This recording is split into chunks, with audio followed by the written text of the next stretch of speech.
Going to hit the start webinar, and Robin, you will um, introduce Steve. Okay, here we go. Okay, so good morning, everyone. I'm Robin MacArthur, and I'm gaveling in the Friday meeting of the Land Conservation and the January meeting of the Land Conservation and Development Commission. Today is Friday, the 22nd of January. And actually, as I was preparing for today, I was reminded of the fact that a year ago today was the last time we met in person. And it just made me reflect on all the challenges of 2020 that the department, everyone has experienced, but the department and the commission in particular in this setting. And it really occurred to me that I think that together we have faced those challenges, met those challenges, and really exceeded all expectations. So I just want to say how proud I am to be serving with everyone here to really improve Oregon for the long haul. So thanks for that. And with that, I will introduce Steve Shipsey because the commission is about to go into executive session. So Steve.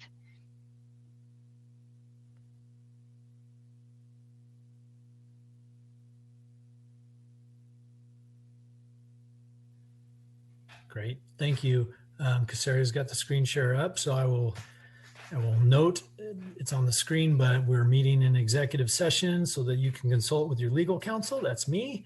And the executive session is held pursuant to ORS 192-662H.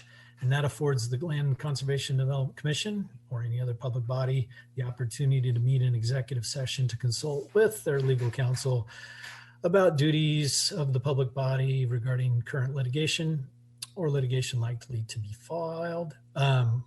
We won't make any decisions here in executive session. When we're done with it, we'll return to open session, or in this case, we will open session and the public will join us.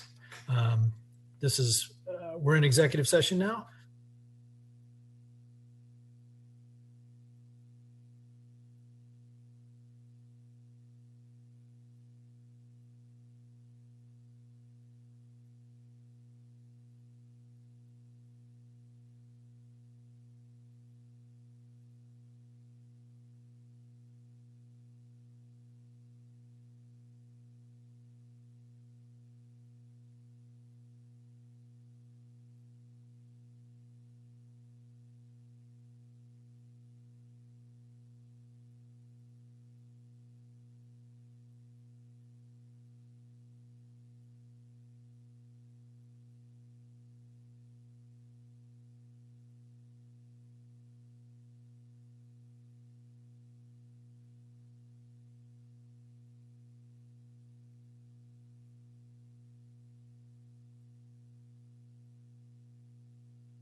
Good morning. The time is 9:36.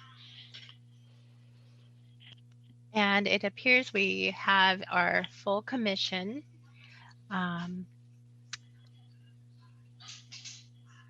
Thank you, Chair MacArthur. Thank you, Ms. Johnson. We're reconvening now after our executive session for the regular session of the final day of the January meeting of the Land Conservation and Development Commission. And we're on agenda item number 10. It is our update on climate-friendly and equitable communities rulemaking. So we want to welcome the staff for this project. Thank you, Matt. Good morning, Chair MacArthur and commissioners. My name is Matt Kroll. I'm part of your staff here at the department, and I'll be introducing this item, frame it up a little bit, and then turn it over to some other folks to give most of the presentation and information to you today. I would note that today we are not bringing you any recommendation for any formal action from the commission. Not requesting you do that, but we want to keep you informed. Certainly want to answer any questions that you have on this process to date and hear any feedback that you have so far. We want to know that we're on the right track for this, although we're really just at the beginning of this journey. And so we have a long time before we're going to bring this train into the station and bring you some rules to adopt. But it's always nice to know if we're on the right track early in the process and raise any questions you might have. So for the rest of this presentation this morning, we will hear from Commissioner Lilac, who has been our liaison. And so he can bring you his observations and report back from the RAC meetings we've had so far. We'll hear from Bill Holmstrom, who was one of the two project managers on this project, and he will give you an update on the rulemaking progress so far, what we've heard at the RAC meetings, and keep you informed on the interagency work that's going on related to this, because this is not just DLCD and LCDC doing this. And then I think probably our primary topic to hear from today is going to come from Deputy Director Kirsten Green. She has been leading the part on the equitable outcome statement and on working equity really into everything that we do on this, not just one statement at the beginning. But we do want to share with you, she will share with you some information on that equitable outcome statement that the RAC has been working on and get a little feedback. And again, find out if the commissioners think we're on the right track on this before we get too far down the track. So that's what I have as far as framing this up and introducing it. And I think it is time to turn it over to Commissioner Lilac. Thank you, Matt. Yeah, thank you, Matt. And thank you, Chair MacArthur. So this is my first experience serving as a commission liaison to a committee. And so it's been quite an extraordinary experience drinking from the fire hose in many, many ways. My initial observations is it's just really extraordinary. This committee is so diverse. It is large. We have clearly an extraordinary consultant team that's really helping prepare for each meeting. And as you can imagine, preparing for each of these meetings is a really significant undertaking by the staff and the consultant, not by me. I'm there to help provide input or serve as in the liaison capacity. And to this point, the RAC members' contributions have, as I said in the first meeting, they've really moved me. It's just extraordinary about the equitable outcome issues that they've really focused on at this point. And it's of course apparent that so many of our members are participating in a process like this for the very first time. And so they're raising so many important issues that will both inform this process, these outcomes, and so much other work by this agency, by the state, and I genuinely believe in their local communities. And yesterday I think it was Sean that used the paradigm shift with the RENA. Gosh, this is beyond a paradigm shift with where we need to go, and I believe where we will go with this process. As we turn the corner to Monday, and the staff is really clearly and the consulting team listening to everything that's being said, and how do you translate that into this project, and how do we focus? I shouldn't say focus, but how do we also make sure that we're addressing all of the climate-friendly aspects of what the co-part of this focus of this rulemaking effort is. So I have the packet. I've just barely gone through it, given that we have the meeting, our meetings yesterday and today, and I'll spend a lot of time this weekend preparing for it. And then I'll coordinate with Kirsten. This is our joint reminder for you to help me remember with some of those initial talking points at the start, as I provide a few comments at the start of each meeting. About reminding everybody that what our charge is and our timeline, which even though, as Matt said, we have a lot of time, it is also aggressive given the magnitude of the issues that we really need to tackle with the performance measures. How do we work with the cities on this process as well? What is the state support for implementing these? There's so many big topics for us to address. So thank you for the opportunity to provide a few comments. I haven't really had nothing rehearsed at all. That's just off the top of my head from my experiences to this point. I'm happy to answer any questions and turn it back over to you, Matt, or Kirsten. Thank you, or Bill. Thank you, Commissioner. I appreciate that. Again, Bill Holmstrom, Land Use and Transportation Planning Coordinator for the agency. Happy to be here in front of you today. Before we really get started, I just want to make sure that we're touching base with all the commissioners, make sure if you have any questions before we get started, that we are able to touch on those sometime in the presentation. We'll have time, of course, during and after to answer any questions as well, but we do want to ask beforehand if there's anything. Thank you, Bill, for that courtesy. I really appreciate it. Questions from commissioners that you'd like answered as part of this process? I mean, you may not know, you can ask questions later, but is there anything in particular you want staff to focus on, I guess is the better way to say that. Seeing none, take it away, Bill. Okay, thank you. So very briefly, I'm going to talk about what we've been up to so far since September, when the commission met to initiate the rulemaking. A lot of this is in the staff report as well, but I just do want to give you the highlights real quick. In September, the commission decided to initiate the rules, and we got started. In October, we held a background webinar for members of the advisory committee. As Commissioner Lilac noted, number of people who hadn't previously served on an advisory committee for the department before. So a lot of new faces, a lot of people new to DLCD, LCDC, new to the Oregon planning system. So just kind of give kind of that basic background of like, okay, before we jump into the weeds here, and there's a lot of weeds to jump into, let's talk about the big picture and how this all fits together, and some of the history of this work that we've done. So some of the work that we've been doing with the commission over the last few years, trying to give you an idea of where we're at, trying to distill that into something that our advisory committee members could understand. So that was received well. And then in November, we were able to get started with our first advisory committee meeting. That first meeting really was focused on introductions. Like Commissioner Lilac said, we have a big committee. So we took most of the meeting really just to have introductions for everybody, so we knew who we were talking to and who was on our committee, and everyone knew who each other was. But also we were able to get a sense of what people were interested in seeing in terms of equitable outcomes from this process, and we were kicking off that piece of it first, just to make sure that we're centering equity in the work that we do. And the deputy director just after me will be talking a lot more about the work that we've been doing so far on that front. And so this was really, yes, I'm sorry, please go ahead. Commissioner Chair MacArthur, if I could, and Bill. Yeah. Sorry, really quickly, I just wanted to note, because I don't want people to be scared of large committees. So we use a technique because sometimes that's just really necessary to get the voices that are a better reflection of the state as a whole. And of course, these 8 geographies. At that first committee meeting, we combined the introductions with folks' first desired outcomes for equitable outcomes. And so we made a productive use, but I think Phil's right. I think it did take an hour and a half, but it was the basis for everything we're doing. Thank you. I apologize. No, thank you. Frankly, I was concerned going into this process, and it's worked out pretty well so far. So, but we're only a third of the way into it, so we'll see how it goes. But so far, so good. And then let me just move on here.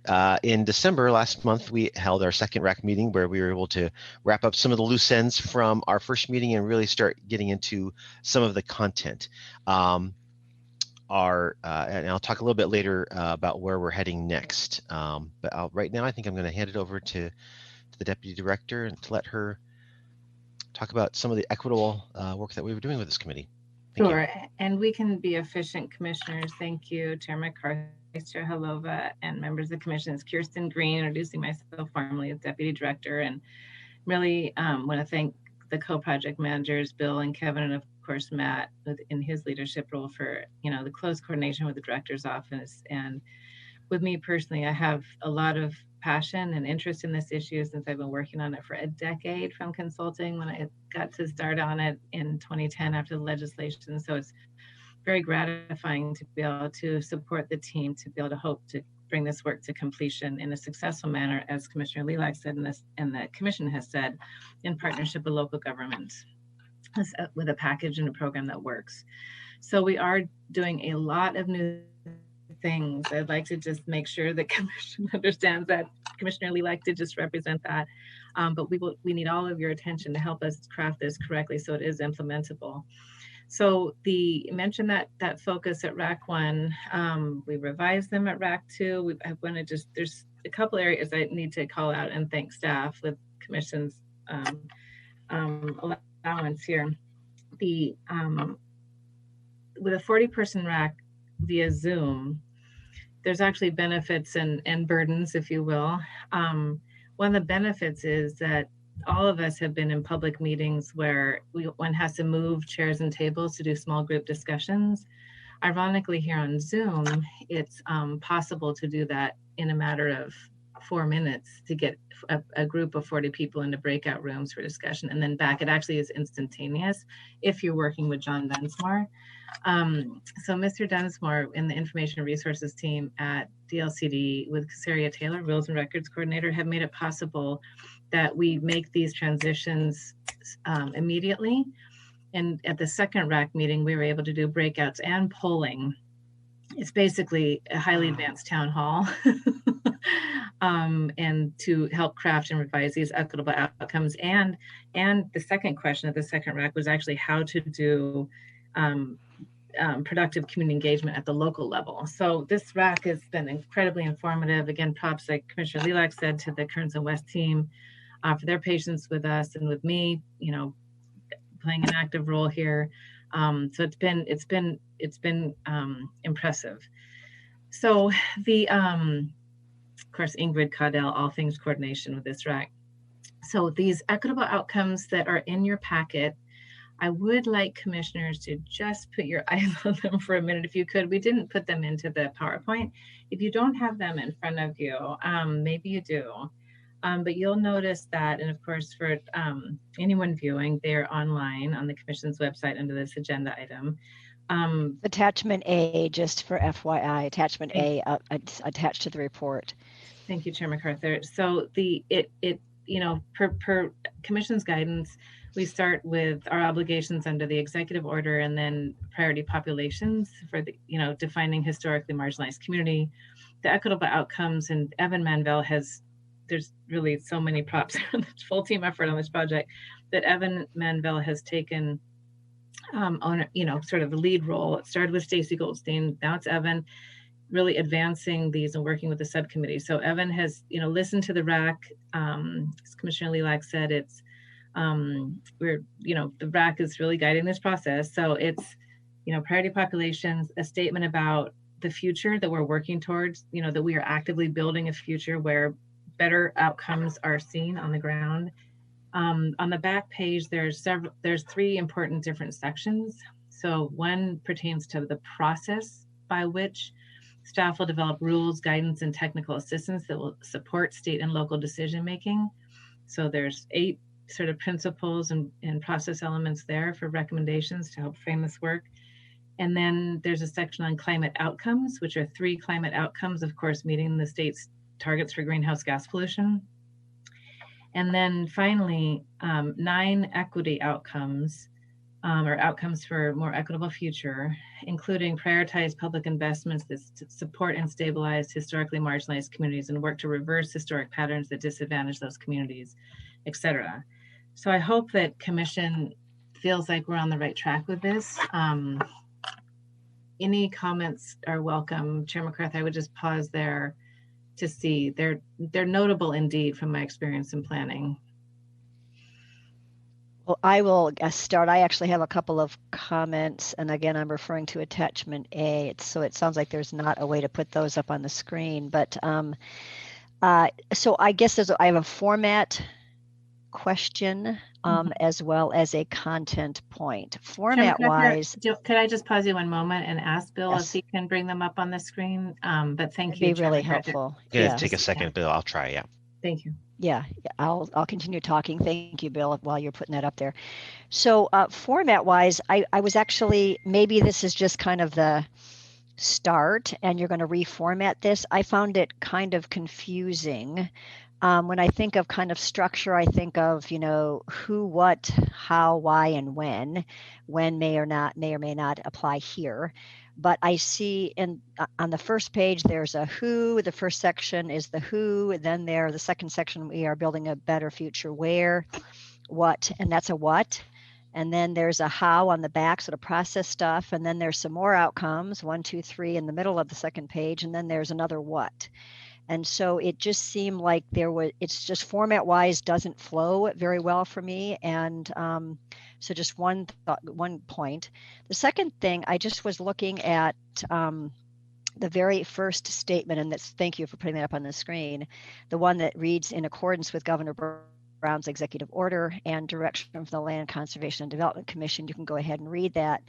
The last part of that sentence threw me a little. It says, and after input from the Rulemaking Advisory Committee, the rulemaking process and associated rules will prioritize just and equitable communities for those historically marginalized communities, or for these. And I think we're trying to create just and equitable communities for all Oregonians, with a particular emphasis on addressing the inequities suffered by marginalized communities. I don't think we want to go, I think it is a more holistic thing. We want our communities to be just and equitable. And we know that in order to do that, we need to have a special focus on what inequities have happened in the past, so that we right those through this process, and that everyone is living in an equitable and just community. So the wording of that threw me, and I just want to throw that out to staff and commission members to comment on that, or raise their other comments you might have. Vice Chair Halova has her hand up. I'm not sure who else. I can only see a couple of folks on the screen. Sorry. Thank you, Vice Chair Halova. Thank you, Chair. I agree with the chair. So I think it's great. This effort is, oops, everything went away when you did that. Okay. I think for me, I felt like this was putting everything down on the piece of paper, and there now needs to be vetting and reducing. That's how I saw this document currently. So I think it's an awesome document, but my issues with the document had to do more with, I think there is a tendency with equity statements and equity processes in general to just put everything in there, and it all sounds great. It's wonderful. And then you go through a process, and at the end of the day, the metrics come out and it's the same thing that we've always done. So I'm more into reducing and making sure that for each thing we write, somebody can have an example, and for each thing we write, there's a metric or something in which one can actually, if you can't like analyze it in the future, then putting it down doesn't mean anything. And so when I was thinking of the populations, it seemed just like a lot. And it's not that all of these communities don't need support in this way, but can you measure it?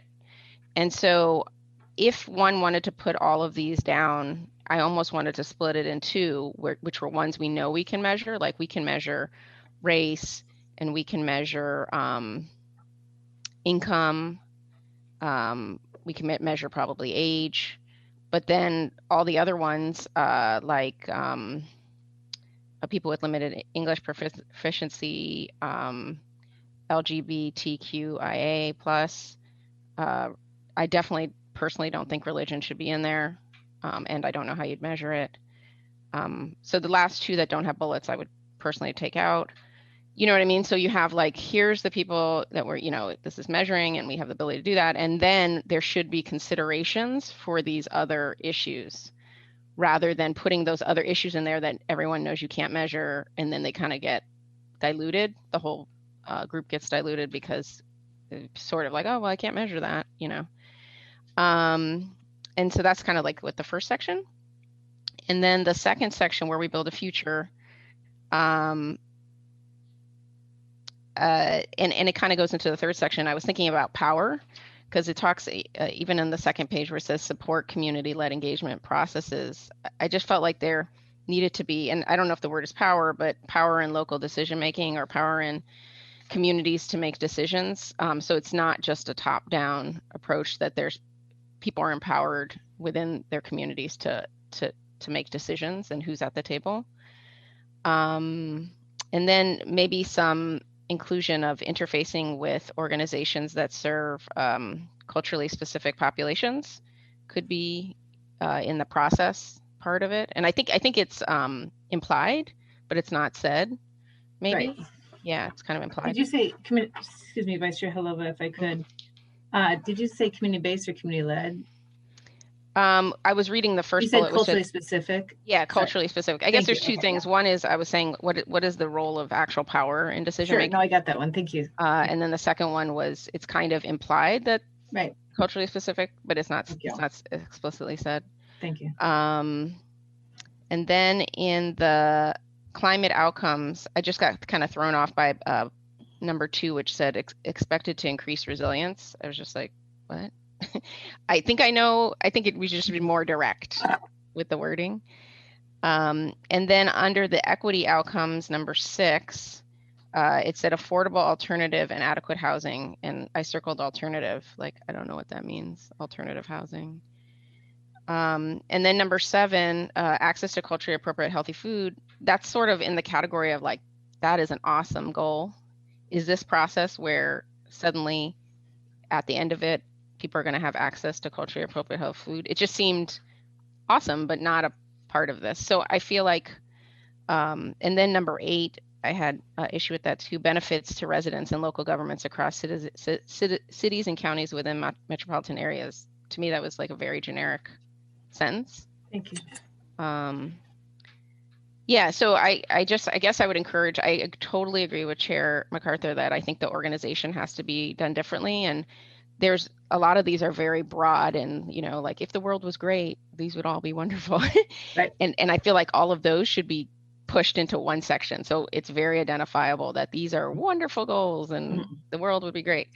And then the rest should be very concrete and measurable. And at the end of this, we should be like, we met that and you can measure it. And if it doesn't meet this outcome, then we haven't made it. And I feel like that would take out a lot of these things. If that makes sense. Vice Chair, hello, Chair MacArthur. Yes, Vice Chair. please. Vice Chair Halova, did I interrupt you? No, that was Okay. Those were my comments. I'm sorry. So thank you both. And I was just looking to see if any other commissioners had their hands up at this time, because I have a feeling that other commissioners may have an opinion on this. These are pretty big. There's a lot there. I've been taking mad notes. You can please be assured that staff will be diagramming both the guidance that we just received from Chair and Vice Chair. But just briefly, I wanted to mention that was a few things. Your RAC would agree with you that these can't live on a shelf, that these have to be operationalized and measured. So you're in 100% alignment with the RAC and the staff's intention. Also in your packet, excuse me, not in your packet, in the RAC packet from Monday, as Commission Liaison Lilac just mentioned, he has this 77-page packet to review before Monday. Sorry, Commissioner Lilac. I like read hopefully some of the pages, but there's also draft rules in there. So It's on a, Matt mentioned the train. It is quite a, it is a moving train. I won't say it's a high-speed rail, but it is definitely at least bus rapid transit. And so with commissions, I'd like to offer the following as a frame for this statement. It has been reorganized a couple times, so thank you. This actually is a winnowed. But let me address, we're also open for those, Chair MacArthur, thank you that we've got who's in two places or what's in two places, et cetera. And we have to kind of listen again to your comments. They were great. That section on we are building a future where, that is a vision statement. And we are probably not clear enough about it. We are not looking to ascribe measures and metrics on that section. So that probably just needs explanation about how to read the document. We put the how to read the. Yeah, so I agree pardon me. I agree that that's the section, that's a vision. Right. But I feel like the second page, there's things there that need to be pushed into the gosh. vision, and that the outcome, outcome part needs to be more smaller and more clear that and somebody can be like, we achieved that outcome. Thank you. Thank you. And in fact, you could just identify that as the vision, and then that clarifies that piece a little bit, because and maybe that goes more up front, because if that's our vision overall, that's the first thing. It's really just formatting. So I don't think we're asking for a lot of things on this, but I interrupted you, Deputy Director, so go ahead. Well, thanks, Chair MacArthur. It's your meeting. I probably interrupted you. Forgive me. I have a bad habit in the way of nipping on folks' heels. I actually am at fault. You can blame me for taking out the word vision, because having worked with local governments to create vision statements and operationalize them for the last couple of decades, I know what the vision is this sort of like, oh yeah. So we wanted to be a little more active here and say we're committed to building a future where to achieve, maybe we just say to achieve this vision. But you're right, it may be too confusing. Maybe we should just put it up at the front and call it a vision. But I think your other points, commissioners, are so well taken. The only other thing I would say about, to Vice Chair Halova's guidance on, so you can measure some of these and not, it's actually a very sort of pregnant, if you will, question, because we are actively involved. You'll hear a little bit with the interagency technical support team in investigating sort of the data equity and the spatial data applications of this rulemaking and how we operationalize it into rule. And we're not necessarily willing to let go that we can't measure everything right now, because we're trying to build sort of a multi-year funding request that we actually can do better measurement and mapping and support for local governments on this. So that's a very sort of full, pregnant, if you will, discussion about that.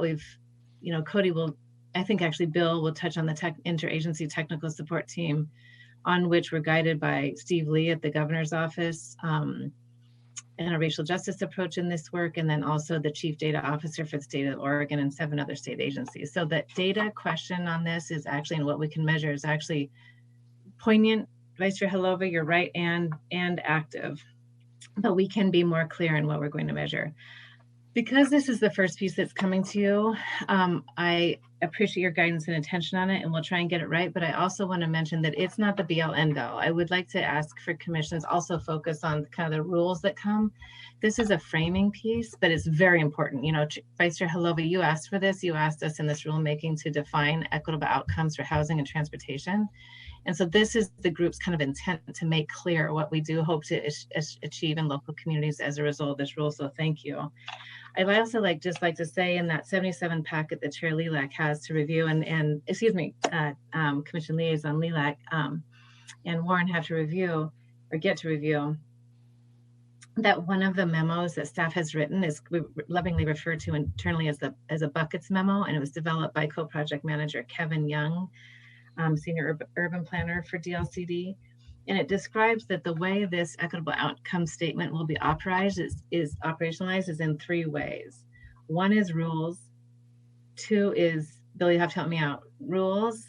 I know there's guidance, and I'm missing a bucket. Technical assistance. Rules, technical assistance through funding, thank you, and guidance. So we may have to also either reformat that, you know what I mean? But this is our screen. So everyone is so right to say this is the screen through which we will measure our progress. But our progress will also come in 3 forms, monitoring and implementation of the rules, the leverage we have through grants, and also and other technical assistance with staff. And then thirdly, guidance. For example, how to build communities where there's culturally appropriate, healthy food. That would be a guidance, but access to grocery stores within a walking distance is a measurable metric. So thank you so much for your guidance so far. It's very powerful for us, and we'll be re-listening to and diagramming every word, and being prepared to respond to it. So saying thank you. I'll just go back on mute and see if there's any other commissioners with comment. Chair, could I just make one? Yes, please do, Vice Chair. Based on what you said and what Chair MacArthur said, I feel like the organization, it should be, we are building a future where as a first area. And then the second one, this is the process we plan to follow, which is on the back page.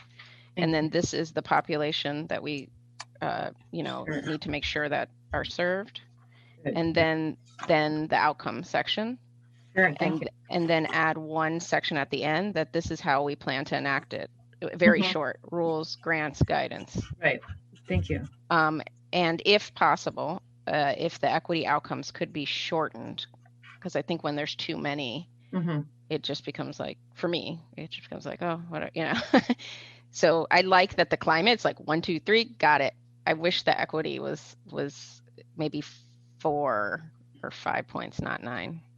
And Vice Chair Halova, you can tell I'm too close to this document because I'm a little too protective of it. No, totally. That's why we're here. Like in it, and there's been a work group, and so they've been, they're up to their shoulders in it. Yeah, I'm trying to be open. I swear. Yeah. And because we were just about to sort of finalize, adopt it this next RAC meeting and move on to operationalizing. But this guidance is powerful, and I think what we'll do on Monday is just share with the RAC that we've had additional guidance from the commission, and invite another work group. No surprise, the work group that we had, notably did not including this, stipended community-based organizations that we have on the RAC. Folks are pretty limited on time, but we got great feedback from those that could participate, and I want to thank those work group members. But maybe we do need to take it back, with commission's guidance, and sort of kind of one more time to get it in a way that commission can also operationalize this, because these are your rules. So this is the backdrop for the rules, and I just want to thank you. Thank you. Well, I just want to interject here, Kirsten. I don't think that anything that we've said today disputes the whole idea behind this frame. It actually, I think we're trying to make it more understandable. I don't think we're changing a lot of the words around, except maybe a couple little things here and there. So I appreciate you're close to this, but I haven't been involved in the RAC and all the hours that people have spent on this and the subcommittee of the RAC or whatever. But I hear general support for the whole idea approach. It's just the format doesn't really resonate. And then there's some tweaky words. And I really appreciated the points that Vice Chair Halova mentioned about what's measurable and what isn't. And I realize your point that it's a living thing. And so we could say at this point in time, at the point we adopt this, these things are measurable, these things are not. But perhaps there's a qualitative aspect to the analysis that would then get to these points as part of scenario planning and rulemaking and everything else. So I understand your being sort of protective, but I also think we're not attacking.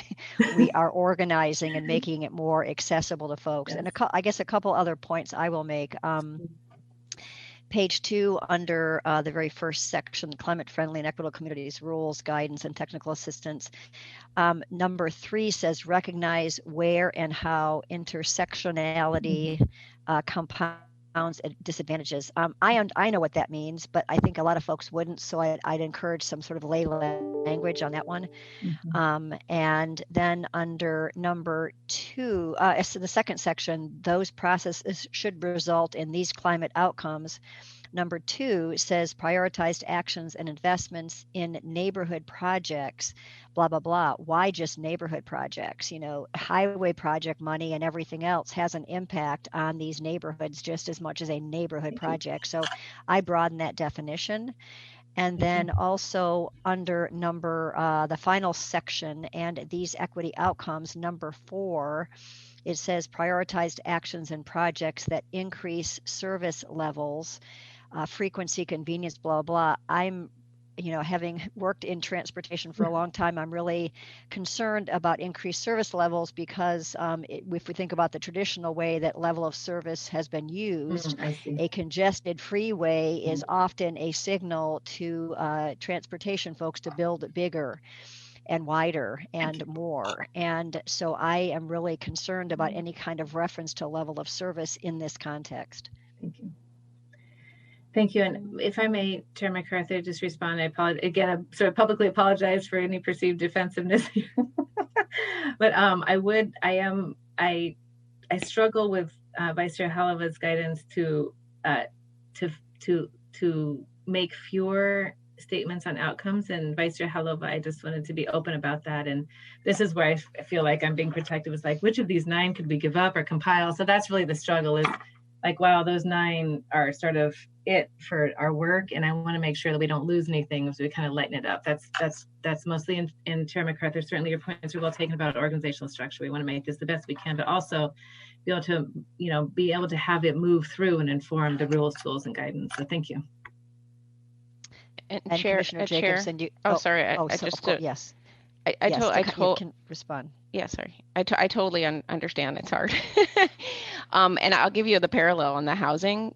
Everybody was really interested in the serving homeless people who are homeless. But we grappled and said, we can't, we can say all this, but we can't measure it in the way that people think, So I understand that. And I think it's going to be setting down the statement and then going through the process and realizing what are the limitations and where to fit in the goal or not. So thank you. Yeah, and actually, I really appreciate your passion for this and your commitment and your experience. So that's anything I've said was not meant to be negative. It's just that I think that there are some things that we could be doing to really further the process. And I know that Commissioners Jacobson, Sandoval, and Permine have their hands up. So Commissioner Jacobson. Thank you. So going back up to page 1. Thanks. And I kind of have several things I'll try to work through. First off, what specifically was meant by youth? Or do you mean young adults, or do you mean unaccompanied minors? And this gets back to Vice Chair Halova's points about what's measurable. I think the RAC was not specific, Commissioner Jacobson, and even I'm not sure I could define right now between the 2 phrases you just used. So if you could unpack that for a moment for me, I'd be grateful. Yeah, I'll unpack it. So unaccompanied minors are under the age of 18, so children that are essentially not with adults. These are also kids that typically are not with foster care. So people sometimes call them runaways or whatever, but sometimes they're not runaways. There's no parental guidance. They are on their own. Very difficult to find them housing. Oftentimes because they're not old enough to sign a lease agreement. On the other side of that, you have people that are adults, legally the age of 18, that are still youthful or I think what we would call young adults. The specific category within, youth, and maybe if you're still working on defining that, my 2 cents is a particular category in youth that I think, 2 categories that I think historically marginalized that kind of get forgotten about. One is that unaccompanied minors, which again, we typically think of as just runaways, which are not necessarily true. They may not have had a home kind of to begin with to run away from. The second is youth aging out of foster care. Huge problem both in Oregon and throughout the United States. Kids aging out of foster care typically do very well in terms of educational outcomes and also on housing outcomes. Typically, this is our unhoused population entering into that adulthood from foster care. And then moving on to we are building a future where, that piece. One of the things that I see that's kind of missing in all of those bullet points is kind of the word and the sentiment around stability.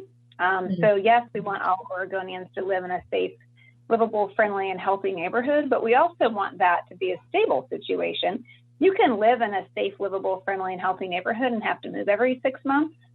And that's not the goal, right? Because that still creates some trauma, and that's still not creating that sense that we want. So I think that stability word is missing somewhere kind of in that vision statement. And then the last thing I'll say is on bullet point 4, kind of that last line that says the largest burden of pollution and environmental degradation. I would just add that I think it's missing environmental hazards. It's not always pollution and degradation. It's also hazards, like typically putting marginalized people in a floodplain, right? And the climate change context, there's increased environmental hazards caused by climate change, like sea level rise, right? And like increased wildfire. And so if we followed the historical context of marginalized people, which we don't want to, but if we did, where would those marginalized people go? They'd go right where the sea is rising and right where we're going to have more increased wildfires, right? So I would just add that word of environmental hazards, as well as what you have around pollution and environmental degradation. Thank you very much.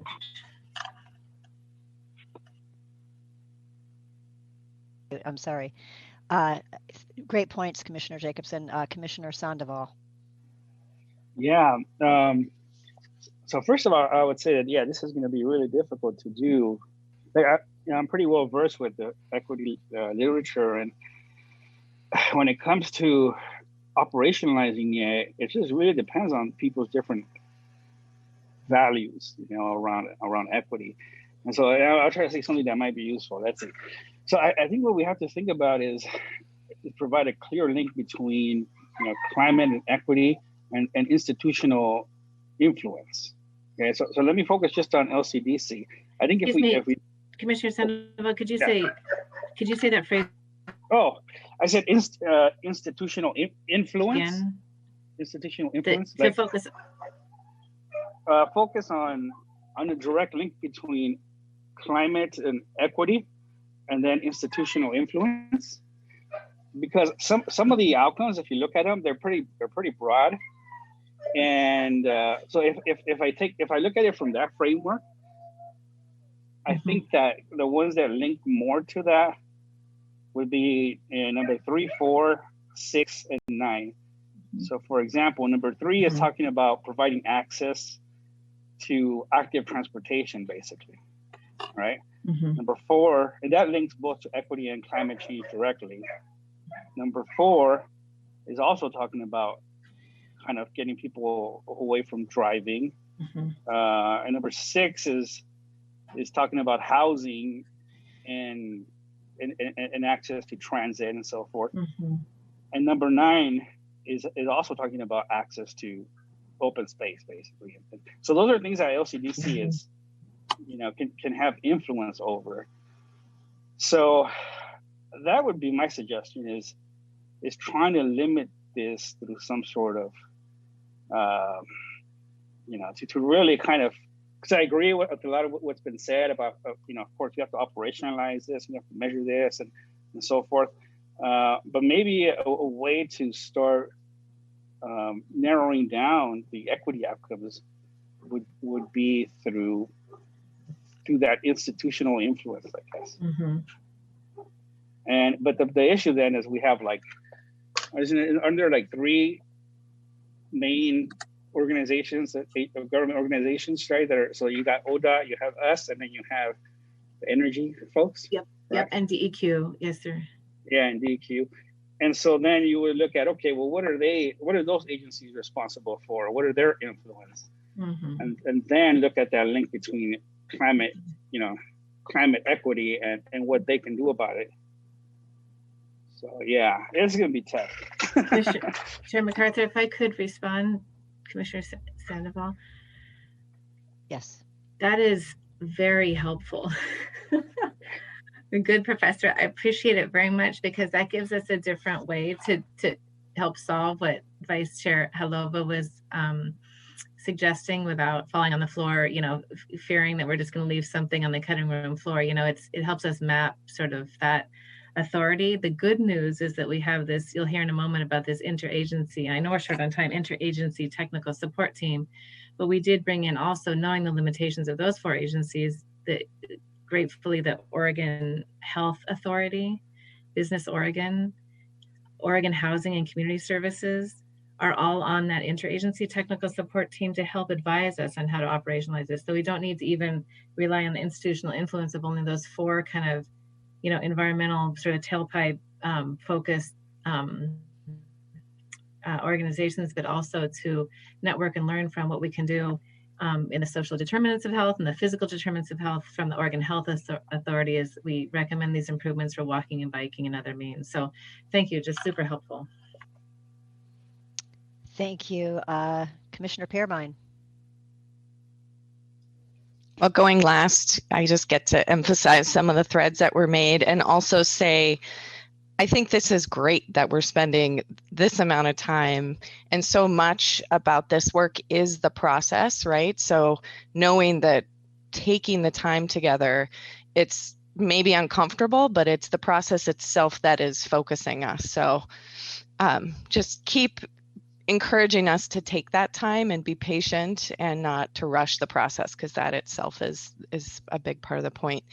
I'm curious if having a purpose of the document statement somewhere, and maybe at the top, why does this exist and what are we trying to accomplish with it? I really agree that pulling the vision section to the top, saying it's a vision and saying it is for all Oregonians, and then taking that first section later into the document, I think that's really important because that helps us ground us in the purpose. I also really appreciate these details, specifically the environmental hazards piece, especially because we just lived through those wildfires and saw how disproportionately some Oregonians were impacted, and that's a real important learning for us. And then to Commissioner Sandoval's point, I too had this, bundling kind of the outcomes, with access being one of the areas that you can have 3, 4, 6, and 9 really coming together related to access. So just again, really grateful for everyone's insights and excited for this work. Thank you, Commissioner Pearmine, all good points. And I guess it's been a very good conversation, and I agree it's really important for us to focus on this, and I appreciate staff bringing this to us because this is a piece we all need to get our heads around and really make sure it's a document that works for the RAC as well as the commission, as well as we go forward, all the other stakeholders that'll be involved in transportation planning and development. And just kind of a final, I guess I'll indicate when I first read this, the reason I was concerned about the format, it sort of, I was kind of wondering if it conveyed the impression that our equitable outcome goals are different than our project goals. I mean, they're one and the same. It's parallel.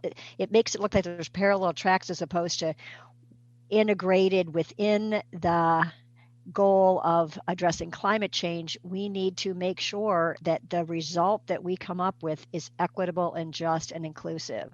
And by having separate sections all over the place, it felt like they're parallel tracks. And I guess I just really want to make sure that I feel that whatever we do has to be infused with equity and inclusion as opposed to a track that's sort of separate or whatever. So that was my initial reaction to the format. It may not have been anyone else's, but I really appreciate staff bringing this to us today.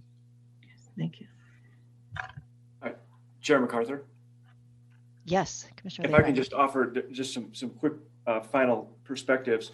First of all, this is, the whole overall commission's direction is so helpful because these are exactly the issues that the staff and the consultant team have been discussing between and before each meeting and how to address all of these issues.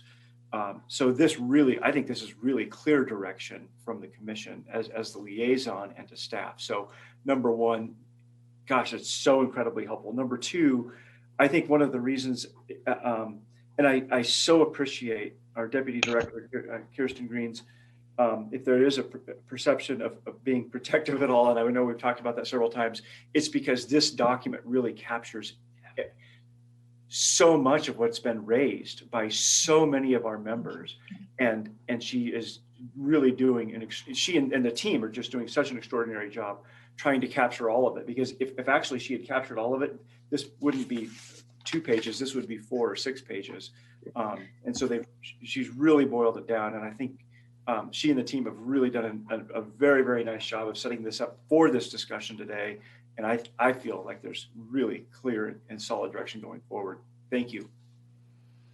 Thank you, Commissioner Lilac. And I guess my overall impression of the conversation today, which is a good one, a good conversation, that I think the communication back to the RAC, if some of them, hopefully some members are listening in today to be part of that, but if the communication to the RAC on Monday is that we're really embracing this.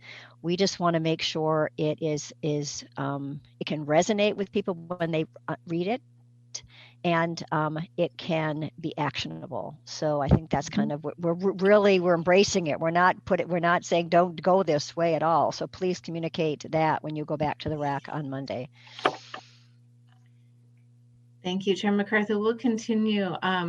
Evan Manvel has probably been just falling on the floor because we've been looking at the screen well, actually in your packet is an outdated version because the packet went out before the work group, but really materially it's quite similar. And so your comments are still germane, but it had been additionally workshopped. The religion and the employment status had been worked into an updated version, but we will just, keep working on it. As you say, I'll go on a walk and we'll take another crack at it. And it's your direction is so helpful to us. Again, thank you. Chair MacArthur. Yes.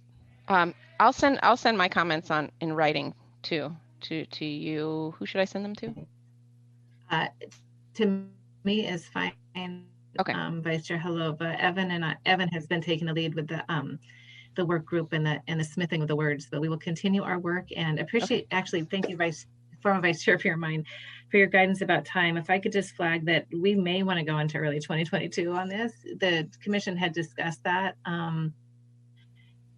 about whether or not it's prudent to end this work at the end of the year. I would just like to put a pin in that and say that it may be, the magnitude of this work is such that the commission may wish to, accept an extension into the first quarter of 2022 to really do it justice. Because as you know, to have rules complete by the end of this year, they basically have to be final in August. So that's one of the reasons why you feel it's sort of going, is that the pressures of time as well. But I really want to thank Commissioner Piermine for raising that, because we may just need to just sort of relax it a bit so that we can do just work to this. Thank you.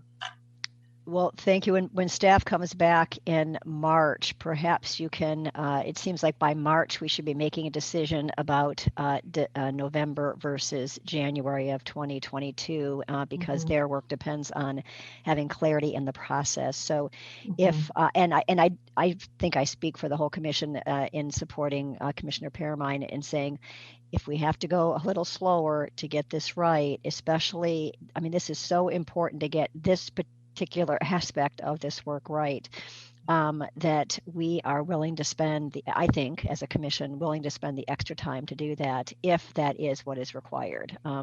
So I want to honor staff in being able to bring that question to us in March, if that seems appropriate. Okay, Chair, can I say one other thing, Chair? Please do, Commissioner.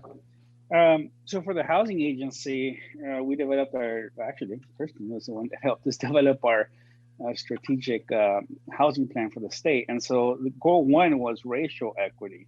So, I mean, that could be another way of tackling this, is to focus on racial equity. That's right. It would make it easier. Thank you, Commissioner Sandoval. Excellent segue, actually. Thank you. And I'm sure we're over time. I apologize.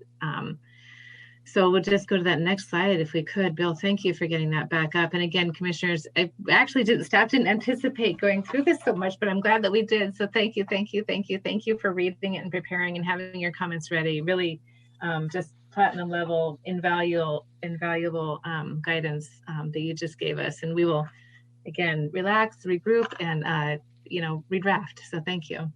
So you might recall that Commission had identified some priority populations. We just reviewed, that's kind of the who. We do recommend sort of a leading with race or a race forward approach to that list. And if I could just show you what we mean on the next slide.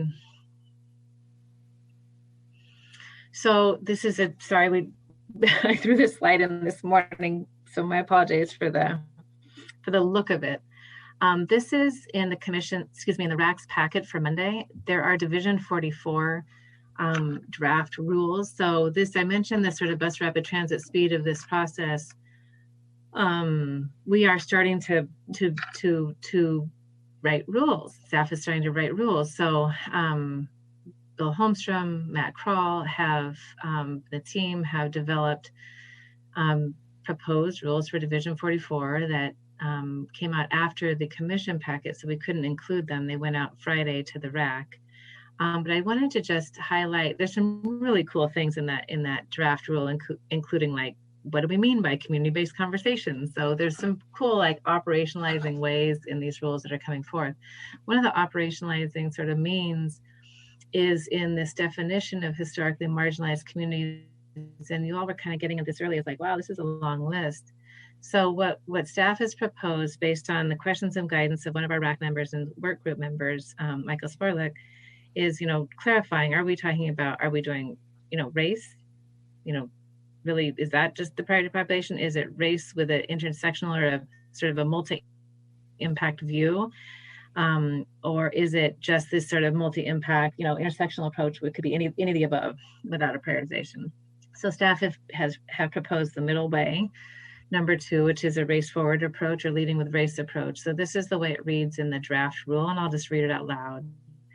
Historically marginalized community means the following list that you've seen, with priority on Black, Indigenous, and people of color, with additional consideration of people with these additional characteristics and experiences. So it's a little, we've got additional in there twice, but this is the point, and we'd like to just pause there. And this is actually the item we were expecting to hear back from Commission on. And we're probably too close to all the material, and but would love the Commission's just sense of comfort with that approach. Chair MacArthur, how you'd like to facilitate that? So thank you, Deputy Director Green. So I guess maybe I had a moment here and I wasn't fully listening. So, and my apologies. So are you asking the Commission to look at the redlined portion of this slide and comment, or yeah, what is your question? It's particularly line 32 through 34. That gets at this kind of race forward approach. And I might ask Commissioner Piermine to help me with this. This came up at CIAC as well. And we have not, I want to just pause and backdrop. LCDC and actually the agency have not taken this up yet. This is about which priorities, which populations should benefit from our policies. We know that historically in Oregon, owners of land benefit from our policies for sure. So we haven't, in a sort of this new world and this sort of emphasis on diversity, equity, inclusion, our department and our commission have not really done a full assessment, DEI assessment, and come together and say, okay, this is how we're going to prioritize populations in Oregon programmatically. So without that backdrop, we're called by the executive board to do this work on a project level. So this is proposing this sort of race forward or leading with race approach that prioritizes Black, Indigenous, and people of color with an eye to all Oregonians, low income, et cetera. There's another term for this approach, which is sort of, I don't love the word target, but targeted by Dr. John Powell at UC Berkeley, but it's targeted universalist. And you can think of it as just what you've been saying this morning. Our policies are meant to benefit everybody, all Oregonians, but with a particular focus on historically marginalized people. And that is what lines 32 and 34 are trying to accomplish. So we just wanted to put that in front of the Commission to see if that's comfortable for you. So Vice Chair Heleva had your hand up, but then you also asked a question of Commissioner Piermine. So I might ask her to respond after Vice Chair Heleva. Thank you. Yeah, I was excited by this approach, and I agreed with their assessment that the intersectional approach leading with race was the way to go. I like the definition of historically marginalized communities to be limited to this A through F. Is the leading with race the ranking of these? Because some of these don't deal with race. Right. Thank you. So yeah. Thank you. If I could, actually, this is the fault of the screenshot, and maybe we should bring up the full Division 44 draft bill, but I'm worried if Chair MacArthur and maybe Esther can give us a reminder of how much time we are supposed to be before you today, because I fear we're way over. But this A through F actually continues, Vice Chair Halova.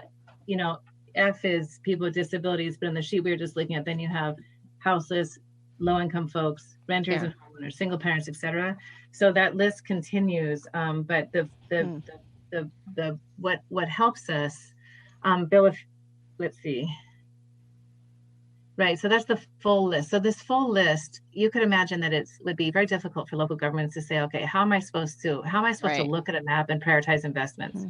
So the guidance here is to look at a map and prioritize investments that address the, Black, Indigenous, and people of color in your community kind of first, and if not, why not? But with also a view to low-income community members, people who are houseless, some things we can and can't measure, in the same way qualitatively and mapped, and also people with disabilities is very difficult to map. So again, the spatial equity questions are vast, but it is meant to lead local governments to prioritize investments on historically marginalized with particular attention to Black, Indigenous, and people of color. Yeah, so that was, I guess, my comment then. If it's a long list like that and it's leading with race, then it should be into two sections. Okay. We're leading with this group, and we're also focusing on these groups that we consider marginalized communities. Right, thank you. And the intersectional approach is hard to describe, except if you can imagine perhaps a single Latina woman with disabilities. Right. A single parent woman with disabilities is like super priority, right? So you don't want to leave, like say these other folks don't matter, but it's said that intersectional approach that we wanted to get just right. But appreciate if this sounds generally comfortable, then we'll go ahead and proceed with your continued guidance. Yeah, for me personally, I think this is a good approach, but not, like I said, describing it in a way that you can say that this is the racial things we were leading with, and then the intersectionality is the overarching. And even though intersectionality is a big word and not known, I like the idea that people are starting to talk about it, and people will start to know it and understand what it means, and that it becomes a part of our conversations in this arena. Thank you. And if that is the way that folks are sort of talking about it, I just would suggest that we make sure we define these terms, because I read them and I understood what they were talking about, but I think a lot of people might not. So I think some clear definition, because this is new terminology that we're using, and if we're going to all use the same terminology, that is great. But I think we all need to understand what those terms mean. Commissioner Pearmine, did you want to respond at all? I know you didn't have your hand up initially, but I don't want to put you on the spot, but if you have any thoughts.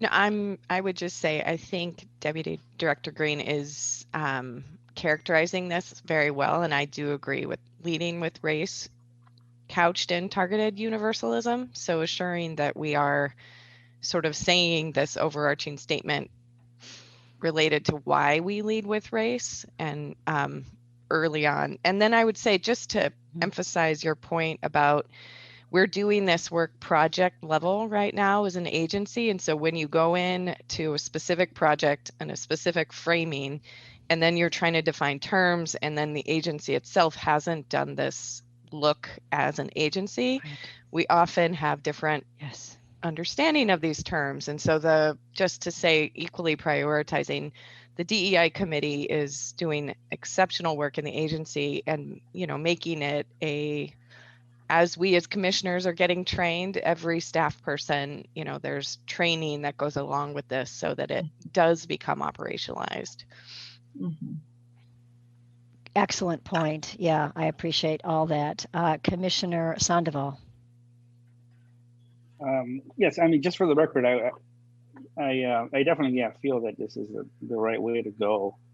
And in fact, this is one of the more detailed kind of definitional descriptions that I have seen related to these different racial categories. Probably for better or for worse, Dr. Sandoval, probably means we're, it could also mean that we're off track, but please stay with us on this journey. Chair MacArthur, are there others that would like to speak? If not, I'll close out by just giving an update on version 3 of the statement. Yes, I think that's a good idea. I don't see anybody else's hand up.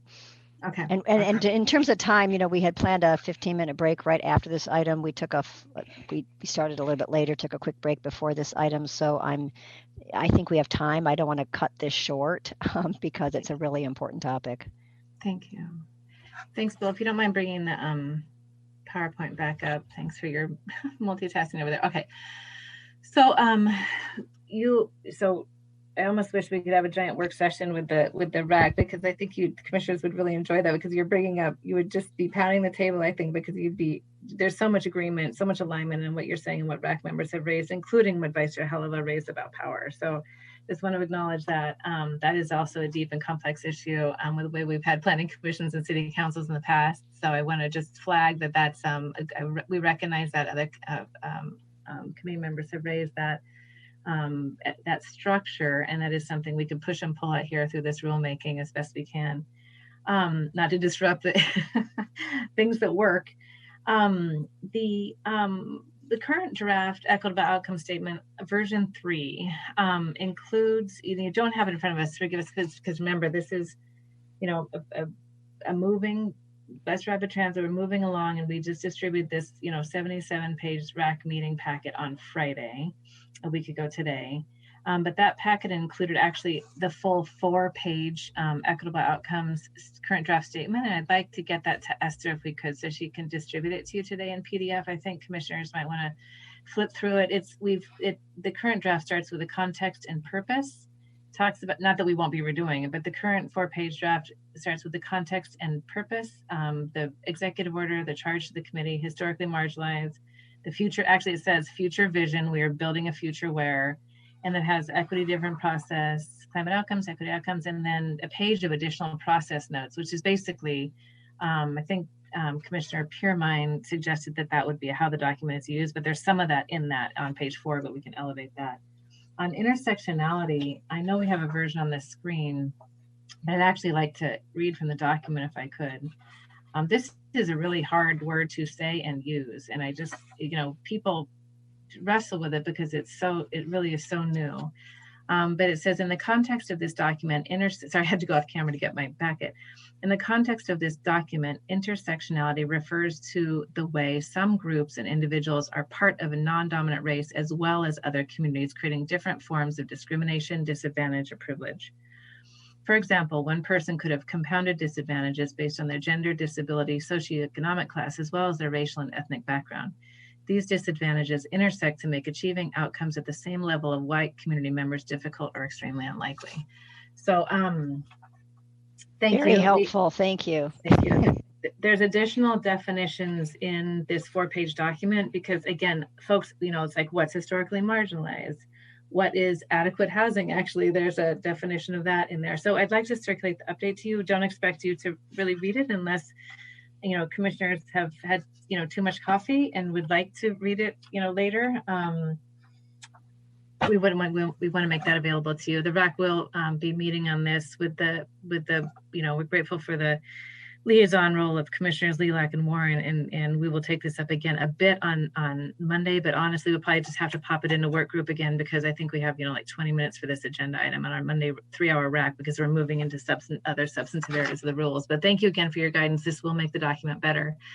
Bill, what's the next slide? Next slide, please.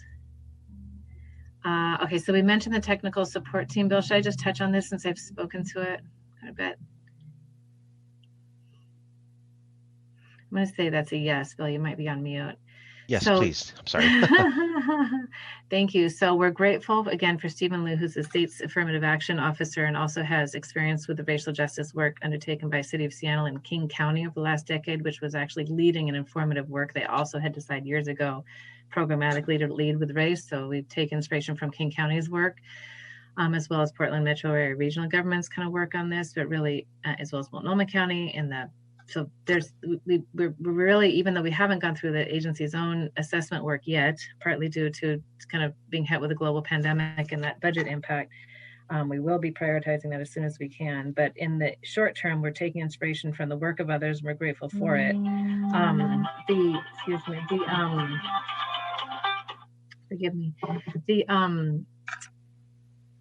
So knowing that the four kind of Every Mile Counts agencies that Director Rue and Chair MacArthur have been leading and working with Palmer and Liaison work with the governor's office. That's a very powerful group, obviously, with ODOT DQ and ODO. In addition, we knew that some of these outcomes closely mapped to the work of OHCS, the Oregon Health Authority, Business Oregon from a community-based economic health perspective and wealth building perspective, and the Chief Data Officer. I can't say enough. Jim may want to come on and say something here, but again, this is, the spatial data equity inquiry. Cody did not know. I wish Cody was on as a panelist, and really, Evan, we should just bring our whole team on in the future. But Cody didn't know what was hitting him when I suggested that we set this group up. Director and I called for this group with Steve Lee. This is deepening and advancing the work in a way that I can't even describe. And it's going to be very profitable I think, for local governments. As we write rules that say, thou shalt do this and that thing, we want to make sure that they have the analysis resources with which to do that thing.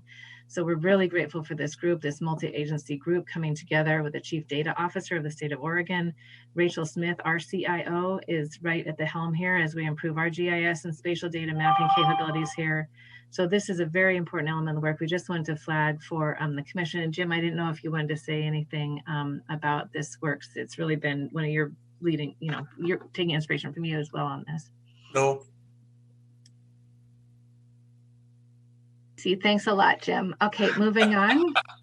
No, I think we're running over time. It's probably worth a longer discussion, but it's probably not needed here today. But thank you. See, that's why he's good at these things, is knowing when is the right time. In other words, no. He said no. He said it so quickly that I don't think everyone caught it. He just said one word. I was like, thanks, Jim. That's really helpful.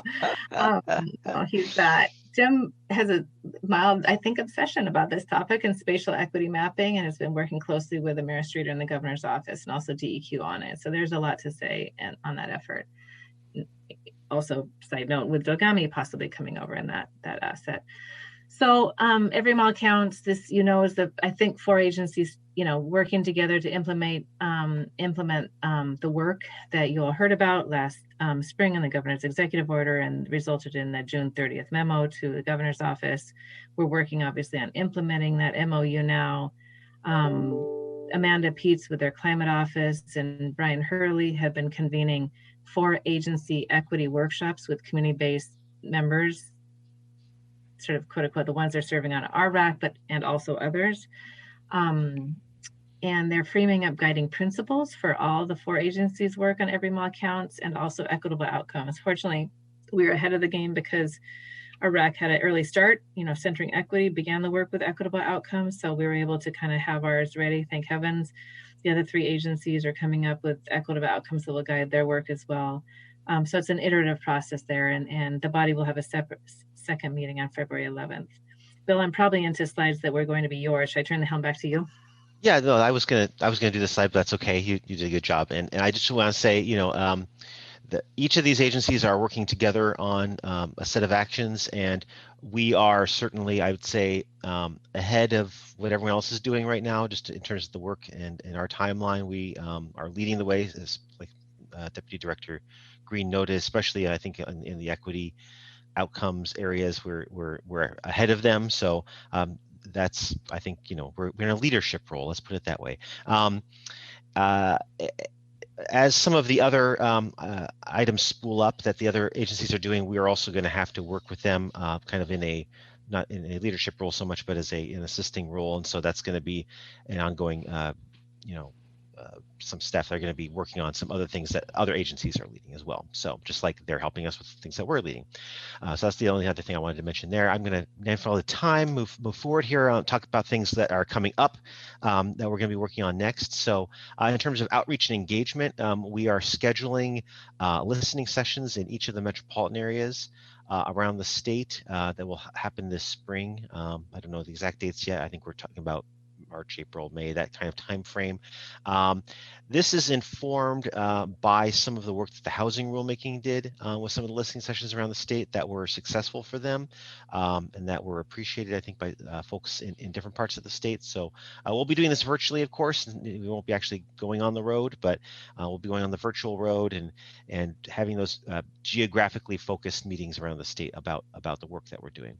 And then we're going to continue to have ad hoc work groups as needed. The work group that we had for the equitable outcome statement was very useful, I think.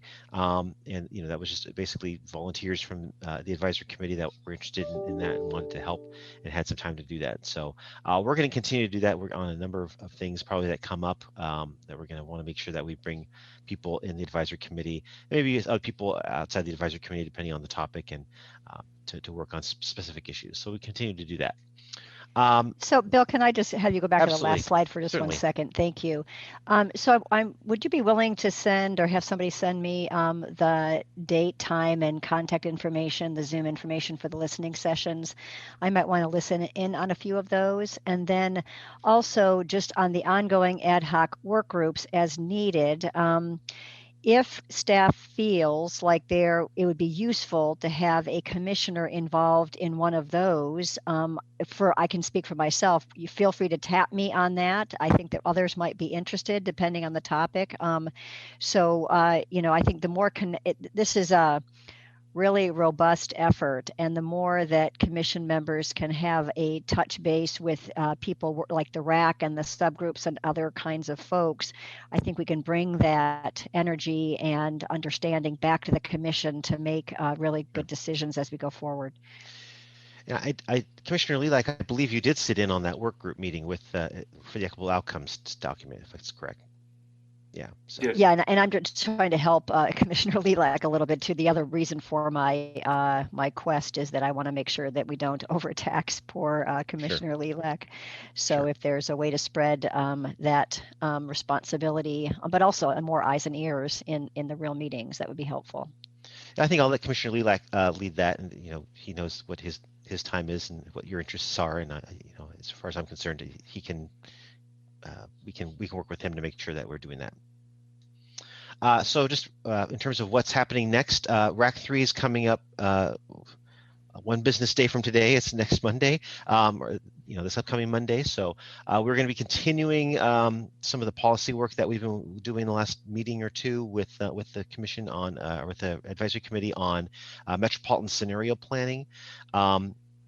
We have some draft rules that you saw, the very small snippet of multiple pages of changes to Division 44 to how we're going to extend the requirements for metropolitan scenario planning from just the Portland metropolitan area to all of the other metropolitan areas. Now, we're not going to be able to physically do all of them at once, so those are really just going to apply to a few areas at first. And so in the meantime, we want to make sure that we have some interim requirements for those other metropolitan areas that they're kind of getting a start, at least before they get into the full scenario planning. So that's the second bullet there, is we're going to have interim requirements, and what do those look like? So that's in the RAC packet as well. And then we're getting into performance measures and how are we going to measure performance across regions, but also locally within local jurisdictions, and how those connect to each other. So that's a whole, multiple hours of meetings there, so I'm not going to go ahead and belabor the point. And then in February, we're going to be moving on our fourth RAC meeting. We're going to try to close the loop a little bit on scenario planning, although frankly, we're going to, do that work, set it aside more than wrap it up, I would say. Do some of the other work having to do with the transportation system planning later on this year, and then depending on how some of that goes, we want to make sure those are connected with each other. So I think this fall we're going to be doing some of that integration work between those kind of two big pieces of this work. So we will be revisiting some of that later this fall. More about performance measures. That's going to be an ongoing thread, I think, through a lot of the work that we're doing. And then getting into beginning of discussions around monitoring and reporting and making sure that we, we're not just measuring, but we're saying where we're at and making sure that everyone knows where we're at the regional, local, and state levels.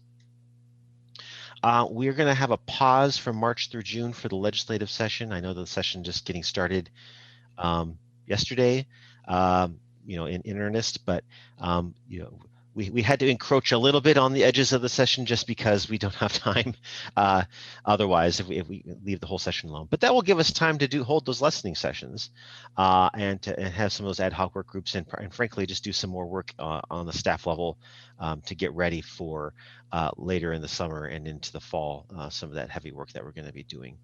So. And then again, RAC meetings June through September.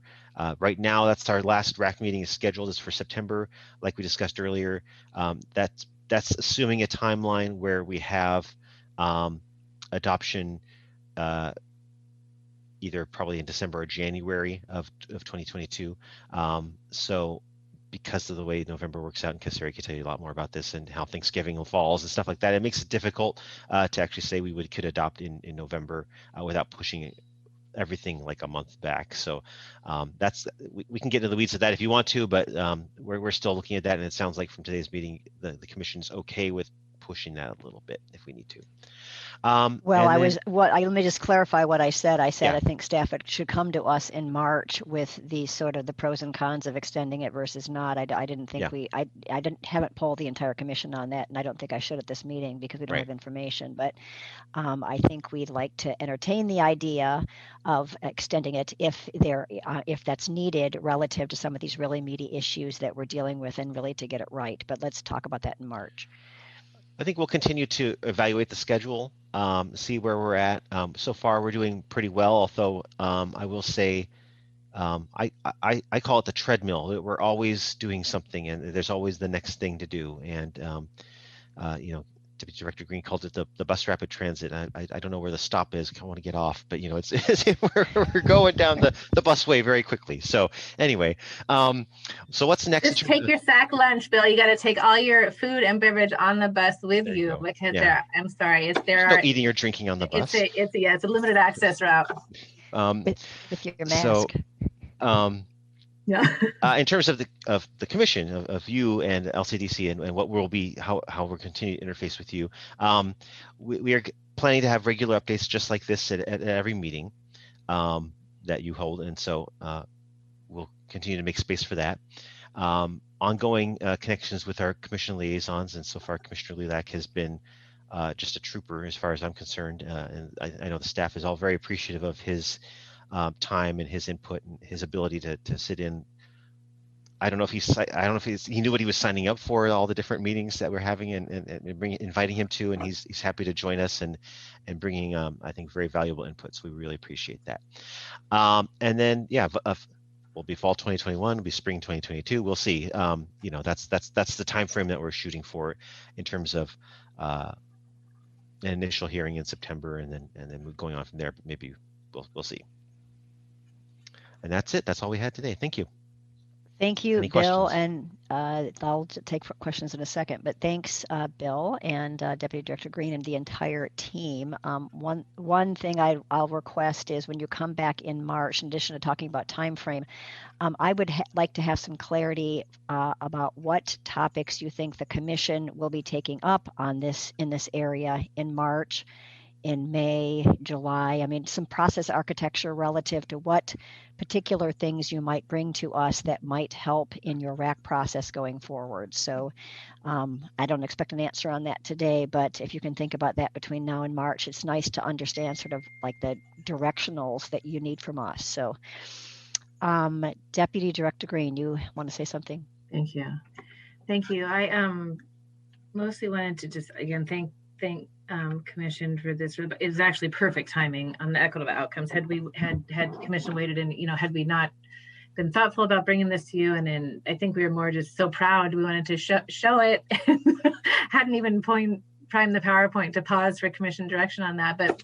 very appreciative. It's perfect timing. Of course, it was in your packet. We're grateful that you reviewed it and took a critical eye to it. Thank you. I also wanted to just mention one of the things we didn't share the news about was that the climate adaptation blueprint was published on Monday. So, Christine Shirley's years of work. So we'll circulate that. Esther, I'll send you some links, but we'd like to share version 3 of I just mentioned, of the equitable outcomes document with you. We'll share the link to the updated climate change adaptation framework, but also really what I want to, yes, that huge piece of work, 25 agency work, but in that, we'll also send a link to this just 37-page document, which is a part of that Christine Shirley climate adaptation work, which is the State of Oregon Climate Equity Blueprint. And so this coming out on Monday as well really helps us in our work, and just a note to staff that we should crosswalk this. There are sections we, of course, assisted in the design of this. It was led out of Chris's work, but also with OHA and the Oregon Health Authority and the governor's office. There's sections. So this blueprint, when you receive it, it's meant to guide agencies' work on equity and climate across the enterprise. And there are sections on embedding equity and accountability into design, and also improving data collection and use.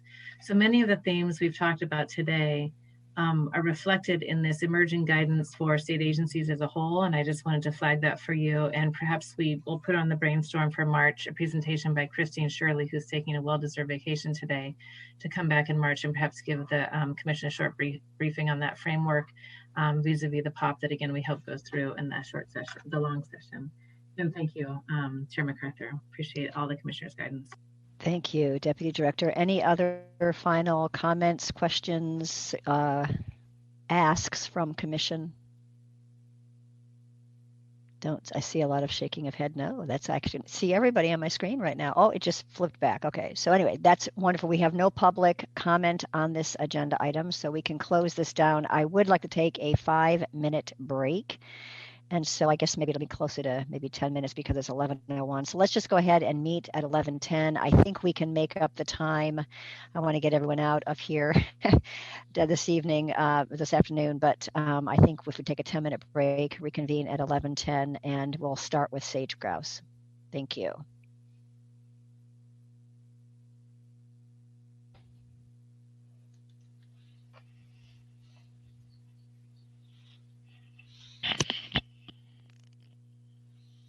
Good morning. The time is 11:10, and our staff, John Jennings, has joined us for the next agenda item. Thank you, Ms. Johnson.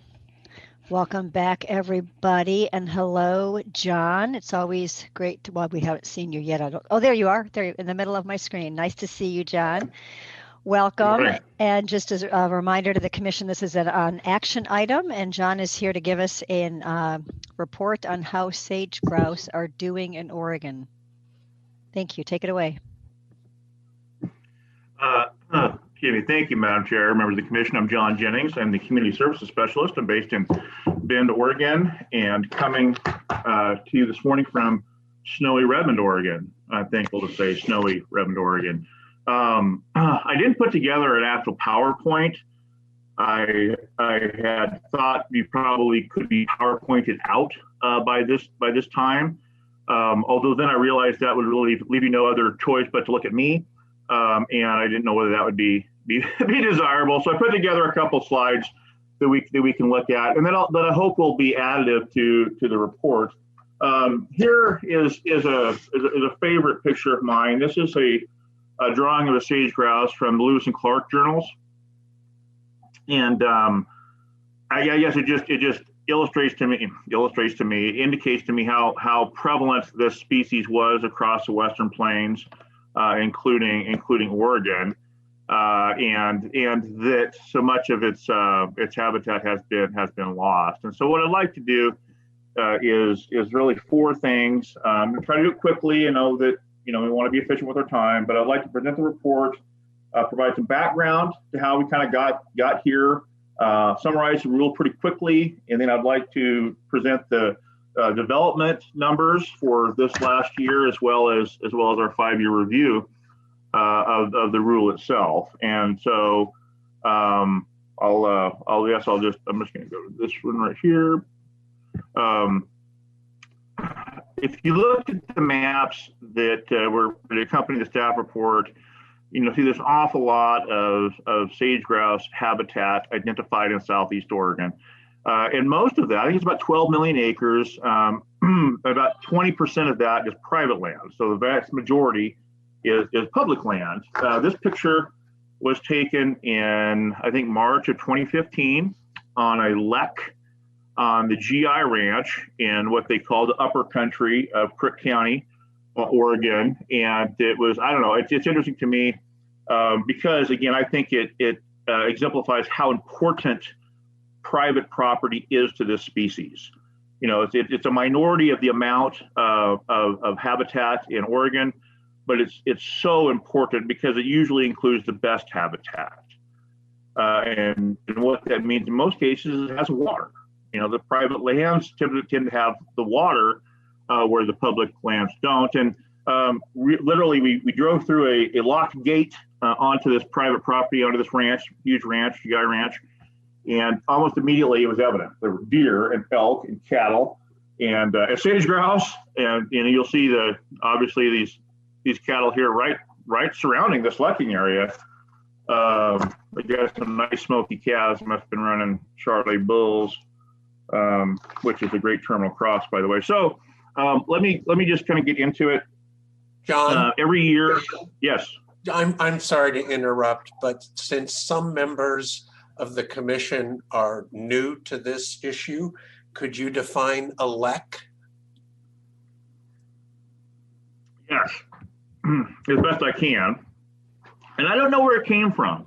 But a lek is a term used to identify an area. Basically, it's a critical component of sage grouse habitat in that it's linked to their mating ritual. And so it's at these locations where the males will gather and conduct their strutting activities, which is where you see they fill their chests up with air and make the noises. And through the tenants of males, it gathers females, and so it really the sage grouse species cannot propagate without leks. And furthermore, the hens tend to nest within a mile or two of these areas. And what makes it even more important and frankly frustrating is that biologists and scientists have found no way to artificially produce leks. They've tried, but they can't seem to do it. So it's really how these areas now they see some commonalities, but what motivates a sage grouse to choose a particular area hasn't been figured out yet. So I mean, arresting the decline of the species would be much easier if we knew how to do that, but we don't. So I don't know where the term came from. It's kind of like the same. I don't know where that term came from either, but the bottom line is, and hopefully takeaway is that they are the primary territory that enables a breeding ritual to occur. They're usually a couple acres in size, not very big, that they're critically important, and we don't have a way to create them from scratch. We don't know how to do that. So hopefully, Director, that answers your question, helps everybody else out. And Jim, I'm glad you asked that question because my claim to sage grouse claim, small but still there, is that I won a very competitive game of Scrabble a few weeks ago by using the word lek. Outstanding, Chair. I think that's very good. I apologize for that. My guard dog's on active duty. So I'll go quickly here. I know I kind of probably used up some of my budget. Two things, just right at the beginning. Once again, there's very, very little development in sage grouse habitat, core habitat that was approved by counties. There's really, I don't know, there's really any this year, which is consistent with previous reporting periods.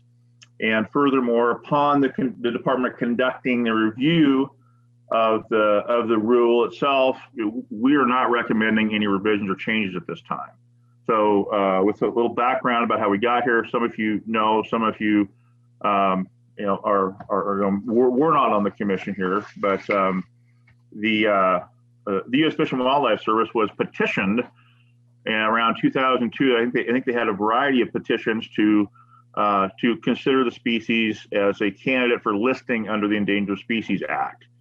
And the determination at that time, there's lawsuits and so on and so forth, of course, but the service's determination at that time was that it was warranted, that the sage grouse warranted being listed, but it was precluded because they had more things on their plate. Basically, they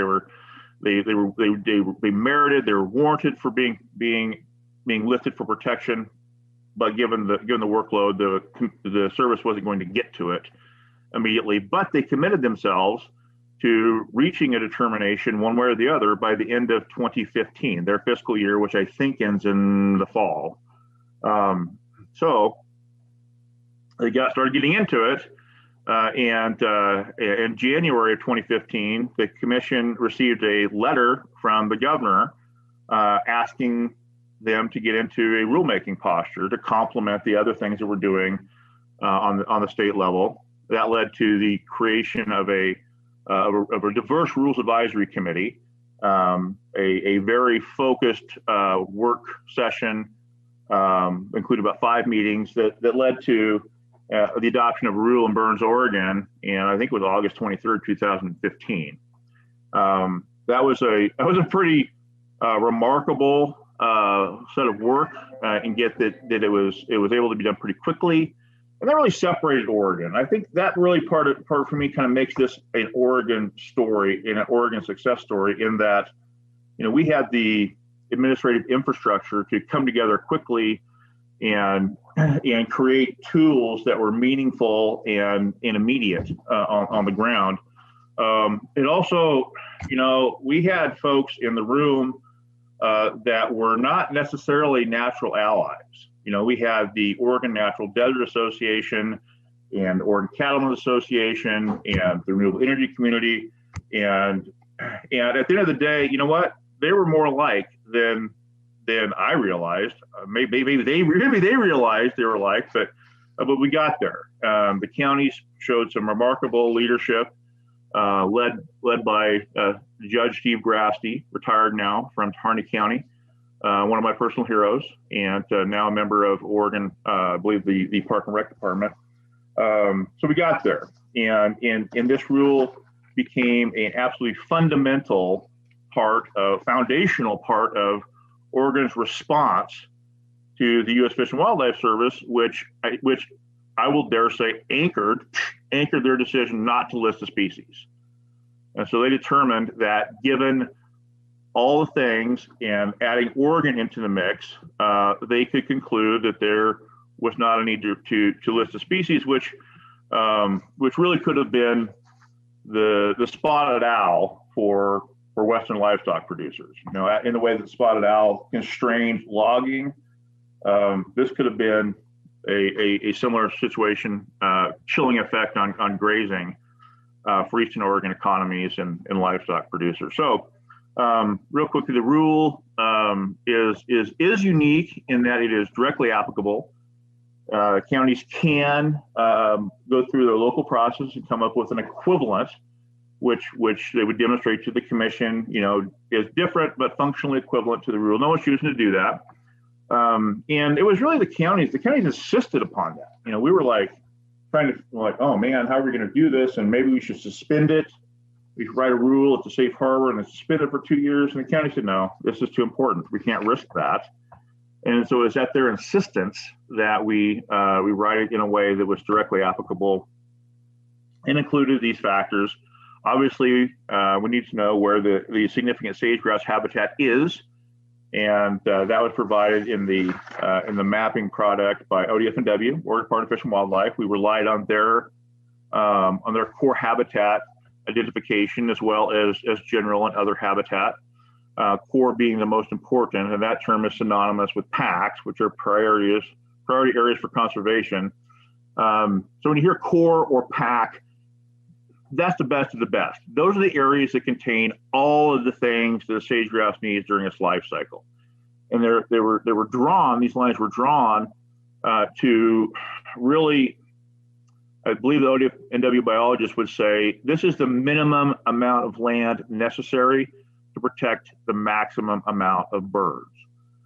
So 12 million acres sounds like a lot, but they really tried to say this is what we have to protect in order to have a functioning species here. Identification of conflicting uses is a core component of Goal 5. Large-scale development is a primary conflicting use, and what we found, the federal reports, federal information, said that the risks in sage-grouse habitat had to do with things like transmission lines and renewable energy development and transportation infrastructure and mining. And it's not that the sage-grouse are biased against any of those uses. What it comes down to is they don't like loud things. They don't like tall things because they represent a perching opportunity for their birds of prey. And obviously, anything that's land intensive just simply reduces the amount of habitat that they have to use. So we kind of bundle those together with some characteristics in those features. Those are the large scale development, but also we want to be sensitive to other things that might be harmful if they were too close to a lek, and so that's kind of a secondary type of conflicting uses. The core part there is a program to achieve the goal, which is an application of a mitigation hierarchy. So, a county upon receiving an application would walk through. Can the species be avoided? Can impacts to the habitat be avoided? Can it be minimized as a second step? Can we do things that minimize the effects, make it smaller, or limit hours of operation, so on and so forth? And then to the extent that there are unaddressed impacts left over, compensatory mitigation, which is really, okay, there's going to be impacts. Here's how much it's going to cost to try to replicate that somewhere else. The first two are the purview of the counties. The second two, this is another unique feature. We pivoted to ODF&W. We wanted the biology to be done by the biologists, right? So we kind of built a bridge to ODF&W's rules there. The other tenets here, and I know I'm running out of time, so I'll try to. Sometimes I get worked up when I talk about this a little bit. But the development thresholds, with the Knick paper that demonstrated scientifically that if you reach 3% of anthropogenic occupation, human disturbance in any range, then the quality of that habitat declines significantly. So naturally, we don't want to get there. We don't want to get to 3%, and we do have baseline numbers. All of our PACs are well below that. So we want to continue to see that. We also built in a reporting mechanism, which is one of the things we're doing today, as well as built in kind of almost like a periodic review of the rule. After 5 years, we're going to take a look and see how it was working, which again is what we conducted starting last June. So that's kind of the background. Sorry for being so long-winded. The upshot is that with regards to the annual sage-grouse development report, in 2019 or 2020 rather, I guess, there really were no developments reported by counties.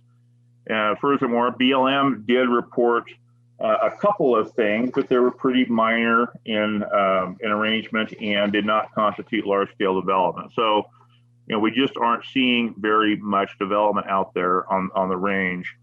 So that really is the development report for this last year, is that there was hardly any approved. So So turning to the second piece, which is a scheduled review. And again, we're not doing this. So we did not get into this because we believed there was any problem with the rule, to the contrary. But LCDC wrote that in. The commission wrote that in. It was important to the commission to see how we were doing, if we were continuing to accomplish the things we wanted to accomplish. And 5 years seemed like the right duration. So that's what we did. We got into it, and we started out. We read it. We read the rule. It seemed like that would be starting at the beginning, which we try to do when we can, and didn't find anything that was. I mean, you always do. You look back and say, well, maybe I could have written this a little better. But there were no obvious errors or mistakes that would compel us to say, okay, wow, this really needs to be changed. We took a look at the development amounts over these 5 years, which again is really quite low, and both in terms of numbers as well as acreage. I think one of the largest proposals was a private airstrip, maybe in Deschutes County, which still in and of itself didn't rise to the level of large scale. It was still pretty small. And then we had conversations, kind of one-on-one conversations with as many of the original RAC members or their organizations as we could. And so we reached out to a lot of people. A lot of the people had changed. They changed positions and so on and so forth. We reached out directly to individuals and organizations. Some of them took us up on it. Some of them didn't, but which is fine. But we really heard it was that there wasn't we didn't hear a lot of anxiety, a lot of concern at all about the rule. We started out in speaking with our county planning directors. They're the ones that have administered it. They're the ones that have been on the right at the front line. They're the vanguard. And they, really said, all in all, it works. All in all, things are okay. It's manageable. There was some comment there, and from one or two others about the cost of compensatory mitigation. How that I think there was some sticker shock with regards to what it genuinely costs to mitigate the loss of sage-grouse habitat. But I want to emphasize that that's not part of the commission's rule. The compensatory mitigation part is, but calculating that is ODF&W's responsibility. So it's very true that the commission's rule says, if you get to this point, compensatory mitigation will be required.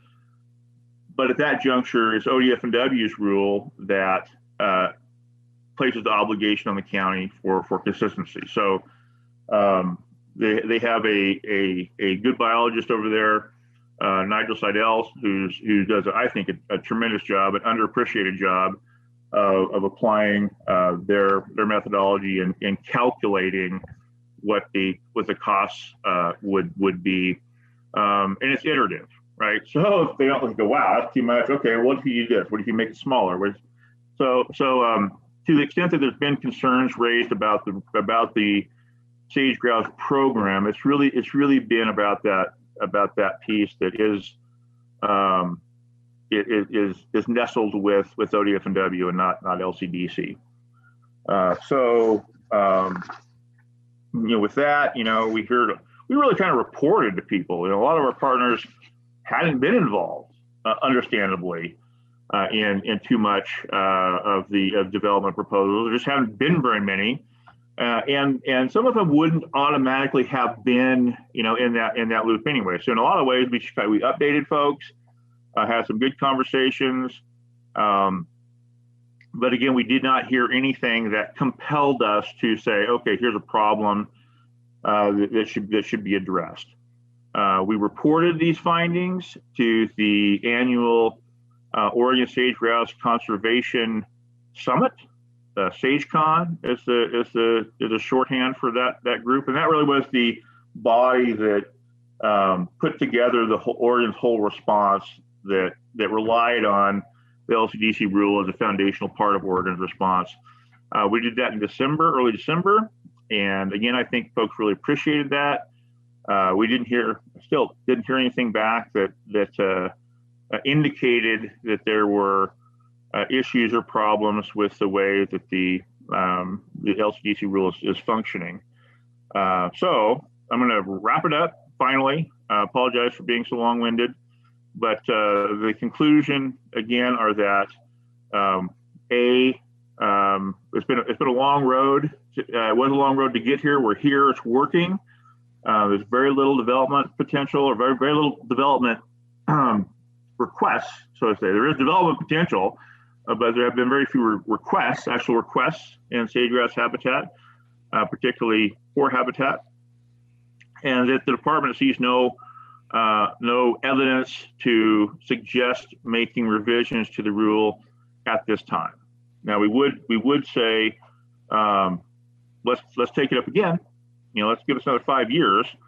But the conclusion is there is no need to adjust the rule at this time.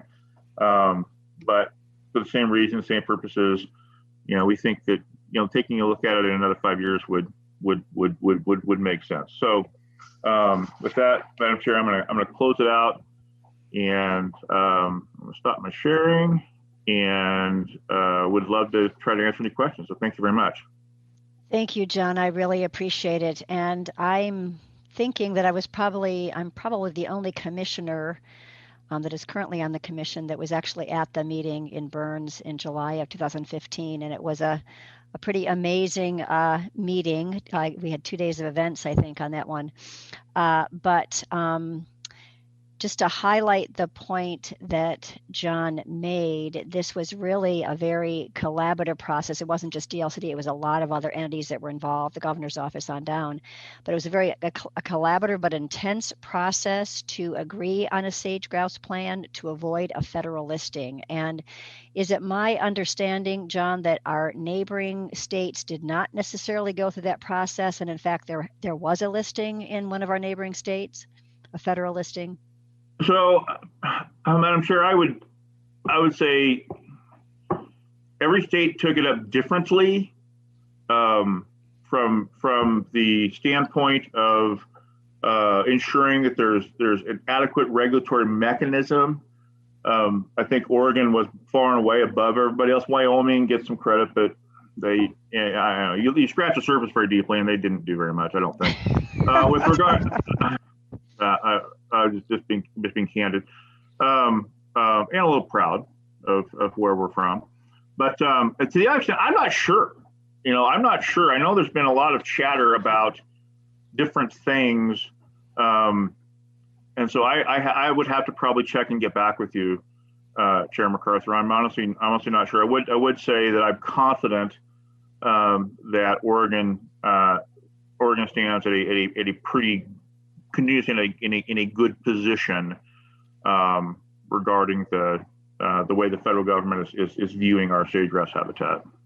Thank you. And again, the idea behind avoiding a federal listing wasn't because we wanted to not support the sage-grouse. In fact, we wanted to self-manage. And I think you're right to call that the Oregon story. And John's modest, but he played a really pretty instrumental role in that, and it was impressive to me at that meeting in Burns so long ago to hear to a person when people came up to the podium to speak on this. They mentioned how great it was to work with John and the department. So, thanks for that work. Questions from other commissioners about what's in front of us today, Commissioner Lilac? Thank you, Chair MacArthur. And John, several comments. First is, if you didn't get worked up a little bit about something, I would be concerned. So I always appreciate your passion, because clearly you care. So to me, that is important, and I appreciate that you care. My second point was Chair MacArthur took the words right out of my mouth. You're so modest about, I think, certainly Judge Grassley does get a lot of credit for that, but you do too. You are an incredible part of the Oregon story with this. And I am just so genuinely appreciative in my role with Deschutes County and now serving on the commission to see all that you do, be it with wildfires or as a community services specialist, you do a lot of things and you cover a lot of bases and you cover them very, very well.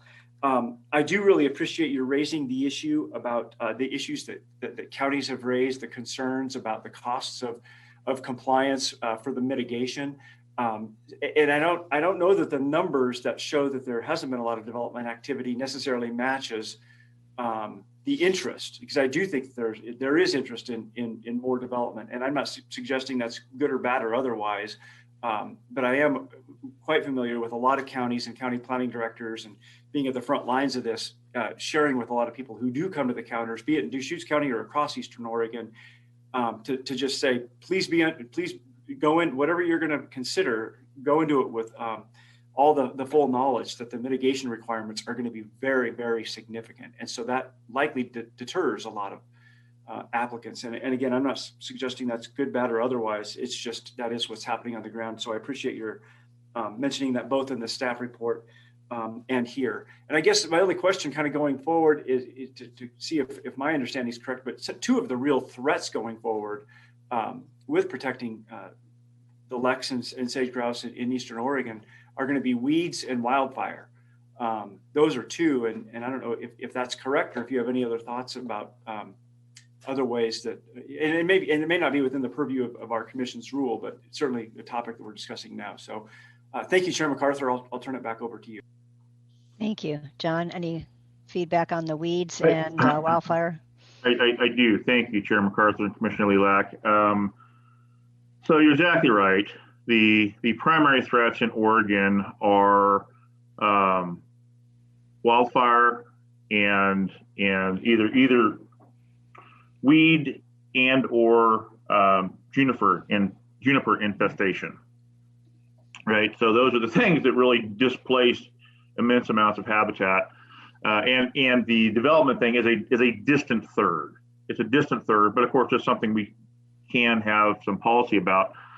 There's been a tremendous amount of energy put into rural fire protection districts and improving the relationship and the abilities for local districts and even local property owners to partner with the other state and federal wildfire management agencies, Bureau of Land Management or Department of Forestry, so on and so forth. And so that's improved. We had a significant fire season a couple of years ago that burned over 1 million acres, and most of that was unfortunately with sage-grouse habitat. We've done a lot better. We've been more fortunate since then. And the takeaway on wildfire for me is, I was in Baker City at a previous SageCon conference, and there was a gentleman from the Bureau of Land Management who has been a career in wildfire, and he said, look, we basically have the same number of fires every year. It's a matter of how big they get, whether they get big or not. So it really has a lot to do with the ability to deploy resources, be prepared and deploy resources in the right amounts, the right times. That makes all the difference, because if you add it all up, lightning strikes, this, that, and the other thing, we're going to have fires. It's just whether they get big or not. The other piece, the weeds and junipers, the natural NRCS, Natural Resource Conservation Service, has launched and continues to roll out their sage grouse initiative called SGI, where they're funding, which targets funding to private landowners for juniper clearing. So if you're driving through the desert, you look out to see a hillside with a bunch of junipers laid down, chances are that's been subject to NRCS SGI funding.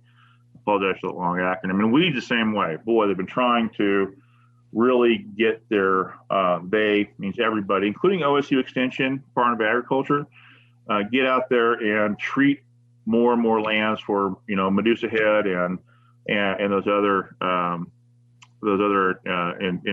invasive weeds. So, John.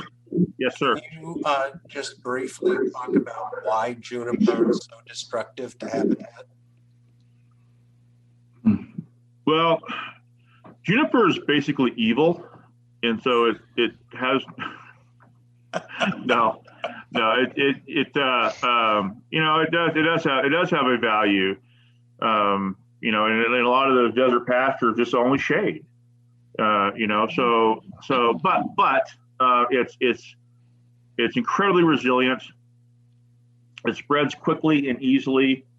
And if you look at these older, mature juniper stands, there's nothing under them, right? They crowd out or shade out any of the sagebrush or other, maybe the cheatgrass could thrive, which is another invasive.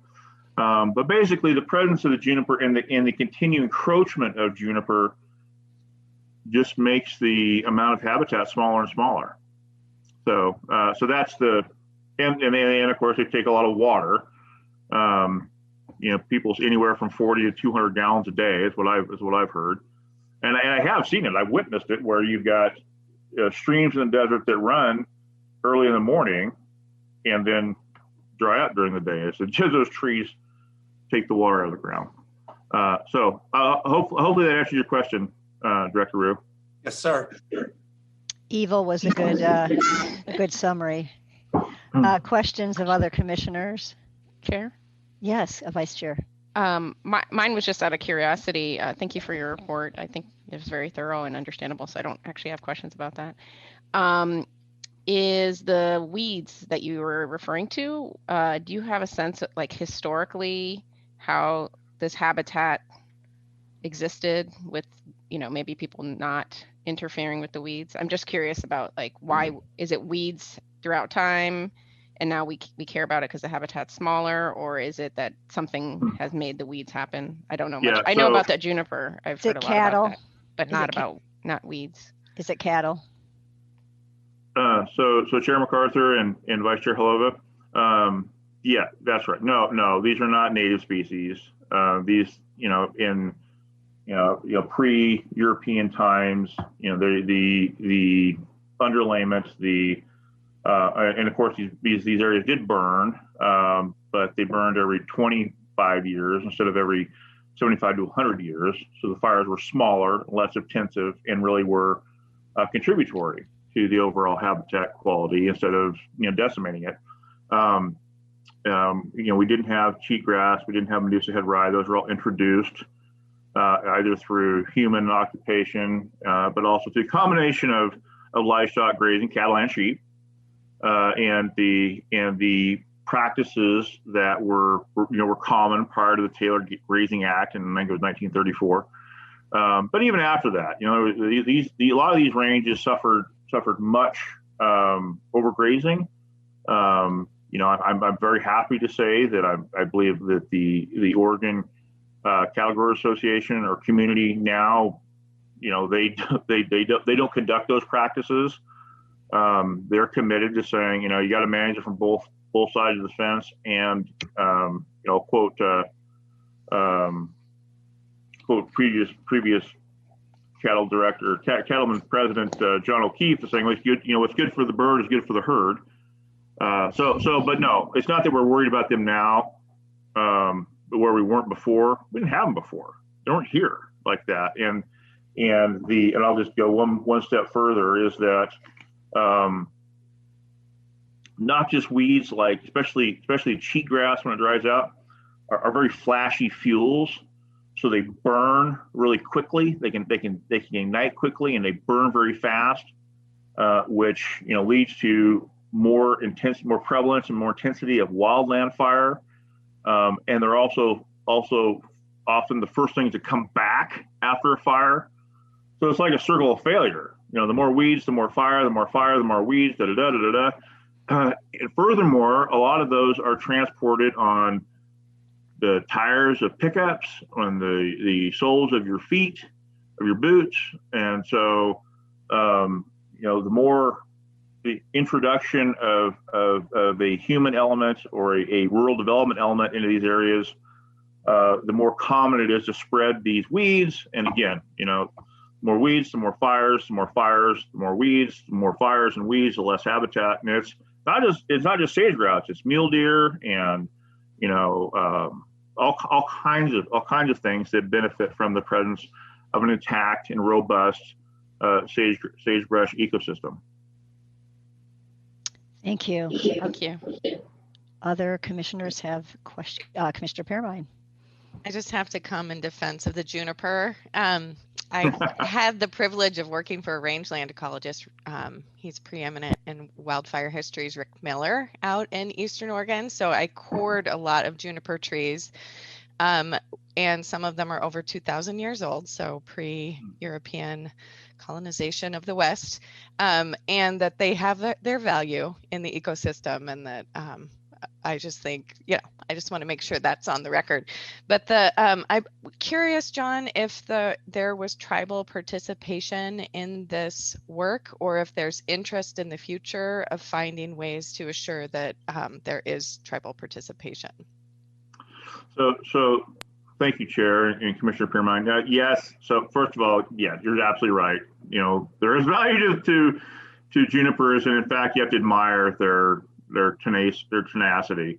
And it's not necessarily those older groves, those very old groves that pose the risk so much as it is the newer trees that start and expand those groves.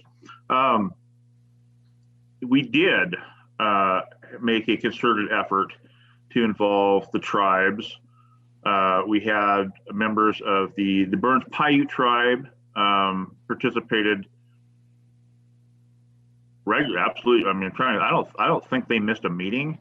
We also had reached out to directly to the Confederated Warm Springs tribe, as well as the Confederated Tribes of Umatilla Indian Reservation, who both they didn't appear as frequently and regularly, but I think did have a presence. I'm trying to remember if anyway, the answer is yes. We did, and they continue to be parts of the Sage Oregon Sage-Grouse Conservation Partnership. Continue to be on that roster, and I think absolutely will continue to be. They're important, or more important than any other partner. So, John, were they actually? I don't know how the final document worked, but were they a signatory on the final document? I'm afraid I don't know. Okay, just Madam curious. Chair, I apologize. I'm not sure. It's fine. Thanks. Any other commissioners have questions? Seeing none, and I do not believe we have public testimony on this. Is this still correct, Esther? That is correct. Okay, great. Well, if my fellow commissioners are so inclined, there is a draft motion on page 7 of the staff report. I'll make a motion, Chair. Thank you. I move the commission adopt the recommendation of staff that no rule amendments to the sage-grouse rule are necessary, and direct the department to conduct a second scheduled rule as described in the sage-grouse rule to commence on or before June 30th, 2025. Thank you. We have a motion. Do I have a second? I'll second it. A second by Commissioner Lilac. Thank you. A motion and a second. We don't need further discussion. So Esther, would you call the roll?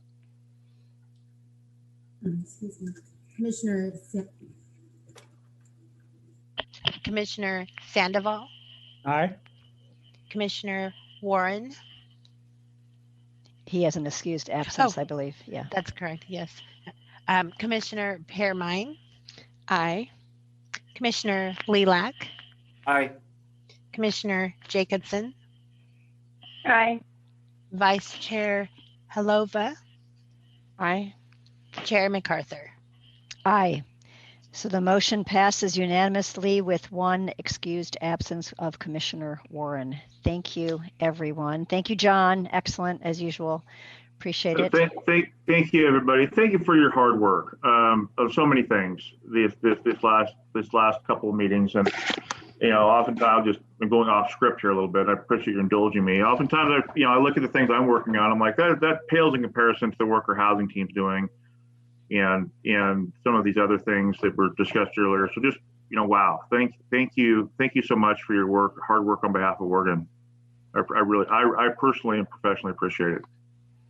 Well, you're welcome and back at you. So great. We are done with this agenda item. We're going into our lunch break, and it is close to noon. I'm wondering if folks are willing to come back at 12:30. Would that work? If anyone disagrees with that, let me know right now.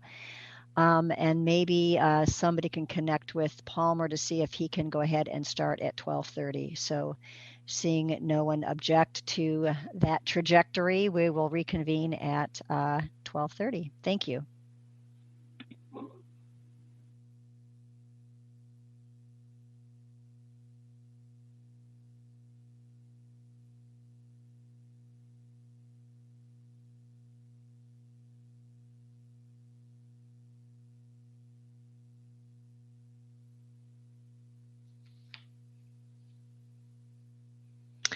The time is 12:30, returning from our lunch break.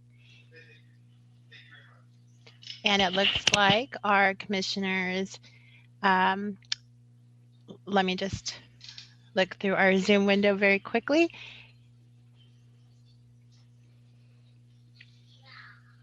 Okay, I believe Vice Chair Halova will be joining us just shortly. The next agenda item is agenda item 12, 2021 legislative update. Chair MacArthur. Thank you, Ms. Johnson. Appreciate that. Welcome back, commissioners.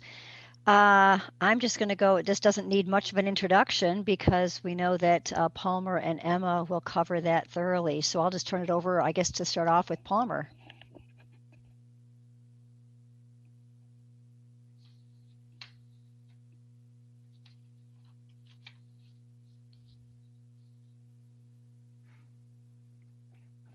Hey, can you hear me? Yes, thank you. All right, well, good afternoon, Chair MacArthur and commissioners. For the record, Palmer Mason, Senior Policy Advisor at BLCD. I'm joined by Emma Land, who is our legislative coordinator. Very happy to have Emma back with us. So I'm going to ask Esther if she can pull up the PowerPoint presentation.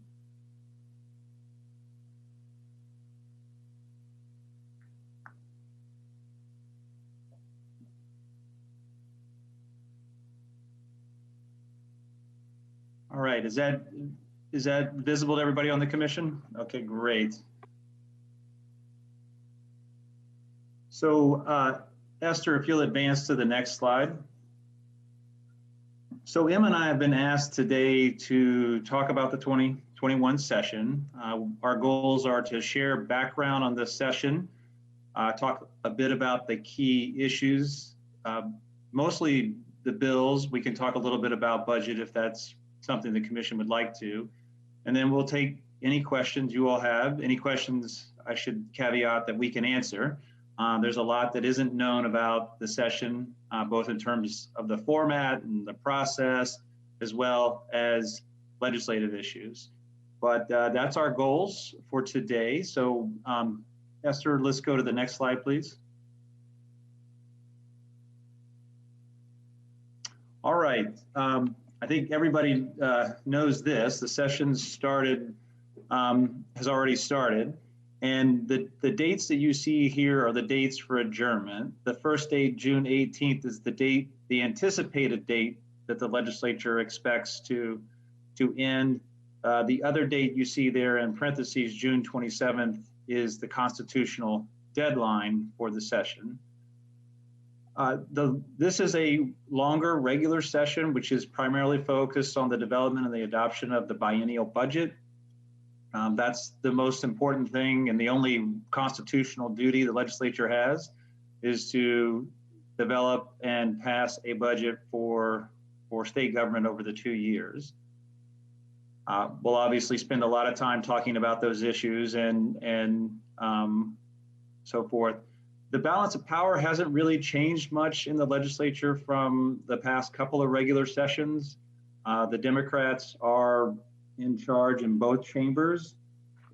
In the House, there are 37 Democrats, 23 Republicans. In the Senate, it's 18 Democrats, 1 independent, and 10 Republicans. There is an open seat right now for Senator Olson, who has resigned from the legislature. He was a Republican, so the counties in that district will nominate another Republican and will bring it up to 11 Republicans in the Senate. The independent is Senator Boquist, who's really, by all intents and purposes, a Republican and will mostly join the Republican caucus on issues. So the upshot of all that is that while the Democrats have strong majorities, they do not have majorities that exceed the quorum requirement in the Constitution. So while we're all probably hopeful that we won't have any walkouts this session, that definitely remains a possibility. Last point I want to make here in terms of the big picture and background is, and I don't probably need to say this to anybody, this is going to be an unusual time for the legislature, just like it's an unusual time for Oregon and the country. I mean, I'd like to have said that 2020 would have relaxed its grip on us and 2021 is a new year. And I'm hopeful, as we all are, that 2021 is going to be a better year, but we're still in a pandemic. We're still dealing with COVID-19. So the legislature is right now operating with virtual meetings only. The only access to the Capitol is for legislators and legislative staff. They will reevaluate in March whether to open up the Capitol to more public access, but we don't know how that will go. There's also a lot of uncertainty in the legislature around the ability of the parties to, quite frankly, to work together. There's a high degree of polarization right now. Again, I'm probably sharing things that everybody on the commission knows and that aren't really any surprise. So how all that will work out are large unknowns for the legislature at this time. Esther, let's move to the next slide, please. All right, drilling down into the key issues for the session. As I mentioned a moment ago, the budget is the biggest issue going into this session, along with the status of the pandemic and our response to the pandemic. When you think about the budget, there's a couple of big unknowns. In May of a regular long session of the type that we're in now, the legislature gets a revenue forecast that will project out on the amount of revenue to expect over the biennium. That May revenue forecast will do a lot to determine what kind of budget do we have. Are we looking at a cut budget? Are we looking at a status quo budget? Or are we looking at a growth budget? Right now, Oregon is doing a little better than expected in that there might even be a small amount of growth projected in some earlier revenue forecasts from late last year. But there's a lot that can happen between now and May to change that revenue forecast. So that'll be a big point. The other large unknown when it comes to budget is whether we're going to see more federal stimulus, specifically stimulus to state and local governments. I think our odds have increased with the new administration and a change in the U.S. Senate, but it's still an unknown whether we'll see those dollars and certainly how much. Moving on, of course, COVID-19 and the larger pandemic remain an unknown. We'll have to see how that plays out. Two other issues I want to quickly mention on the big picture are equity and climate, or equity and wildfire, excuse me. I think the legislature will roll up its sleeves and commit a lot of time and effort to equity, and that will cover the spectrum from police reform and police accountability to land use issues to economic development. Just I think all points on equity are going to be seriously debated and looked at during this session. And then on wildfires, this is a high priority for the governor's office, as well as I think most legislators. This issue breaks out in a couple different ways. There'll be a lot of emphasis and action on helping the fire impacted communities get back on their feet and try to get back to whole. I also think there'll be quite a bit of debate and discussion around how Oregon can better prepare for future wildfires. Be that modernizing the Department of Forestry, as well as our firefighting capabilities, to how we might prevent or mitigate the damage from wildfires in the land use arena and in other places. So that's a quick discussion of the big picture. Let's move on to some individual bills. So I wanted to share on the bills before I go into these specific bills that at this point, the legislature's posted about 1,800 bills. We expect more than 1,000 more to come. Could even be 1,500 or 2,000 more bills coming. Right now in total, DLCD is tracking roughly 163 bills. And of that 163 that the agency's tracking, 71 are high priority bills, which strikes me as a little high right now. But I think it's because of the interest in equity, wildfires, climate in particular is driving that number a little higher. That will change as we get a better feel for what bills are really moving, what bills really have momentum and which bills do not. So what Em and I are going to try to do here is in each of these areas, we try to pull out some of the most important bills, the bills that may have a pretty good chance of moving. I will say right now that that's a best guess on our part. It's so early in the session, it's hard to know exactly which bills, again, have momentum and which do not. But this will give you, I hope, a flavor for what type of bills are out there, what type of issues the legislature is looking at right now in the session. One last thing I want to, or maybe two more things I want to mention around the big picture before we go into bills are, one change in the legislature that surprised us, and I have not been able to uncover the reason, is the House no longer has a specific committee with standing jurisdiction on land use. For many, many sessions, the House had a committee, House Committee on Agriculture and Land Use. That's been disbanded. We don't know the reason why. I've asked people and no one seems to know. And so a lot of bills are now going to go to House rules that have land use, which is a totally new environment for those of us who work at the LCD, and it'll be a new part of the process that we'll have to try to understand.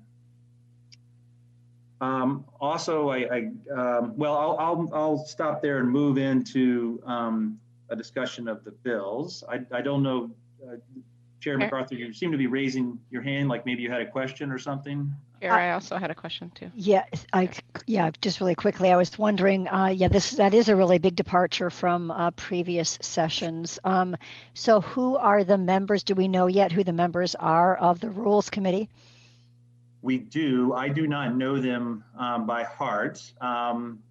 You could send it to us afterward. It's okay, fine. Great. Yeah. Yes, we can do that. I mean, the good news is the committee administrator has reached out to us, recognizing that she's going to be receiving a number of land use bills. And so we're hoping to set up a meeting with her. Now, this is the staff person to talk about how land use bills would be handled in that particular committee. I think Commissioner Holova may have had a question as well. Yes. Thank you, Vice Chair Holova. I think it was the same question, maybe. I didn't realize you were saying a name of a committee, so I was just asking to clarify what you had said, but it sounds like it's the name of a committee that you mentioned. Right. So I'm not sure, did I answer your question, or did you get what you needed? You said there was a committee called Agriculture and Land Use. And yes. And yeah, that and now it's going anymore. to a committee named the Rules Committee. Okay. Yeah. I heard rules and I heard committee, and I didn't realize those were together. I can see why you were confused. Rules. I mean, aren't they all rules? But yes. Right. It was like Rules Committee? What? Right. So just maybe it'll help you, Commissioner. The Rules Committee tends to be a committee of general jurisdiction. So they get bills of all different types. And they're one of the committees that exist past the normal committee deadlines and can take bills very late into session. I don't know yet whether that's a good thing for us or not, since a lot of land use bills are going to go there. It could work in our favor, it could work against us. We just don't know yet.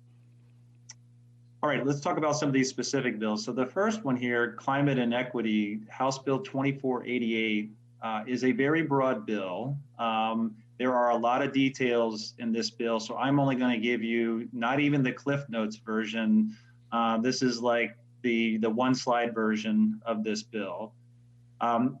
Broadly speaking, the bill is setting out a direction to DLCD and the Commission to review 19 statewide planning goals for climate, equity, and environmental justice. It sets out a timeline for the Commission to adopt interim targets, interim standards. So these would be go through a rulemaking process, and as the way we understand it would be regulatory rules that would apply to those three issues.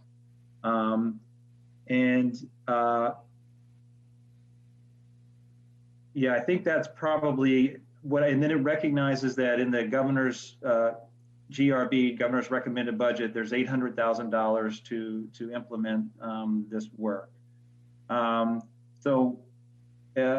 I think that's probably what I would say. I mean, there are a lot of details in this particular bill about what specific issues under the heading of climate and equity and environmental justice that the Commission and the agency would work on.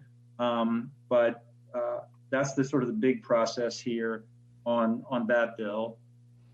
So a quick question on that, Palmer. So is it your sense, and it's probably early to be able to answer this, but is it your sense it was intentional to have a bill that would flesh out the details of how we might spend the $800,000, or is there not necessarily a connection there? I think my guess, Commissioner MacArthur, based on talking with the bill proponents, is they were really intentional about setting out a direction to the agency and ultimately local governments to address those three big issues. I think they were aware that there was money out there, but it wasn't their intent to specifically direct how the money in the GRB would be spent. And so this is a good question. There's obviously the relationship between the money and this bill, and perhaps this bill could be the statutory framework for how the money gets spent. But that's not known right now. For the agency, the one clear direction we have around climate equity, environmental justice is to spend this $800,000 in the best way possible to deal with those issues and try to achieve outcomes on those three issues. But it will be something that will have to be worked out over the session, how the bill and the money relate with each other.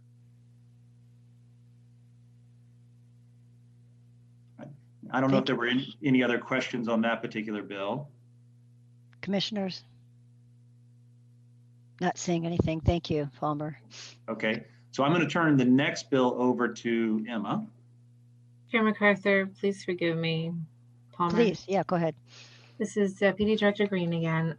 On this bill, I do believe that the commissioners are in receipt of a fast-moving 4 options paper as of yesterday. So if commissioners have guidance or feedback for that, I would ask that they email back to Esther and she'll get that to Palmer and Jim and Emma and me. Thank you. Thank you. Okay, good afternoon. Hello, commissioners. For the record, I'm Emma Land and I am back at the Department of Land Conservation and Development. I'm very, very glad to be back and here today to talk about some bills. So I'm going to cover the energy bill. It's House Bill 2109. This is actually DLCD's legislation. So this is a bill that was created to address a fix to 2019 legislation relating to the exemption of certain renewable energy facilities from FSEC Energy Facility Siting Council review. The 2019 legislation essentially defined renewable energy facility in a certain way that had some unintended consequences that would basically trigger Measure 56. And for those who don't know what Measure 56 is, it requires local governments to notify property owners when state or local zoning changes limit or prohibit previously allowed uses. And with that, DLCD is required to reimburse local governments for those notices mailed due to the statutory changes. So being this an unintended consequence, no funding was appropriated for those reimbursements, and that could potentially cost the department up to $250,000. So as a result, House Bill 2109 was developed to address that unintended result. That's kind of, you know, there are details and nuances, but that's pretty much it in a nutshell. And if anyone wants to ask questions about it now, or otherwise I can toss it back over to Palmer to talk about some housing. Any questions about House Bill 2109 for Emma? Thank you. I think we can just go ahead and continue through these. I had a question. Oh, sorry. Chair, Yes, sorry. I didn't see your hand. Sorry. Please Were do. those land use decisions that were made as a result of the department, or any land use decisions? I didn't quite know. Reimbursement for noticing for any land use decisions, or just ones associated with the department? It's for any decisions that are made that basically change a property owner's ability to, I guess, build. Is it build? Maybe Palmer can clarify. I think it's to build or own a property. Use, yeah, but yeah, if I might. So yeah, I think Emma's on the right track. The issue there is Measure 56 is invoked if local or state or administrative rules from the commission limit or potentially limit the use of a property. And that's broadly defined. It can be in the urban area or it can be in the rural area. Commissioner Holova, the issue here was when the legislature acts to limit the ability to use land, or potentially limit the ability to use land, or the commission does, DLCD has to reimburse local governments for the mailed notices. So in this particular bill, there was some additional review around wildlife impacts, cultural resources, and some other things that were going to apply to certain renewable energy facilities. And that was totally unintended, as Emma said, by the 2019 legislature. No money was appropriated. And with that, the department was responsible under the Measure 56 statute for reimbursing the counties on their mailed notices.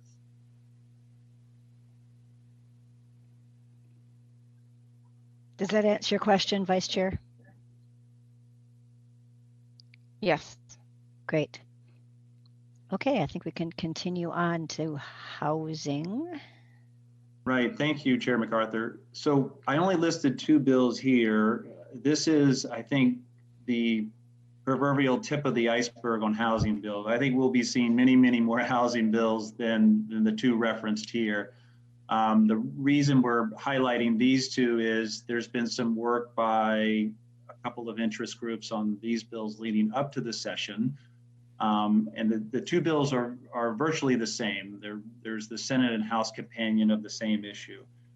And these are 2 bills that, if passed, would require cities to allow for the partition or subdivision of land on lots and parcels with middle housing after the effective date of the bill. So the goal here is, and these are bills that have been introduced by the home builders in Oregon Habitat for Humanity. Their goal is to increase home ownership of middle housing, duplexes, triplexes, quadplexes, so forth. And they think the way to do that is to require the local governments to partition or subdivide land, and that allows for fee simple ownership of the different units. And fee simple ownership, they think, is a way to encourage, quite frankly, more ownership, people investing in property, not as a rental, but as a home to build equity and so forth. So that is the main thrust of the bill. It does have some additional language that restrictions and covenants in HOAs and new subdivisions, CC&Rs, the issues that we have heard before under House Bill 2001, cannot disallow this subdivision and partition process going forward. Again, these are only two of what I think will be many, many housing bills. I fully expect more. We just haven't actually seen in this first batch, this first 1,800 bills, that many particular housing bills. I think more to come later. And if there aren't any questions, or I think what you asked, Chair, is we get through the slide and then we'll take questions. So I'm going to turn it now back to Emma to talk about the next two issues, rural lands and urban lands. Okay, so for the rural lands bills, Senate Bill 391 and House Bill 2705, these are not the exact same language word for word, but they are Senate and House companion bills. And we saw a similar concept during the 2019 legislation. They're related to accessory dwelling units, ADUs, which are smaller separate residential dwelling units located on the same lot of a standalone single family home. So both bills essentially authorize counties to allow an owner of a lot or parcel within a rural residential zone to construct an ADU on that lot or parcel. And in just doing the initial review, staff identified that the approval of ADUs in the rural residential areas would, of course, increase the density of development and populations in these areas, which, the increase could potentially conflict with Governor Brown's wildfire response policy initiative. We are, of course, still in the early stages of reviewing these bills and are in the process of talking to the proponents to kind of work through these details more. But in a nutshell, that's what these two bills address. It seems like the other angle on this is it would be counter to the governor's climate initiative too, to disperse development like that without any kind of transit or alternative ways of getting around. Yes, well identified input. So more details to come, of course, on all of these bills. I can hop into the urban lands, House Bill 2558. So this bill is related to, again, 2019 legislation, Senate Bill 10, that had a similar concept along transit corridors. So this bill requires local governments to allow certain levels of residential development near fixed guideway transit stops, and it also limits parking minimums. So fixed guideway transit stops, this would be for light rail and commuter rail in the Portland metro area, as well as bus rapid transit in Portland, Eugene, and Springfield. So the affected areas on this are 1/8 a mile from these transit stops within an urban growth boundary and zoned for residential or mixed uses. And within these areas, local governments are not allowed to establish or enforce parking minimums. And they would also, they must allow for the development of a certain number of residential multifamily buildings. So we do recognize, of course, that this has a connection to our climate-friendly equitable communities rulemaking. And we are also working to get some meetings with the proponents to discuss this further. My initial reaction on this, although I think the concept is a good one, it's kind of a slippery slope. Before too long, any kind of zoning and planning will not be able to be done at the local level. It'll all be done at the legislative arena, which doesn't feel very good to me.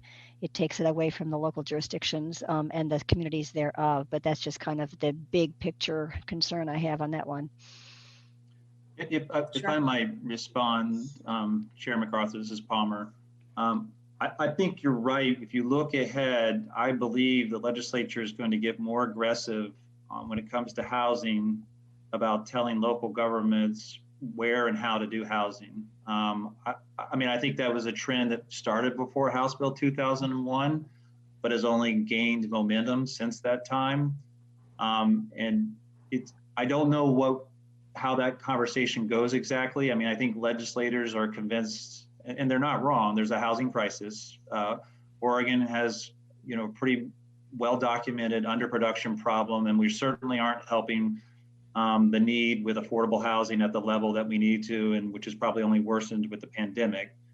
So, yeah, that's a really big picture question. Like, when do legislators feel confident that local governments can step up to the task? I think local governments can legitimately point to a number of challenges, be it inadequate staff, inadequate infrastructure funding, the problem, which is people's right to, challenge housing, particularly more density in certain areas and certain places.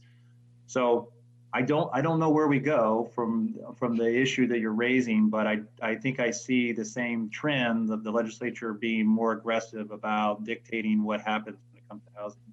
And I think there's other bills specific to housing, particularly affordable housing, where we may see another set of, really stronger mandates to local governments. Yeah, thanks, Sure.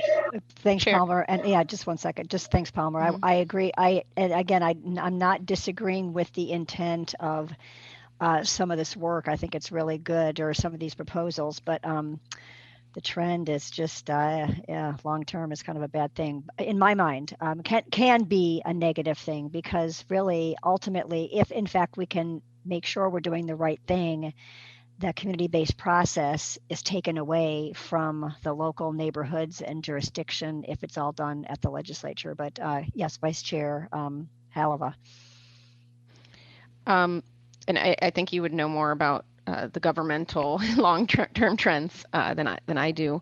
I think these things become more important when it comes to ideas of climate change that are they're not local issues. They're regional, they're national, they're international, and the ability for local jurisdictions to kind of come to the table with solutions that take into account that climate change affects all of us. So I would say that's kind of a counter argument.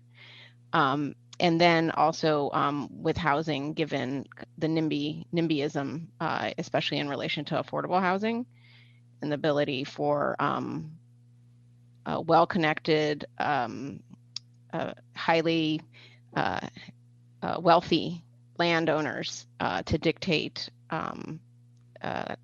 land use policies at the local level is an issue that I think is the positive part about this being done currently at the legislature. Yeah, I appreciate that, and I wouldn't take that as a counter position, because I agree with, as I said, I agree with the intent. I think that maybe the legislature could offer money for infrastructure, or do some other things to help communities do the right thing, as do an incentive approach potentially. So there's other ways to get the job done. And so I just think long term, I don't think we want to see in 10, 20 years that there is no ability for a person living and working in a community to be able to go to their local office and have a conversation and understand what's going on at the local level. I just think it's really a bad precedent with I know how we got here. I know we have to remedy past ills, but perhaps it's a different approach to take. I don't think anyone wants to unempower our communities long term. So anyway, other questions or comments from commissioners on this?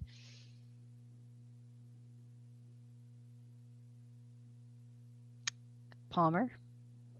If the commissioners don't have any additional questions or comments on the issue, I don't want to belabor it, but one thought that occurs to me that might be sort of a middle path between giving total local discretion, but running into some of the issues that Vice Chair Halava talks about, and certainly some of the track record isn't always great there at the local level, but wanting to avoid a legislature that's too aggressive and doesn't allow local decisions and real home rule authority. One idea that I've sort of kicked around in my head is, the collective we as policymakers could take the approach of local governments, we're going to give you 2, 3, 4, 5 years to do the right thing. And if you don't, we're going to have a regulatory backstop that by a certain date, we'll move to a place of mandating outcomes. So it's sort of like we're giving you time and resources to do the right thing and tailor it in ways that fit your community. But if you're not going to take action, whatever that reasonable length of time is, the legislature will say, you know, for instance, a model ordinance applies, or a statute kicks in. So that may be one way to try to mediate between the 2 points of view.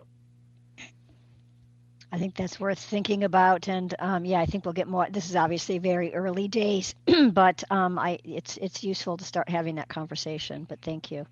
Right. All right. Well, we'll move on to wildfires. This is a priority issue for the governor's office and natural resources. The first bill listed there, Senate Bill 287, is in fact the governor's wildfire bill. It is a complex piece of legislation. So I am not going to talk about all the components of this bill. I mean, it goes into, you know, looking at how we address wildfire impacts from utility infrastructure, to how you modernize the Department of Forestry and what type of projects they undertake to reduce fuel on our forest lands, as well as how they improve their firefighting capability. And it goes deep into issues of defensible space under the jurisdiction of the Office of the State Fire Marshal. So there's a lot of components to this bill. I'm only going to be focused on the land use pieces. And even the land use pieces, it's a somewhat tricky piece of legislation. And so I'm going to try to do justice to this, but I want you all to know this is a complex bill. In any event, it does, so I guess breaking it down component by component, it requires the Department of Forestry to first look at developing a statewide wildfire risk map. That is done in consultation with DLCD and other agencies. It directs the Office of State Fire Marshal to set minimum defensible space requirements for those lands that are on that statewide wildfire risk map. Locals are given the option of adopting more stringent standards, but in the end, the state minimum standards would apply. The bill calls for the creation of a land use and wildfire policy advisory committee and the bill is very prescriptive about who would serve on this committee. Most of the appointments are joint appointments between the director of DLCD and the director of forestry, but some seats are specifically called out either for legislators or for certain state agencies. This advisory committee would work with forestry and DLCD to develop recommendations on a large range of issues, from mapping to how best to use the land use system to address wildfire risk, updates to zoning codes, looking at statewide planning goals, and then the funding, staffing, and local assistance for a more robust program, both mapping and land use program. One challenge with this bill, which we have brought to the governor's office attention, is there's no funding in this bill for DLCD to do this work. And there is, as we know, nothing in the governor's recommended budget, so we'll have to sort that issue out. Quickly, because I know this is an important subject, wildfire, and I'm guessing there'll probably be some questions on it. The other two bills that you see there are the next two bills, House Bill 2722 and House Bill 2794, are similar in the governor's bill, but they are mostly, or really, they're only focused on the Land Use Advisory Committee that I just outlined, and they have some slight changes. Most importantly, they do provide money for the department to staff and support the advisory committee and help develop those recommendations. I should go back to say on these bills, the idea is that the committee would meet and develop initial recommendations that would go to the legislature by February 1 of 2022, which is another concern that we have raised to the governor's office and want to talk more.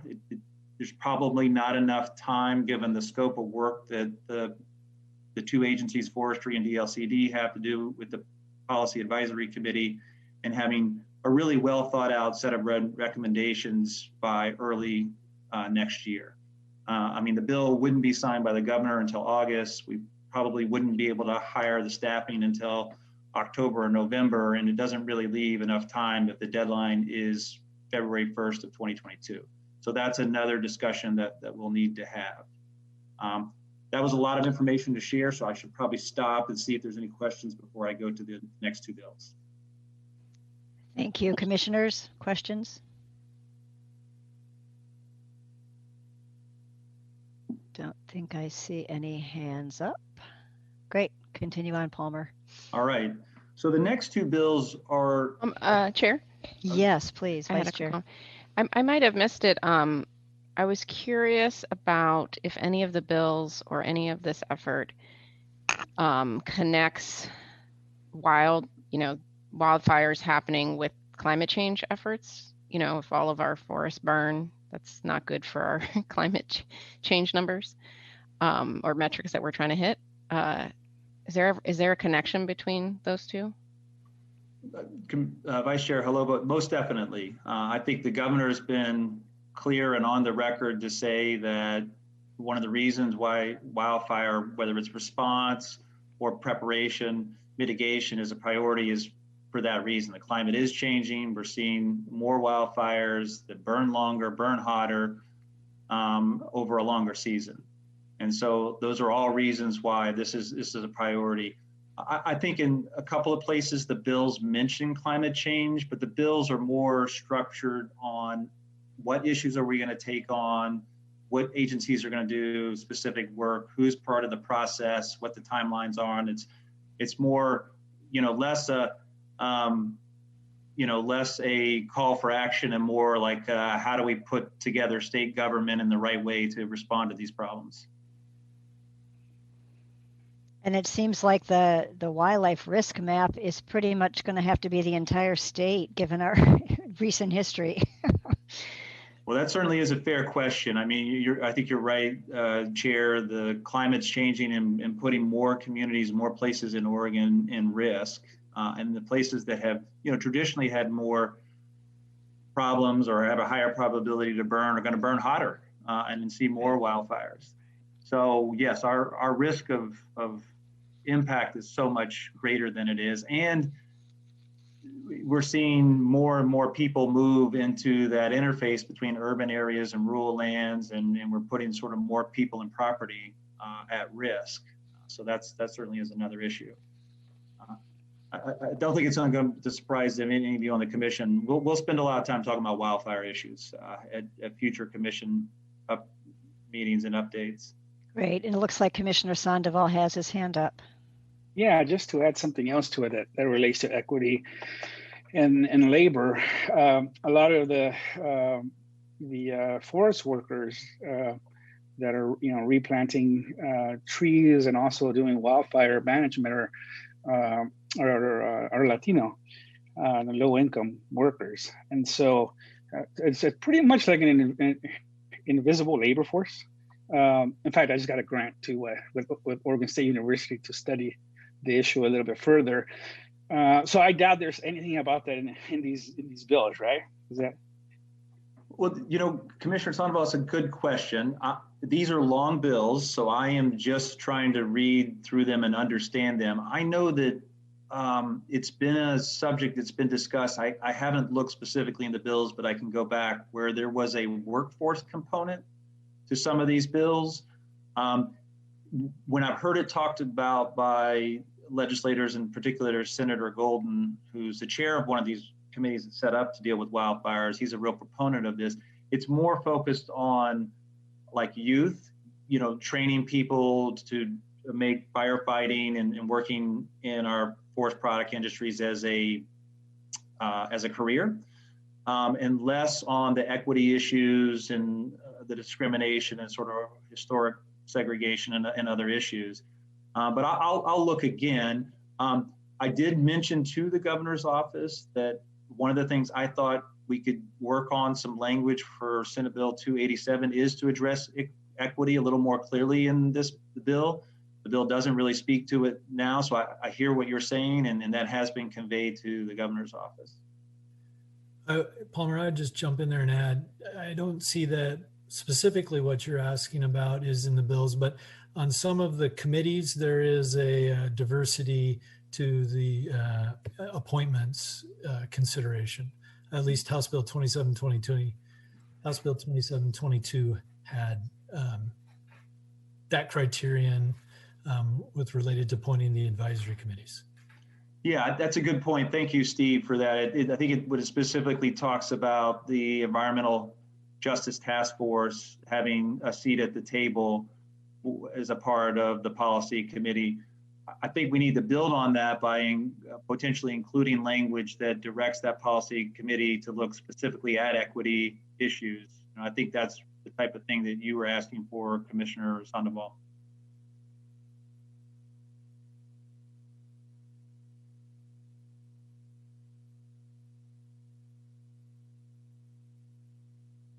So if there, I think Chair MacArthur, you're on mute. Right. I think you were speaking. Thank you. Thank you, Emma. I appreciate that. So I was just kind of thinking about this same topic, and and maybe Professor Sandoval was saying this, and I missed the second part of that, but I obviously want to make sure that the rules, the laws that are adopted by the state promote equity and inclusion, but the drafting of the law to begin with, I guess that was the thing that was bothering him about that other conversation we had about the legislature versus local jurisdictions. In the legislature, traditionally, it's an even narrower group of people that craft the laws. And it certainly hasn't in the past reached out to disadvantaged communities in the preparation of the laws. They might target and do work for and promote those things through the law, but the actual crafting of the law doesn't include those entities necessarily. And so is there, given the extra emphasis and focus by the governor's office and speaker and House about these topics, is there an attempt to get more folks around the table to craft legislation? Chair MacArthur, it's a really good question. I haven't heard a specific set of steps to try to address that on wildfire. More generally, the legislature, particularly the House, has sort of publicly come out and say, you know, we need to do better about making the legislative process, the lawmaking process, more inclusive. And so I know they've talked about that. I'm not aware of what specific steps they're sort of saying to do that engagement and outreach. But I think there's at least an awareness that the problem that you're talking about exists and that it is a barrier for some Oregonians to participate in the process, and that we have to do something about it. There is a little bit of good news in the legislature, and I actually meant to talk about this earlier. When you think about the legislature now, there is slightly more representation for people of color and minorities than we've had. It is by no means what it needs to be, but it's better. We have 13 legislators of color in the legislature now, and including 3 African Americans in the Senate. And the House now is 17% non-white. The problem is Oregon as a whole is 25% people of color. So we're still under our representation. I mean, the legislature unfortunately doesn't even fully reflect what Oregon looks like. But it is probably the most diverse legislature that we've ever seen. Thank you. That's really helpful. Chair MacArthur? Yes, Commissioner. This is sort of a half-baked thought, so forgive me for it not being fully baked. But just thinking about the cost to agencies, wildfire costs that occurred this last year that is unseen, and the amount of staff who responded, our staff, many of our staff included, and that's a good case to be made for, you know, essentially we ourselves getting more funding, but for this being centralized as well, so the planning being centralized. But just thinking about Deputy Director Green and Director Rude too, you know, calculating the cost to the agency, it was extensive. So just a thought there. Yeah, if I might, Commissioner Perrine, those are really good issues. I think what a legislator might tell you is we heard that from agencies, and we used the emergency board process to provide money to agencies over and above what was budgeted for to address the problems.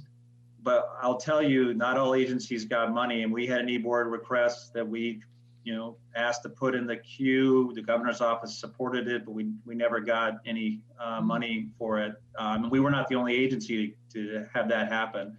So I think going into this session, we'll see the legislature being asked and hopefully being responsive to say, are agencies fully funded, or both now and in the future, for these type of wildfire impacts? And that will be a big issue of discussion for sure.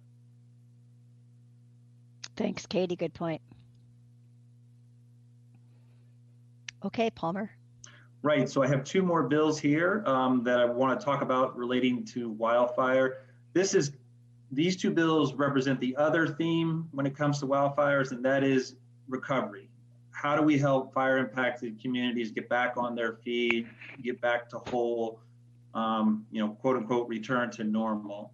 And so these two bills, let me get my notes here. So Senate Bill 465 is a bill by Senator Gerard and Representative Drazen, which, by the way, these are the two leading Republicans in the legislature, the leaders of their respective parties in the Senate and the House.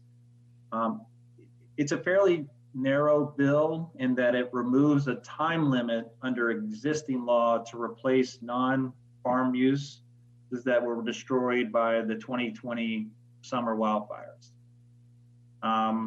That's my quick read of it. I need Gordon and John Jennings and Hillary Foote to tell me what I've missed. And I haven't really had a chance to talk with them in detail about the bill, but that's my understanding of what it does.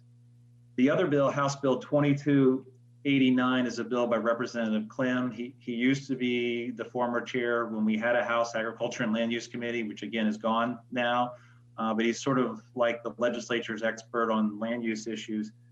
This is a placeholder bill, and he is still working on the exact language, but I think the larger goal here is, again, to help those fire impacted communities that were impacted by the summer 2020 fires, to rebuild. He's had a couple of work group meetings where he brought different stakeholders together in the late winter. And so John Jennings and I were a part of those conversations. John and I were able to make him aware, and several of the stakeholders spoke up on the commission's action last October to adopt a temporary rule. And I want you all to know, to John's earlier comment, that work was very well received. A number of communities spoke up to how they were able to utilize that rule to start helping people rebuild. So thank you for your action there. But what I don't yet know exactly how this bill is going to go. You know, there's a number of issues embedded in this thing. You know, how much time do you give people to replace structures? Is it on the same footprint, or is it on a different footprint? What do you do about non-conforming uses? What do you do about the level of public process? Is it a type 1 hearing where there's notice to lots of neighbors, and the neighbors, there's a hearing in front of the city council or at least the planning commission, or is it a different level of local review? There's a lot of questions that go into this particular bill. And what I understand is that Representative Clem is probably going to continue those work group discussions with the stakeholders. And out of that, hopefully there'll be a agreement on an amendment for the bill. Questions of that go one? ahead. Any questions from commissioners? Seeing none. Let's go. Yeah, we can continue then. Thank you. So Esther, if you'll take us to the last slide, which is really just a slide to see if there are any other questions that we haven't covered. Anything else the commission would like to know that we can try to answer, whether it's budget, legislative, or just the session in general. Thank you. Nice job, Emma and Palmer. Commissioners, final questions. Commissioner Pearmine? Oh, sorry, I thought your hand was up. I'm seeing things. Commissioner Lilac, I know you confuse us easily, so. Yeah, hardly. Commissioner Lilac, do you have something to say? There we go. Now I can see everybody. Hello. Thank you. Palmer and Emma, that was great. I just pulled up the list of House committees, and it does look like there are lots of places for land use bills, but I guess as you're saying, they're not going there. There's the House Committee on Housing. You can see things going there, economic recovery and prosperity. In any event, there's a lot of, I don't need to list them. You know what they are. But it's interesting that even agriculture is still there. It's just it's agriculture and natural resources. So you can see that the bills could go there as well. So it's interesting that they're, I can easily see just taking land use off. Half the people don't know what land use is anyway, but the components of it could go into one of those others. So that's an interesting aspect that they're going into rules. Yeah, I think Commissioner Lilac, I think you're absolutely right. We will see land use bills in all those committees that you mentioned, as well as I would add, I think we'll see land use bills going to House Energy and Environment as well. So there's at least 4 to maybe 5 landing spots for land use bills, which is, it's going to make our work a little more challenging for Emma and I. It's been super convenient to be able to have most land use bills go to a single committee. Right. It's going to be a little more challenging in this environment. Yeah, it definitely will. Thank you. And just probably just a couple of other quick comments. One, I am interested if there's any bill that you see, and maybe not now, but just as we go forward, that you see that does help implement something that we're, that implements a commission rule or something of that nature. For example, you mentioned the 2 about the ownership of the properties. Now, I understand that's requiring cities to approve it. Maybe that's not what we want to see, but I'm always interested if you think there's something that the legislature is doing that furthers our work. And it's like, wow, this is something not that the commissioners would take a position, because I guess we don't, but I'm always interested in your perspectives on. Yeah, thank you. Actually, that's an excellent question. I'm so glad you brought that up. I think there's a couple bills right now, and again, just for the sake of repeating something I said earlier, this is only the first batch of bills, right? We have another batch of bills, on the order of 1,000, maybe 1,500 or more coming. So those type of opportunities you're talking about may be in that group. But just looking at this first group of 1,800 bills, a couple bills that I would highlight to your point. I mean, how do they align with the values of the commission, the agency, and the governor? One is that House Bill 2488, looking at revising the goals to incorporate climate equity and environmental justice. Another is the bill that Emma mentioned, House Bill 2558, that related to residential upzoning along certain, fixed corridors. In fact, that one is, as Emma mentioned, that's a bill that we're trying to get a conversation going next week with the proponents of that bill to talk about how that specifically relates to our climate-friendly and equitable community rulemaking, because we are talking about very similar issues there. So yeah, those are at least 2 bills that, I think will probably require some amendment and some work, and hopefully we can work with the proponents to do that would align very much with the type of work that the commission's doing, and I think our values and what kind of outcomes that we'd like to see happen. One quick point on that. The agency is not empowered to just on its own unilaterally take a position and support or even oppose of a legislation. We have to get the express approval of the governor's office to either support a bill or oppose it. And so, the governor's office is always willing to hear from agencies about whether an agency wants to actually take that as a specific position. So we do that from time to time. Those might be bills where we do that. I don't know yet. I think my recommendation to Jim and Kirsten would be they're probably not quite ready, and we need to work on some amendments and so forth before we might ask the governor's office for leave to take a position. But technically, we require that approval. Thank you. And Chair, just another maybe another point or two. One is the discussion that was occurring earlier regarding the legislature really taking a more active role in determining what the commission or cities and counties shall do. And with housing was the example. And as you know, I work in the county world, and we operate within that framework already with EFU and forestry zoning. They're in statute. Yeah. And so it seems like there's this intentional effort to do that more with cities now, with housing or whatever the case may be. Because as I've always explained it to people, is if you're going to work in the county, it's going to come from statute mostly, or court decisions, or within very narrow sideboards. But if you're going to work within a city, you have a lot of work to do with the state when you determine your urban growth boundary, or you're going to change it, and with TSP. But what happens inside the city?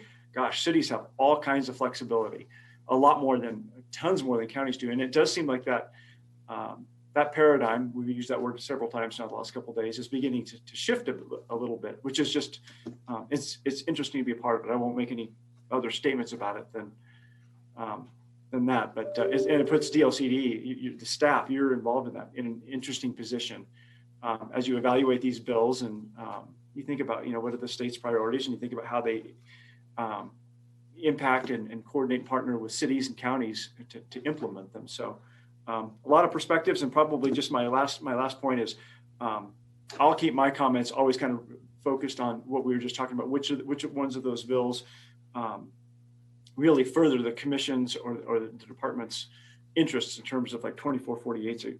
I think that was what it was, 2488 or 2448, whichever. 2488 is exactly it. Just because, as you all know, in my day job, which is actually where I'm sitting, my employer's quite heavily involved in the legislature, so I won't intermix those whatsoever, even though our board changed really dramatically this last legislative session. I don't know necessarily where they're going.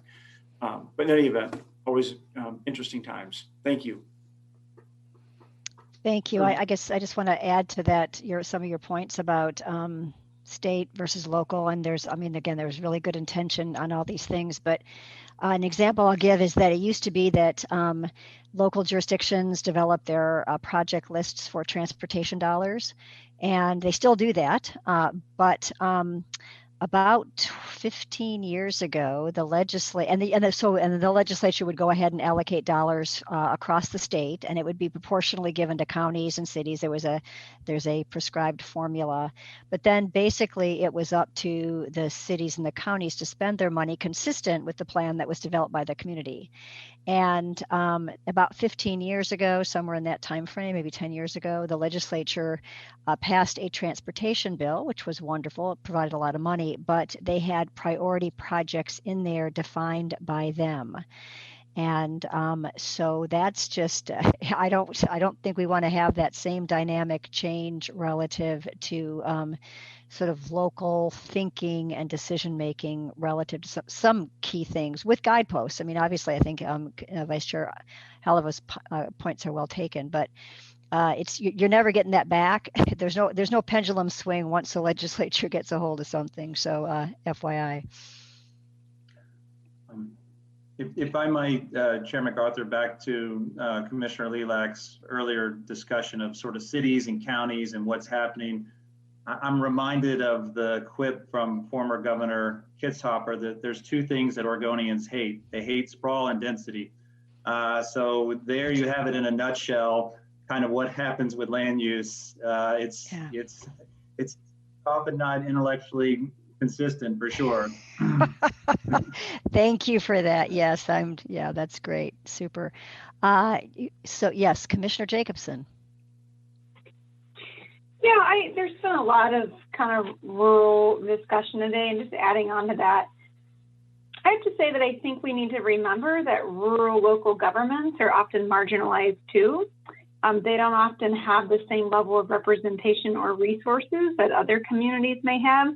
They also have a hard time recruiting employees that may have skill sets in those areas, both within planning and beyond into other areas like public health or whatever. So they often struggle with the things they're very most trying to overcome in the community. So just to note that oftentimes they too just don't have the resources, whether it be human resources and financial resources and other, to do things differently or to understand things differently, or just if they want to do things differently, they may not have the resources to actually do that. We had a discussion yesterday, about small communities trying to get housing projects off the ground. And a lot of times that just comes down, to resources. They might be begging, for a project to be done and throwing everything they can, and it's just not enough to compete with developers and projects in larger cities. So just a note that oftentimes they too have barriers that are in front of them to try to deal with things. If I might, Chair MacArthur, respond. Commissioner Jacobson, I hear you loud and clear. I mean, I've spent enough time working in the legislature with people from all parts of the state, including legislators who represent rural communities. And I guess another thing that I would add that I hear is they even have an existential issue about, is my community going to see negative population growth? People are just leaving. The economies that used to support a lot of our rural communities, more extractive type work, whether it was forestry or whatnot, is all changing. And so it really is a question for the future of these communities. What are we going to look like? Are we going to even exist? To your specific point about housing, I do want to share that we are hopeful that we can find a bill. We weren't able to file it through the governor's office. It's not because they didn't allow it, we just didn't ask, but we're hoping to get an amendment to House Bill 2003 to allow some of that funding that's available to go to communities under 10,000. So this would be money that we could spend to help smaller communities do a housing needs analysis and look at how much land would they need over 20 years to accommodate all types of housing, as well as, if they're so interested, develop a housing production strategy to look at all the tools that could be used to help build that needed housing. Thank you. Appreciate that. Yes, thank you, Commissioner Jacobson, for always bringing up these really important issues to educate us about smaller communities and rural Oregon. Much appreciated. Vice Chair Heleva, you had a question? Yeah, I was going to ask, you might not know, Palmer, and remember, I guess it was 2 sessions ago, there was a House bill that I brought up, but you explained it wasn't related to land use, but it had to do with kind of easing condominium condominium rules. I don't know what you call it, that make home ownership developments harder, and in Oregon specifically. I feel like that's the companion piece to the House bill that you mentioned that talked about subdividing, like the subdividing's more on the land use side, and that one's on the legal risk insurance side. So, do you know if that has come back? Because I feel like those two need to go together.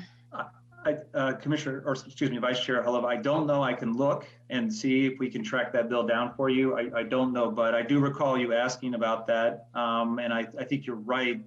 That's a different part of the process of developing condos. This particular one, the one that I talked about earlier, or those two bills, is what we were hearing from the home builders and the Habitat for Humanity. The only way right now under current law to partition as you would a duplex or a triplex for single family ownership, or I shouldn't say single, for home ownership by fee simple, was to create a condo. Which brings in all those complexities of setting up an HOA and having restrictive covenants and all this. And so that's exactly what they were trying to fix by saying cities will automatically have to allow, if someone requests, the subdivision of the property itself, Mhm. so that it can be fee simple ownership by the individual unit owners. Yeah. It's like doing the same issue from a different direction. Right, exactly. Yeah. Exactly. It would be nice if we could do both. We'll see. You ask a lot of the legislative process, but I'll check on to see whether the bill is out there. Yeah. Thank you. Any final questions for Palmer or Emma? Seeing none, I just want to really thank you. Welcome back, special welcome back to Emma, but I feel really confident about this team, Palmer and Emma, about the legislative team. So thank you. Go forth and do good things. Great, thank you. Well, yep. Yeah. Actually, yeah, Chair you. MacArthur, I did think of one thing if I can have a moment. Yes. It's just a reminder for, anyone who's on the commission. Obviously, you are commission members, but you're also Oregonians. You have hats in different places.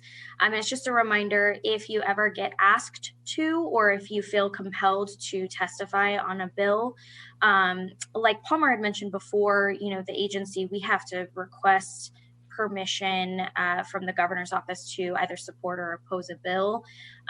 But you as commissioners, as Oregonians, are completely allowed to have whatever opinion you want, but just being clear about what hat you may be wearing if you choose to testify.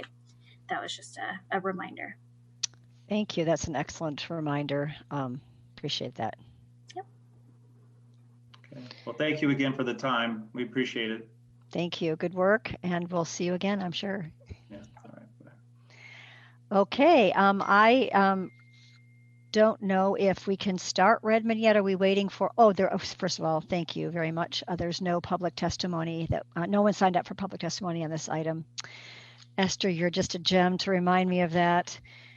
So is staff ready to move into the City of Bend application? I forget if there was going to be somebody from Bend here, and I failed to think through whether or not, because we're kind of it advanced on the agenda slightly, that was going to work. So is staff here to let me know if it's okay to proceed with that agenda item? Chair MacArthur? Yes.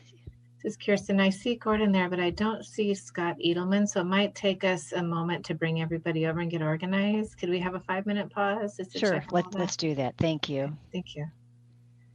We'll reconvene in 5 minutes. Thank you. Authorizing mixed-use housing within 40 acres of lands zoned for employment uses. And thank you to staff, and thank you for the Bend folks for Zooming in today. And I think at this point, I'll turn it over to Scott. Okay, thank you. It looks like City of Bend has control of the screen. Do I need to do something to get it myself? Okay, Scott, you should have control. And then after yours, Ms. Gale, we will give you the control. Go ahead, Scott. All right.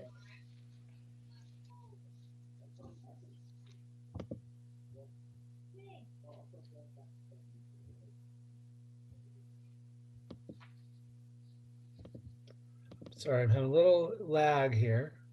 Okay, should be coming up. Can you see it now? Not yet. Apologize, this is the first one of these I've done for LCDC. It's okay. We'll figure it out. All right.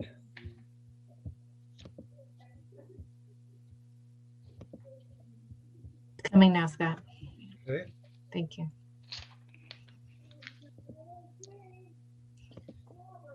Okay, it's nice to see all of you. I'm Scott Edelman, Central Region Representative, and I'm glad to have some members from the Bend Planning Department with us today too. They're going to be sharing the more interesting portion of this presentation. Mine is going to be very brief, just talking about the House bill and some of the criteria that the city is required to meet that you'll be looking at and reviewing them for. It's nice to see a few of you that I already know. I think I've met 3 of you before, but the others are new faces to me. So it's nice to be with you today. I wanted to just describe the purpose of House Bill 3450, which was also, of course, in the brief staff report that you received. The main purpose is that it allows greater opportunities for a city, and in this case, really a specific city, Bend, to provide high density or horizontal and mixed use housing on employment lands.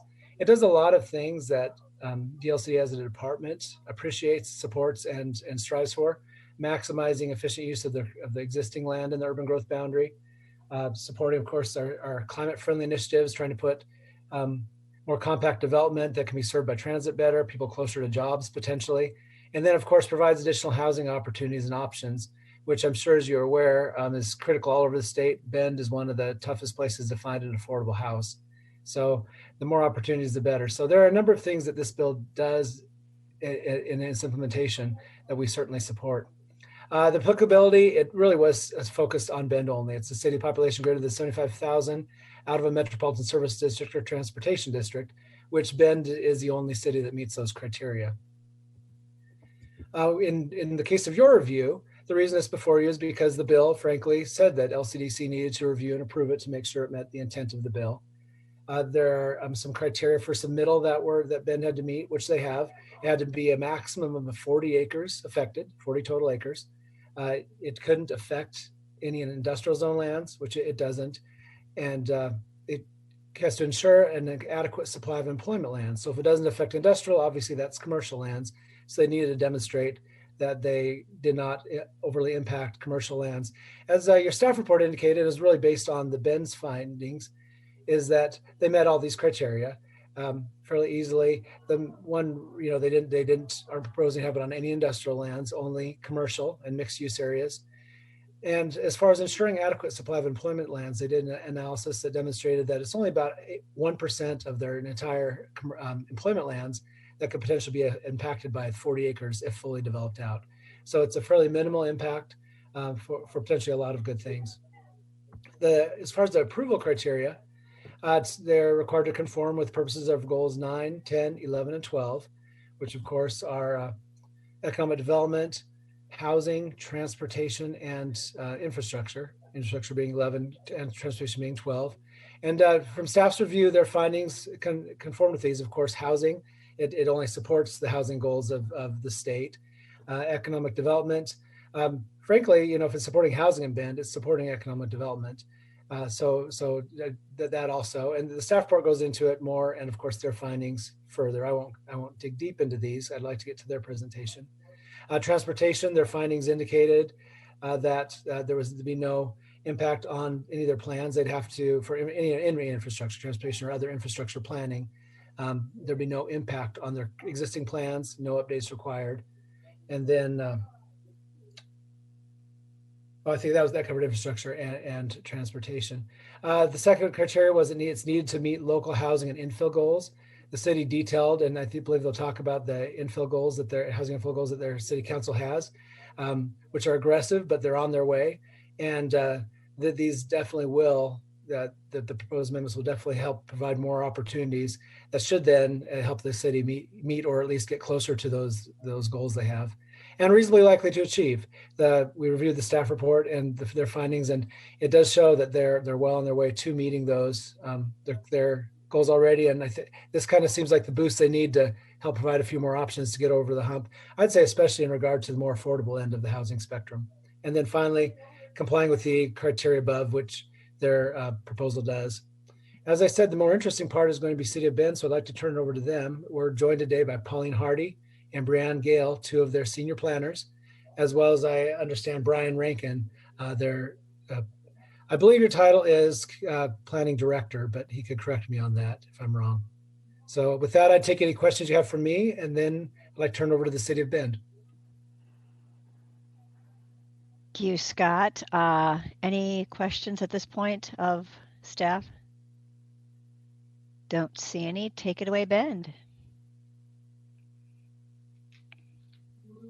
All right, thank you. So I am Brianne Gale. I'm a senior planner with the City of Bend. As Scott said, today I'll be presenting with Pauline Hardy. She's also a senior planner, and we have Brian Rankin, planning manager, the title, on the line here as well. So today I'll just go over a short background overview of HB 3450. I think Scott hit a lot of those points, and then address how our proposed development code text amendments will meet those criteria that are laid out in the bill. And then we'll just finish with a quick dive into the actual proposed text amendments. So the bill was initially proposed statewide. The adopted bill was modified to be applicable really only to Bend, as Scott mentioned. This was really seen kind of as a pilot project. So the intent was to encourage residential infill with a focus on underutilized commercial strips near transit and employment retail. So what are we talking about when we say this strip commercial or commercial strips? These are generally underutilized commercial non-industrial lands. They're well located along our commercial corridors with good access and connectivity to the existing goods and services and other urban amenities, including employment and parks.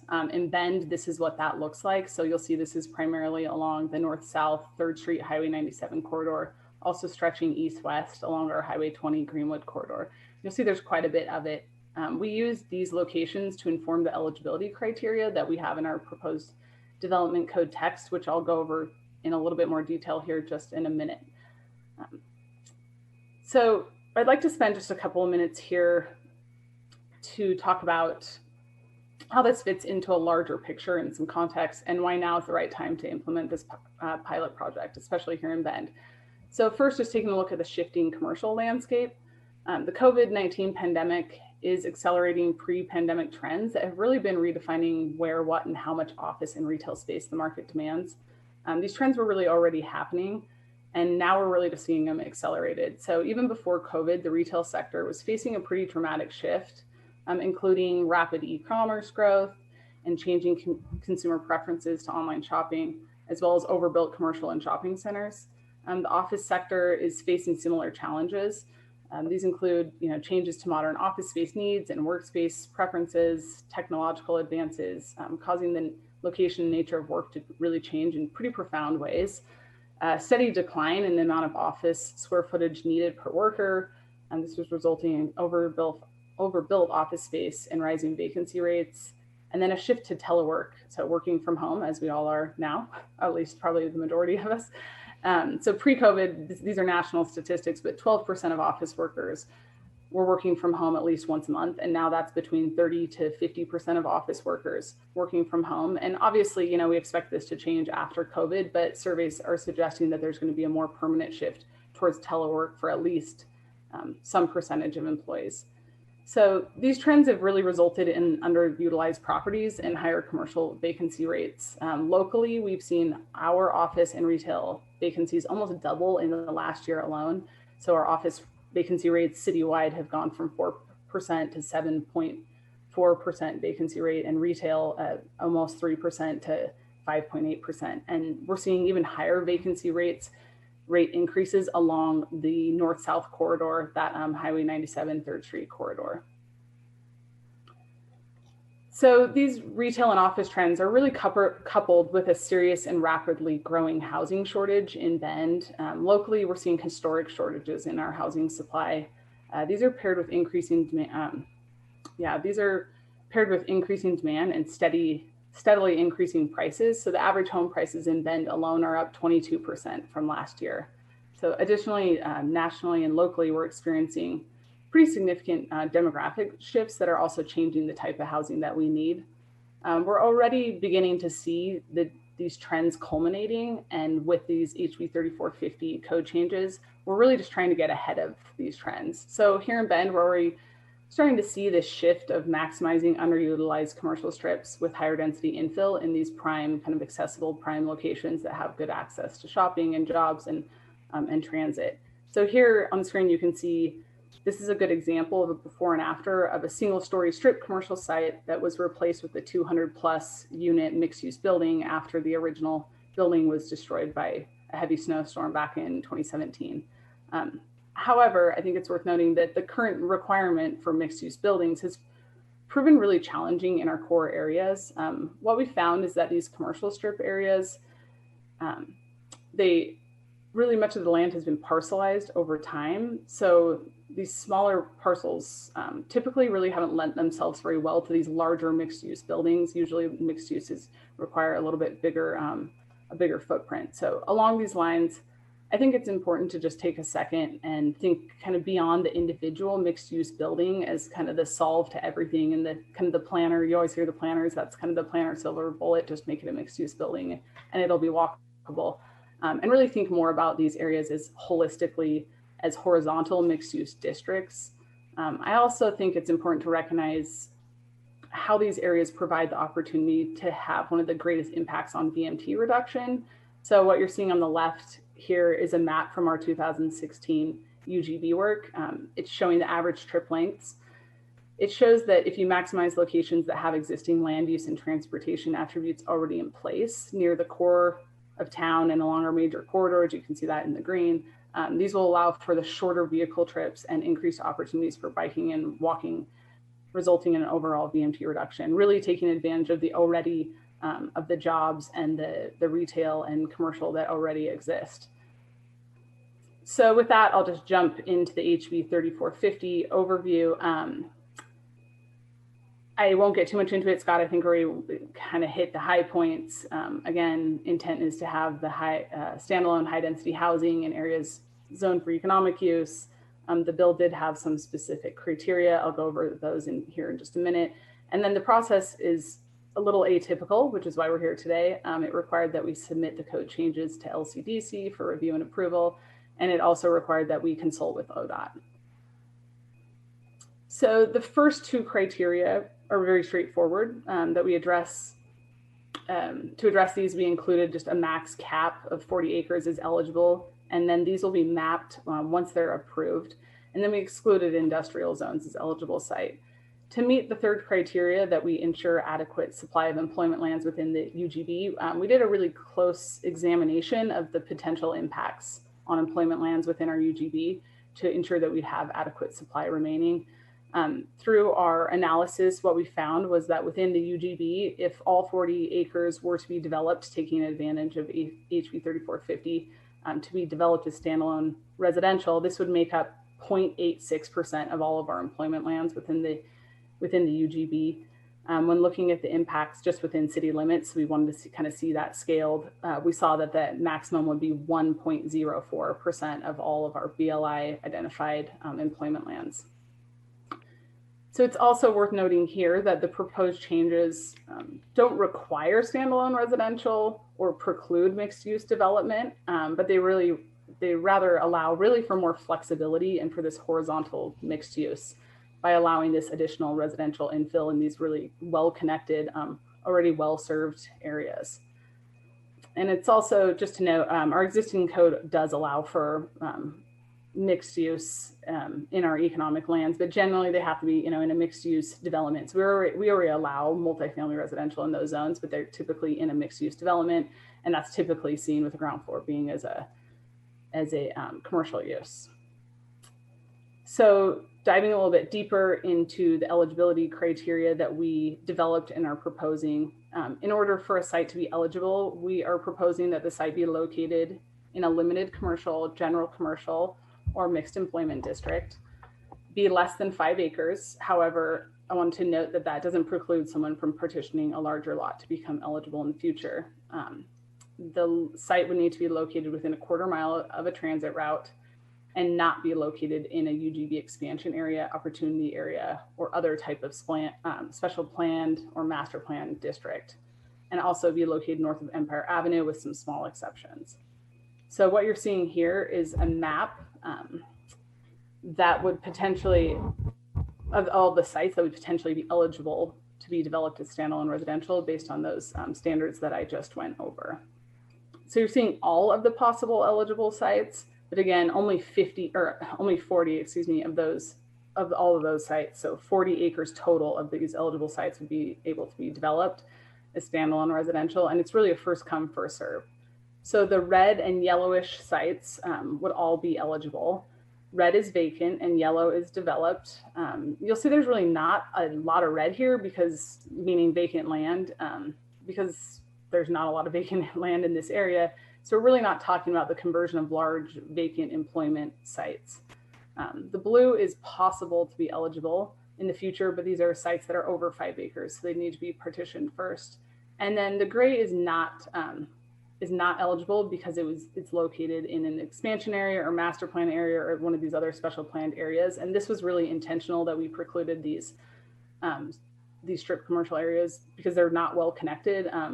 And many of them either need or already have specific area plans. You'll see most of those are concentrated again along that north-south 97 3rd Street corridor, and then with some going east-west along the Greenwood Highway 20. It's also worth noting that a majority of these are already adjacent to residential, so there's opportunity for a good transition to existing lower density housing. So a lot of these are already adjacent, so it provides this really kind of transitional zone potentially.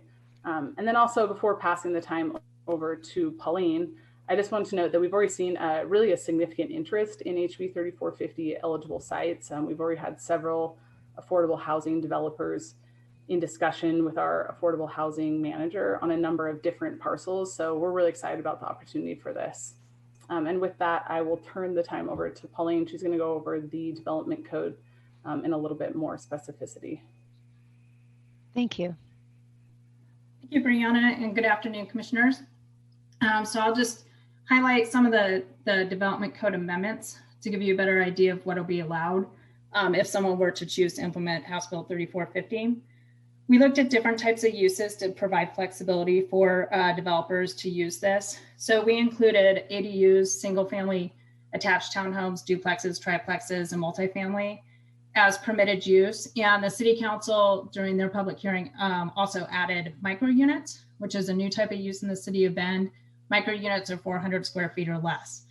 So those uses are all allowed, but the density still has to meet our high density residential zoning district of 21.7 units minimum per acre. So a developer has an option to, do a mix of housing. They could do some townhomes, maybe some triplexes, micro units, multifamily. They have that flexibility, but they still have to meet the minimum density requirements of the 21.7 units to the acre. We want to make the approval process fairly standard. So it's just our type 2 site plan review approval process. And then once a project is approved, we would put a notation on our zoning map so people are aware that that it is approved as an urban dwelling site and that they would have specific criteria that they had to meet. We also want to ensure that a developer who is interested in implementing House Bill 3450, that they're serious about developing and that they will develop. So we put a shorter time frame on their approvals. The development approval is going to be void after 1 year if the building permits have not been issued. They can apply for a 1-year extension, and affordable housing projects can apply for a 2-year extension.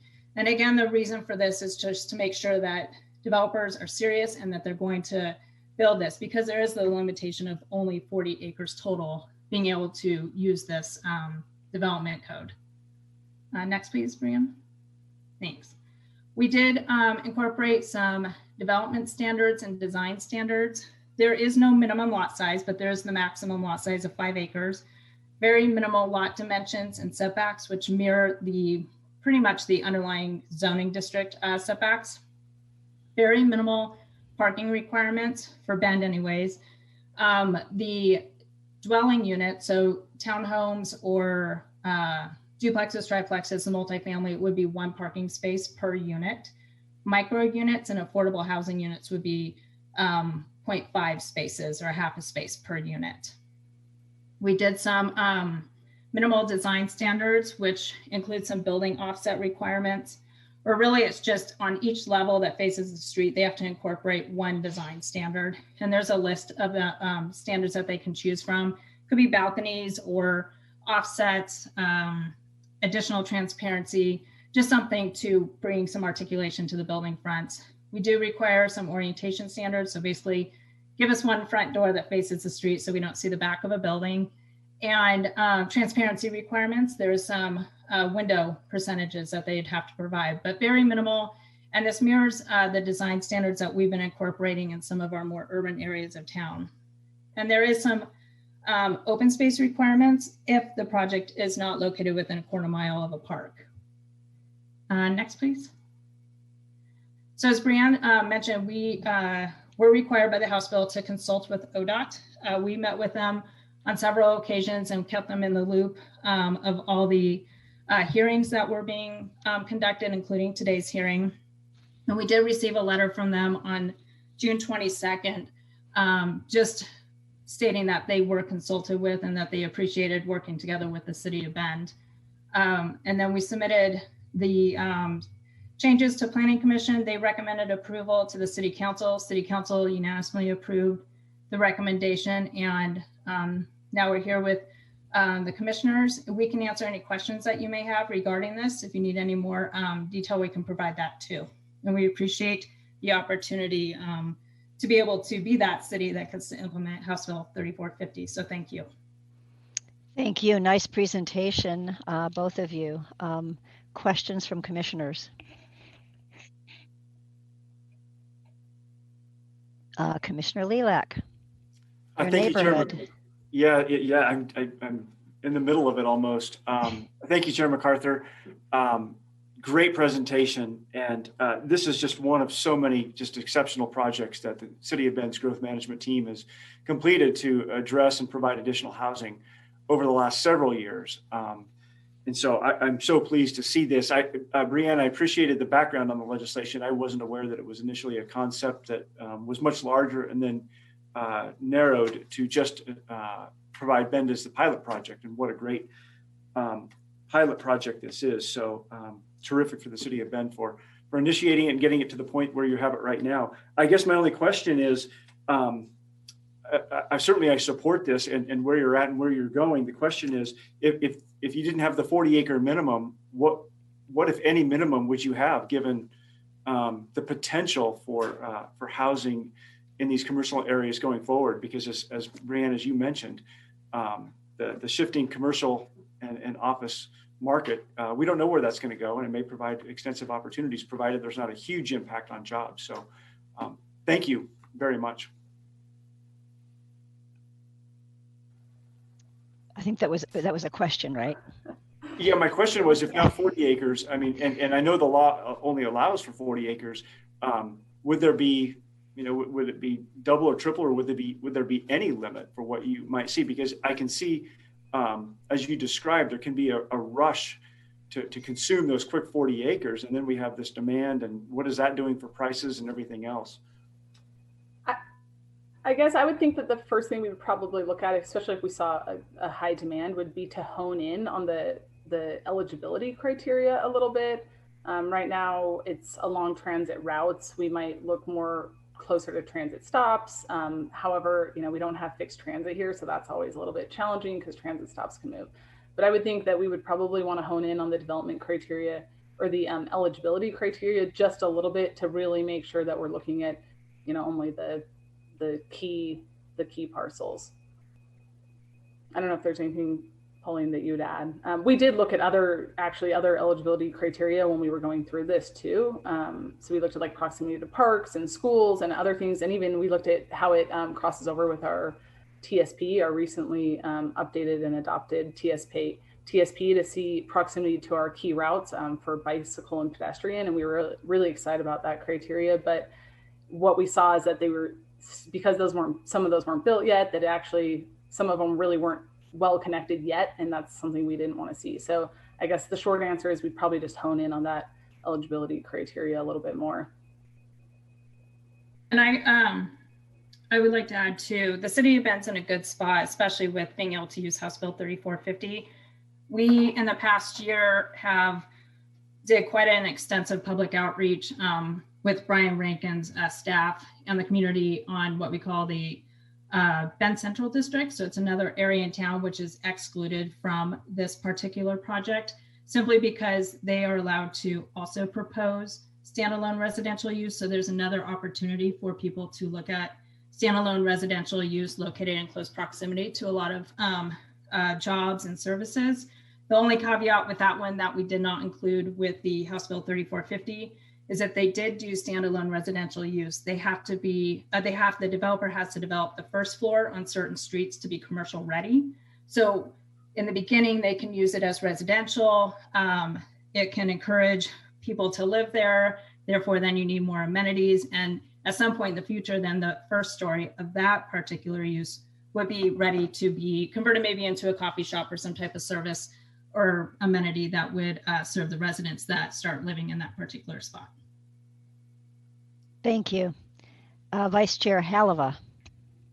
Yes, I also wanted to commend you on your presentation and the work of the City of Bend. I was very happy to see that industrial lands were not included in that mix. And after I say my comments, it'd be great to know if that was a requirement or if that's a layer that you put on to that. And the reason being is personally, I'm very much into industrial land preservation because of the space requirements. It's just completely different requirements, and in a lot of cities that area is disappearing and coming farther and farther out from the core of cities. So I was really happy that wasn't included. But then I was also actually really happy because the types of uses that you might be removing can easily be accommodated in the ground floor of a mixed use building, and mixed use buildings is where we need to go so people don't have to constantly drive to shopping. So I felt like it was very forward thinking when it comes to especially to strip malls and the future of retail. It's almost going to have to become a necessity in cities throughout. And I also liked that you didn't require the developers to provide open space if they're close to a park. I think a lot of times cities have this kind of blanketed, you must provide, and it actually adds a lot of cost and takes up a lot of space. And that doesn't make sense if you're close to a public resource that you should be taking advantage of because you want to populate, open spaces. And as a developer, you end up paying SDCs for those. So it's kind of like a duplicate effort. So I was really excited by the proposal. I thought it was great. And so the question just had to do with, was the industrial land something that you brought, or was that part of the bill? So the industrial land was required that we could not include it. So that was part of the bill, but I would say that I think that that's a criteria we would have probably included anyway. Similar concerns about just making sure that we preserve industrial land, and also just the nature of the location of a lot of the industrial land and zoning really wouldn't lend itself that well to be well connected to meet that kind of urban infill quality. And I think with the open space too, I mean, I agree with you. A big consideration for us too is, like I said, a lot of these lots are really pretty highly parcelized, and a lot of them are pretty small lots. That's what we found in our core. And so by the time you start layering on all these requirements, they're small lots and they're just not developable at that point. So I don't know if there's anything you'd want to add, Brian or Pauline. Yeah, just quickly, thank you, Vice Chair, and thank you, LCDC, for having us today. It's a pleasure to be here in front of you, even virtually. I really appreciate the discerning between industrial employment land and then the other types of employment land. And Goal 9 in some ways is written to kind of capture all of them. They're not necessarily clearly differentiated, but I think the market and the needs and where we are today as a society, there clearly are different trends happening within industrial land versus commercial versus strip commercial, differences in the location, et cetera. And so I think the bill was very specific, which was good. But I think Goal 9 itself sometimes gets us into a territory where the triggers of changing or converting or doing development code amendments around commercial land have us in Goal 9, which has us looking at affecting 2 or more acres of that land, and therefore kind of meeting that higher factual base to prove that this doesn't diminish our supply of employment lands in general. So I appreciate the question, and yeah, we were true, and we true to the bill, and I think it's just really good urban form as well. These are areas that are really well served, lots of services. I appreciate Pauline and Brianne. And there was a larger group of folks that were involved in this as well. Our affordable housing folks were involved in really taking a close look at making sure these areas were suitable for residential, right? It's not all commercial areas that are kind of swept under this House bill. We excluded some of those, which would, quite frankly, be kind of dangerous for residents because of the proximity to highways. And also just for the commission to understand too, my understanding after talking with Lynn McConnell from our affordable housing group is that a number of different affordable housing developers are interested in this. Of course, once it's approved, we'll find out. And then Commissioner Lilac nice to see you. I know you're right down the street from me. I can tell you're in your office. Yeah, let's see what happens with this. I mean, if there's a really strong absorption of this 40 acres, then we'll have to see where that goes. And I'm sure we would be back reporting either back to you or some other kind of amendment associated with responding to that. So thank you again. Thank you. Other commissioners have questions, comments? I don't think, Commissioner Pearmine. Just another thank you for such a clear presentation. We love your city, and it's exciting to see what's possible. So I'm really excited to see this. Yes, Commissioner Sandoval. Yeah, you touched on this a little bit in terms of affordable housing, but I also serve on the Housing Stability Council, and I think there's something that the OHCS can learn from this. So, what do you think would be a couple of lessons I could take back to them in terms of affordable housing kind of lessons learned? Well, I mean, I'll take a stab at that. I think the overall philosophy of Bend's city council, even relatively conservative councils, and then even more progressive councils, is to try to create as much flexibility in unit types, locations, and that leads to a lot of work for Pauline Hardy, quite frankly, and the rest of the team. Because I think, as many of us know and understand from a variety of perspectives, that there's often pushback, social pushback on creating density in either existing neighborhoods, less so maybe in some of these commercial areas, but we think this is really important to be able to provide as many different kinds of housing units through our entitlement and our development codes in appropriate locations, mixing throughout our residential areas and now mixing in some of these older commercial strip areas, and so that the market has a chance to experiment. These are experiments. So I think the lesson is, let's not be afraid to experiment with our development code and see what happens. And I think this House bill is great because it says you are free to experiment, Ben. You can experiment with 40 acres. And now let's see what happens with that. So let's see what happens. But I think this is scalable to other communities directly. It's just an opinion, but I believe it's scalable to so many communities in Oregon. Thank you.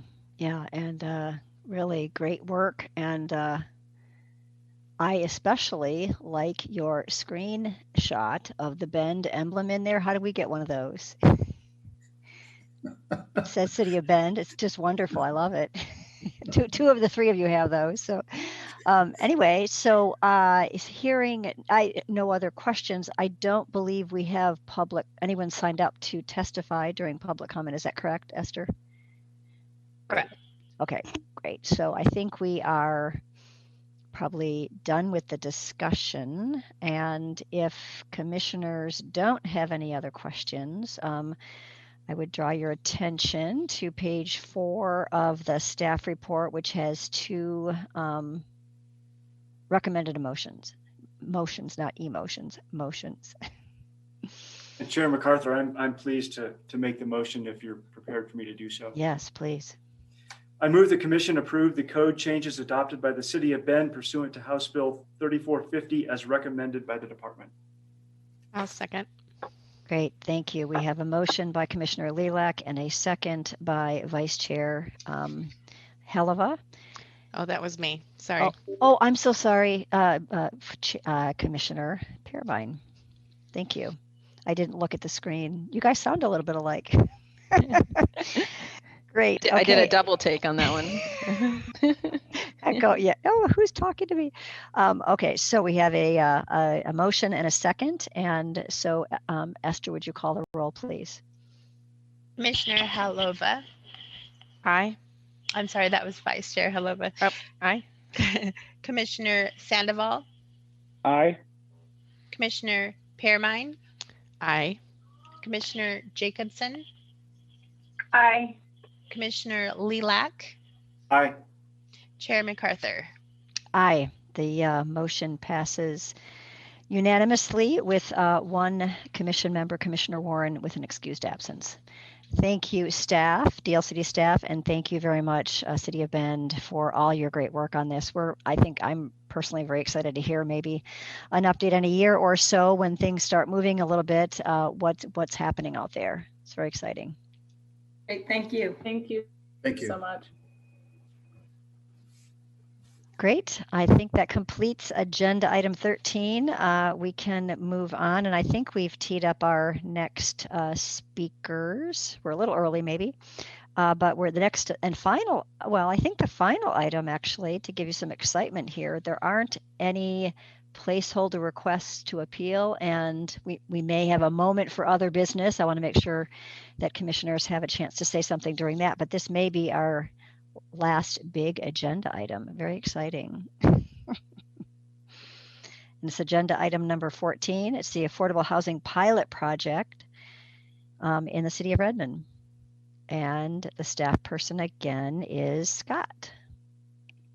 Thank you, Chair MacArthur. Let me get this going. And I assume you can see it. Can you all see this? Yes. Okay, great. Thank you. I'm Scott Edelman, Central Region Representative. I find myself in an interesting position of being watched by 3 of my current bosses and 2 of my former bosses. I worked for Deborah McMahon at City of Prineville, and I worked for Commissioner Lilac in Redmond quite a few years ago. Wow, that's great. That's a small world over here. But you brought a wealth of experience to DLCD, so thank you. Oh, well, thank you for that. We're here to talk about the City of Redmond's implementation of House Bill, recommendation for approval of being included for House Bill 4079 and House Bill 2336. House Bill 4079, 2 of you, I believe, were on the commission. I don't believe you were on the commission at that point, Commissioner Permine. Is that accurate when Ben and Redmond came before you with this? I was just on the commission. Okay, so it's fairly new. But House Bill 4079 authorized 2 cities to participate in a program called the Affordable Housing Pilot Project. One was required to be over 25,000 in population, the other 25,000 or less. And those of you who are here remember that there were only 2 applicants who submitted to DLCD, Ben and Redmond, both unfortunately over 25,000. So the commission was in a very difficult position of having to review 2 cities about 20 miles apart in really the same housing district, housing area, to an employment area to consider which one to choose. The requirements of the bill or allowances of the bill were up to 50 acres added to an urban growth boundary. That's in addition and separate from any urban growth boundary expansion that'd be justified based on historic growth and projected growth. So this would be an additional 50 acres, bonus acres really, that a city could add, one of these 2 cities, with their restriction, among others, that there had to be a minimum of 30% dedicated to long-term affordable housing. As I said, we had 2 applicants at the time, Bend and Redmond. Both had similar acres, roughly similar number of units, with Redmond's being a little bit bigger project, and both around 50% affordable housing, well over the required minimum of 30%. Both projects, according to the staff report, which, as I'm sure you saw, our current staff report really reflected mostly on the previous staff report from 2018 that reviewed both of these applications against the criteria. And for the most part, the vast majority of the criteria, these cities both either met or exceeded the standards. The one exception being transit, which we can talk about in a minute. Transit was the one that was difficult for both cities. In fact, I don't think I need to talk about it in a minute. I'll talk about it now. The reason is, there's a few reasons. One of the reasons the transit aspect was so difficult for the cities is because per the bill, these sites could not be located within an urban growth boundary. For example, 50 acres in an urban growth boundary, then replaced by 50 additional acres on the edge of an urban growth boundary. So these places are naturally not going to be already served by transit. They're on the edge of an urban growth boundary. Bend, their site was only 3/4 of a mile away from an existing transit site because they do have transit. Their problem with population is they're just under 100,000 now. They're at the point where they could have much more regular transit service, but they need more riders. To get more riders, they need to have more regular service to cut those wait times from 30 minutes to 15 minutes. So that's a chicken egg type thing where, you need to get more riders, but to have more riders, you need to have quicker times. Quicker times, you need more riders. Redmond is in an entirely different situation, as I'm sure you can imagine, with only around 30,000 people. They're just on the brink of trying to get transit service justified in the first place. So that 25,000 was a difficult break, really, for them to meet in the first place.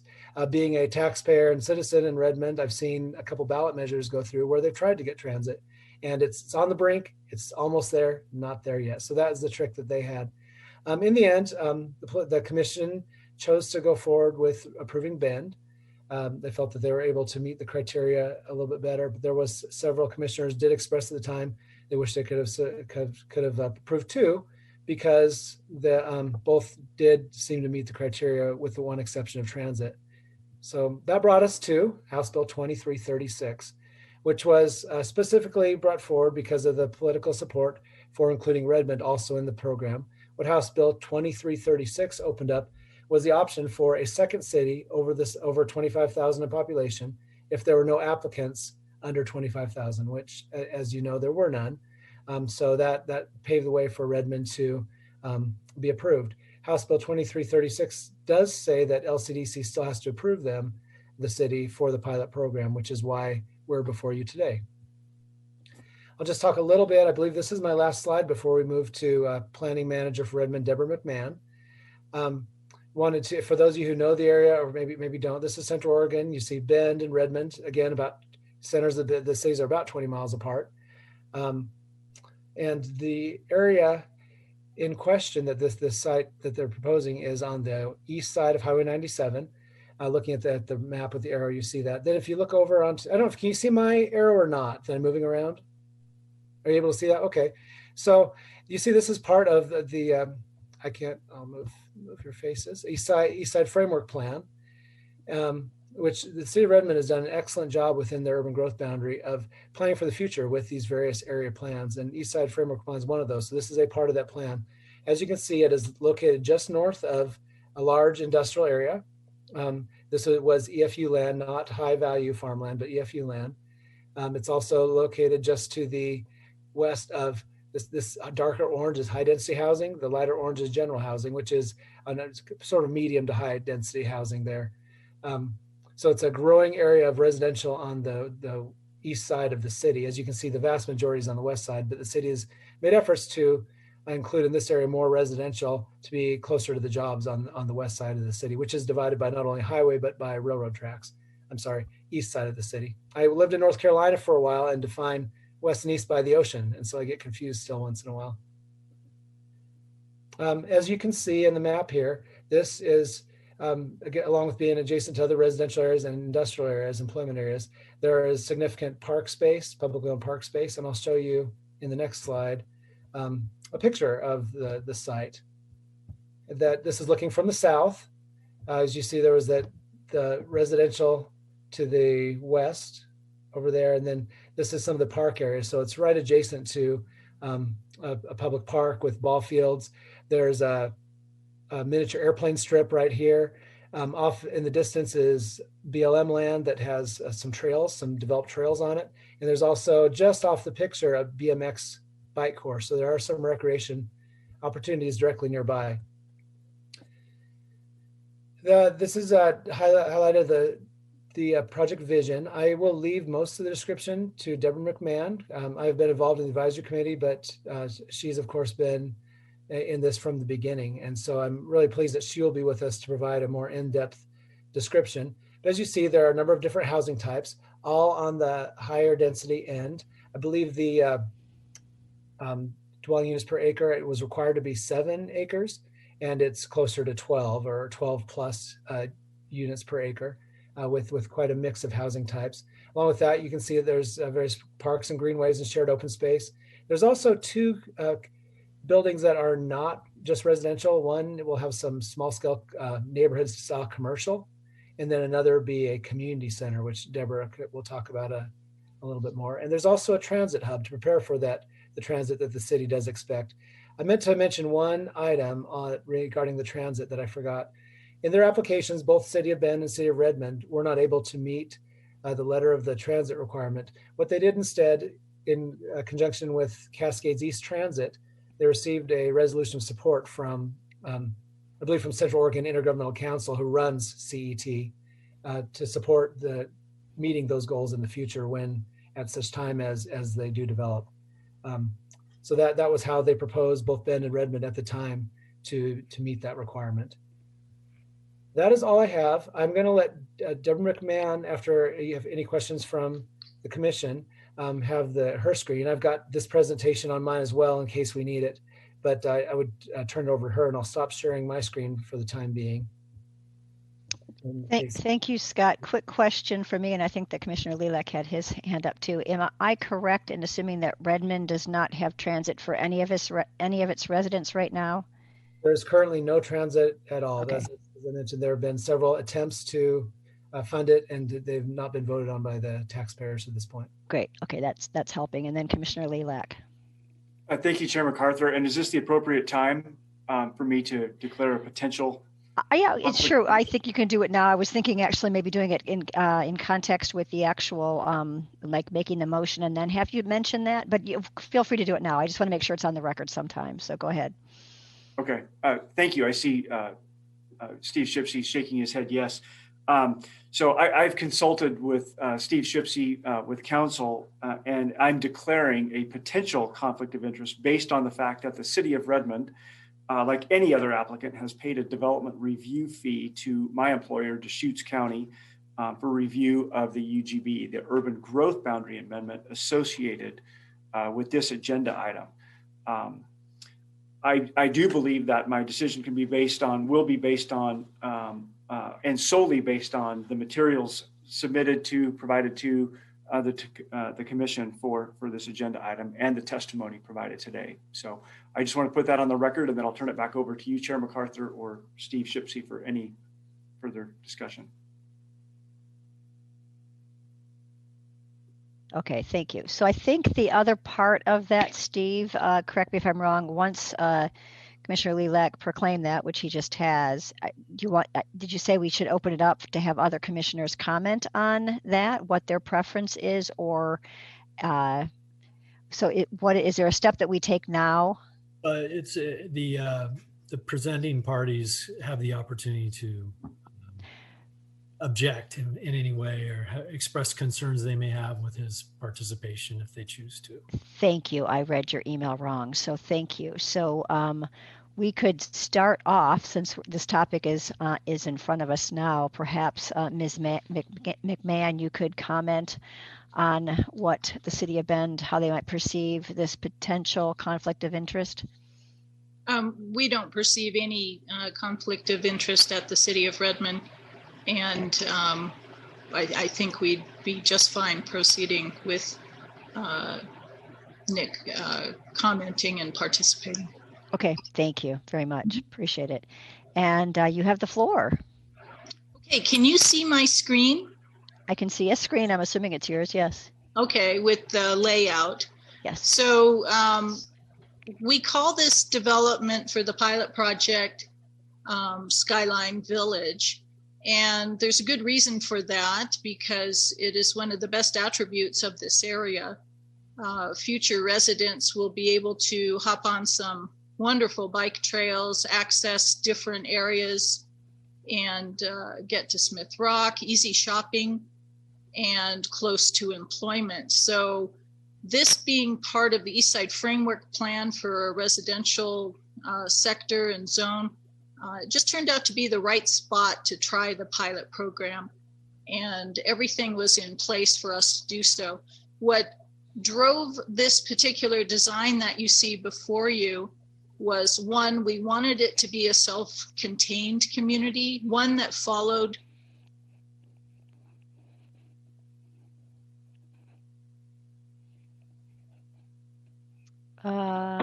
did you freeze for a moment, I think?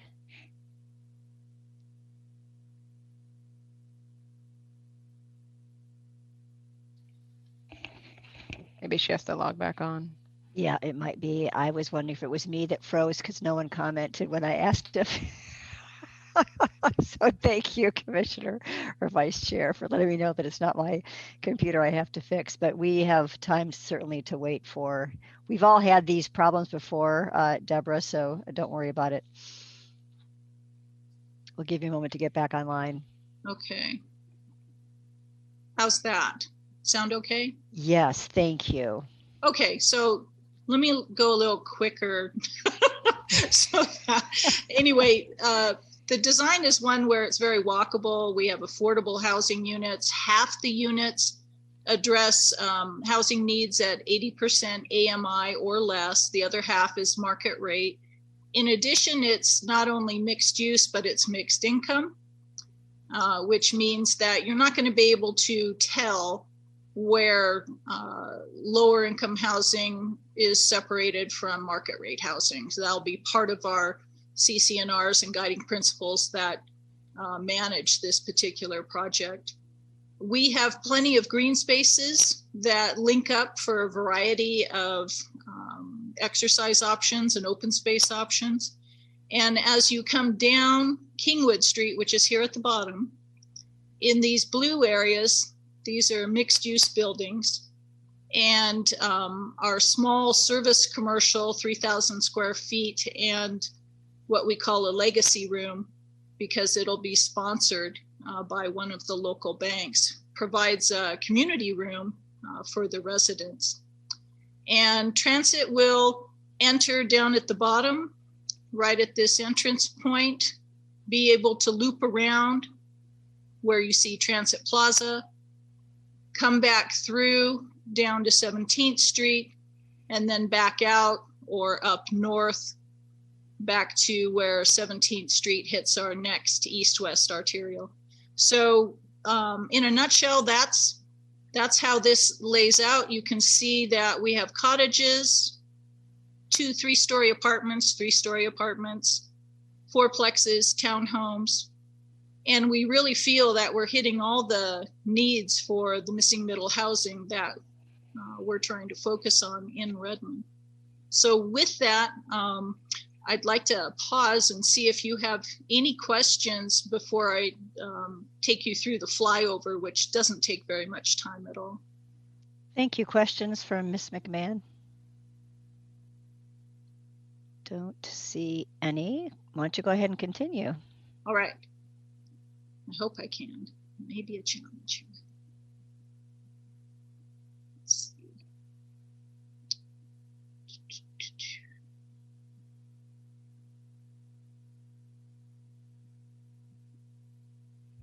Okay, so you remember on the map the different colors that corresponded.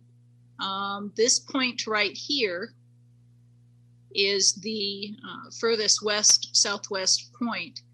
And what's important to see here are some of the housing types and how their heights and massing would look. You'll see some green areas, you'll see some parking areas. And what I'm going to do, and we're just learning how to use this, is take you through quickly how this would look. So we're coming down to grade. I'm going to take you right to our citizen. And right here, you will see on the right-hand building as well as the left-hand building that the first floor has the service commercial that we're talking about, with several levels of housing and opportunities for rooftop activity as well. And then as we turn the corner here, just as a transit would, as well as a car or people, it goes a little fast, so I'll make sure to stop it in the appropriate places. And humorously, you get whipped in the face by one of the trees, so please ignore. Oh, great. Yes. There we go. So you can see there's our transit stop and some open space. And then as we come around to look at the other side, you can see cottages and what the back side of the transit center would look like. We're coming back to look at low-rise apartments. And we have, going down the same primary street, a viewpoint to where the townhomes and an open plaza is proposed. And you can see that plaza, tree-lined streets to meet our city standards, different types of housing, different solar opportunities.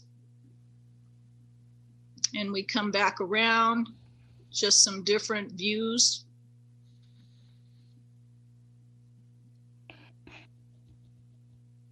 And you can see at this point, different types of plexes and some parking shelters, different open space, and we're back at that primary area with the little guy right here. So that gives you an idea of what we're shooting for, which is a full mix of housing types and making sure that we have all of the things that meet the pilot project requirements. Are there any questions at this point? Questions, commissioners? I don't think I see anyone's hand up. Commissioner, Vice Chair Halava. I was curious on your 50% affordable housing. Is it spread out evenly by the different product types, or is it only certain of the, when I say product types, I mean apartments or plexes or cottage clusters or townhouses? So in each product type, for example, cottages, it would be mixed through the numerical value of how many cottages. And we're working on the HOA and CC&Rs now to determine what the ratios would be. But again, to have good mixing, we want to make sure that you can't discern it from the rest, and that we are balancing it out through the entire project. So I'll have more details for you on that probably in just a few months. Okay. I was curious about if you had any insight on the financing that would go into achieving that, because I think that's... Not yet. Okay. Not yet. And we have about 8 different developers who are very interested in working in this development. Everybody's kind of anxious to get in and move forward with this. Our master developer will be on board in a few months, and then we'll have more clarity on that for you. Thank you. You're welcome. Other commissioners, questions? I don't see any, and I'm not getting little notes from Casaria, so I think... Commissioner Sandoval's hand is raised. Thank you. Commissioner Sandoval. Did you say that the affordable housing was going to be 80% area median income? Is that right? Yes, 1/2 will be 80% or less, and the rest would be market rate. Nice. We think so. I think you can continue. Okay. That pretty much concludes my presentation. If you had any other questions, I'd be happy to answer them. What we are doing at this point is moving forward as quick as we can to meet our timing obligations. We have received a hearings officer recommendation of approval from Deschutes County, and our planning commission will be reviewing this particular project at its meeting on Monday. This is the first time that they will be digging into the details, and then we'll continue on to meet our timeline obligations through the pilot project. Thank you. I just really want to applaud your efforts and all the folks in Redmond that have supported you sort of behind these scenes. I'm pretty excited about this work. I'm really glad we pursued the other legislation came through to add Redmond to the mix, because yes, you really are organized and focused and have the right goals. So I just really kudos for all that. Thank you. And I'm excited about approving this today if it comes to that. I shouldn't predetermine that, but questions from commissioners? Seeing no other hands up, I might draw your attention to the staff report. Page 3 has a recommended motion. Chair? Yes. I was going to make just a comment, not a question. Please do. Yeah, so I think, kind of opposite to, or in conjunction with what I mentioned in the last agenda item, in general, I'm a little disappointed to see industrial land being converted away from that. And I talked about that last agenda item, but obviously this was dictated by the legislature. And I remember the meeting we had where we heard both proposals, and I agree. We really, saw both as deserving of this opportunity. So in that way, I'm really excited to see 2 different cities do it, and the ability to compare and see how that goes, I think is really valuable. And I'm really excited about the affordable housing component of it. So I'm supportive of this. I just wanted to mention my reticence on the industrial part. Yeah, maybe I'm just confused. I thought this was an expansion of the UGB and that it wasn't necessarily designated for industrial land. This is different from the Bend situation. So it's not as if there's existing industrial land that's being converted in this proposal. That's good. I had just seen, I also didn't think that, but then I had seen on the map that it was like a light blue area, and the light blue was light industrial. So that's what I was responding to. Sounds like it's not, maybe it was, yeah. Chair MacArthur, I'd be glad to share my screen and we could take a look at that if you'd like.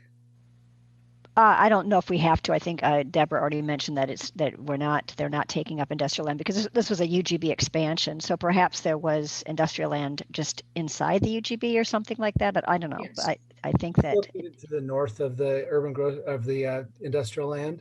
It's current zoned EFU, exclusive farm use, and designated in the area plan for residential uses. And so just to clarify, Deborah, that what you're doing is you're consistent with the rule, the law and the rule. You are expanding your urban growth boundary, and the parcel you showed us is an expanded area, so there was no underlying zoning except for probably farm and forest of some type. Is that correct? That is correct. Okay, thank you. A question, Commissioner Lilac. Thank you, Chair MacArthur. Deborah, I just want to say thank you to you and your team for all of your great work on this project. It's been a lot of partners, a lot of people coordinating, as I understand, and I have not been involved in hardly any of that.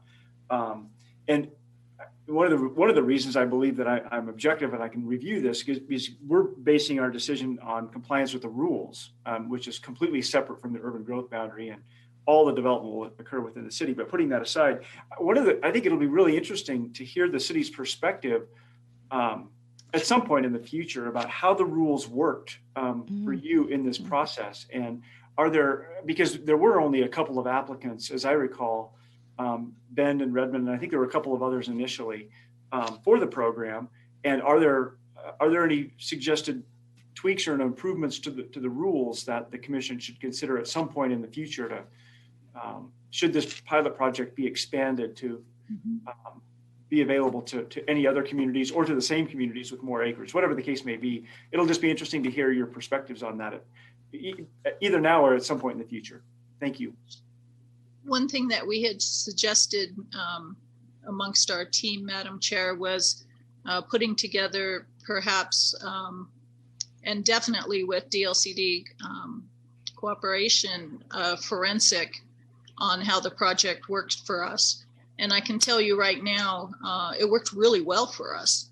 And that allowed us to keep moving along our timeline and creating and helping to get collaboration and cooperation with Deschutes County and other agencies. So for us, we give it a gold star, and we're happy to do a forensic in more detail after we get to additional benchmarks. Yeah, and that's really helpful feedback. I guess when we do the forensics, this is really more for the commission than for you, Deborah. I think we'd like to make sure, I would like to understand what if now having done this, yes, it was land brought in.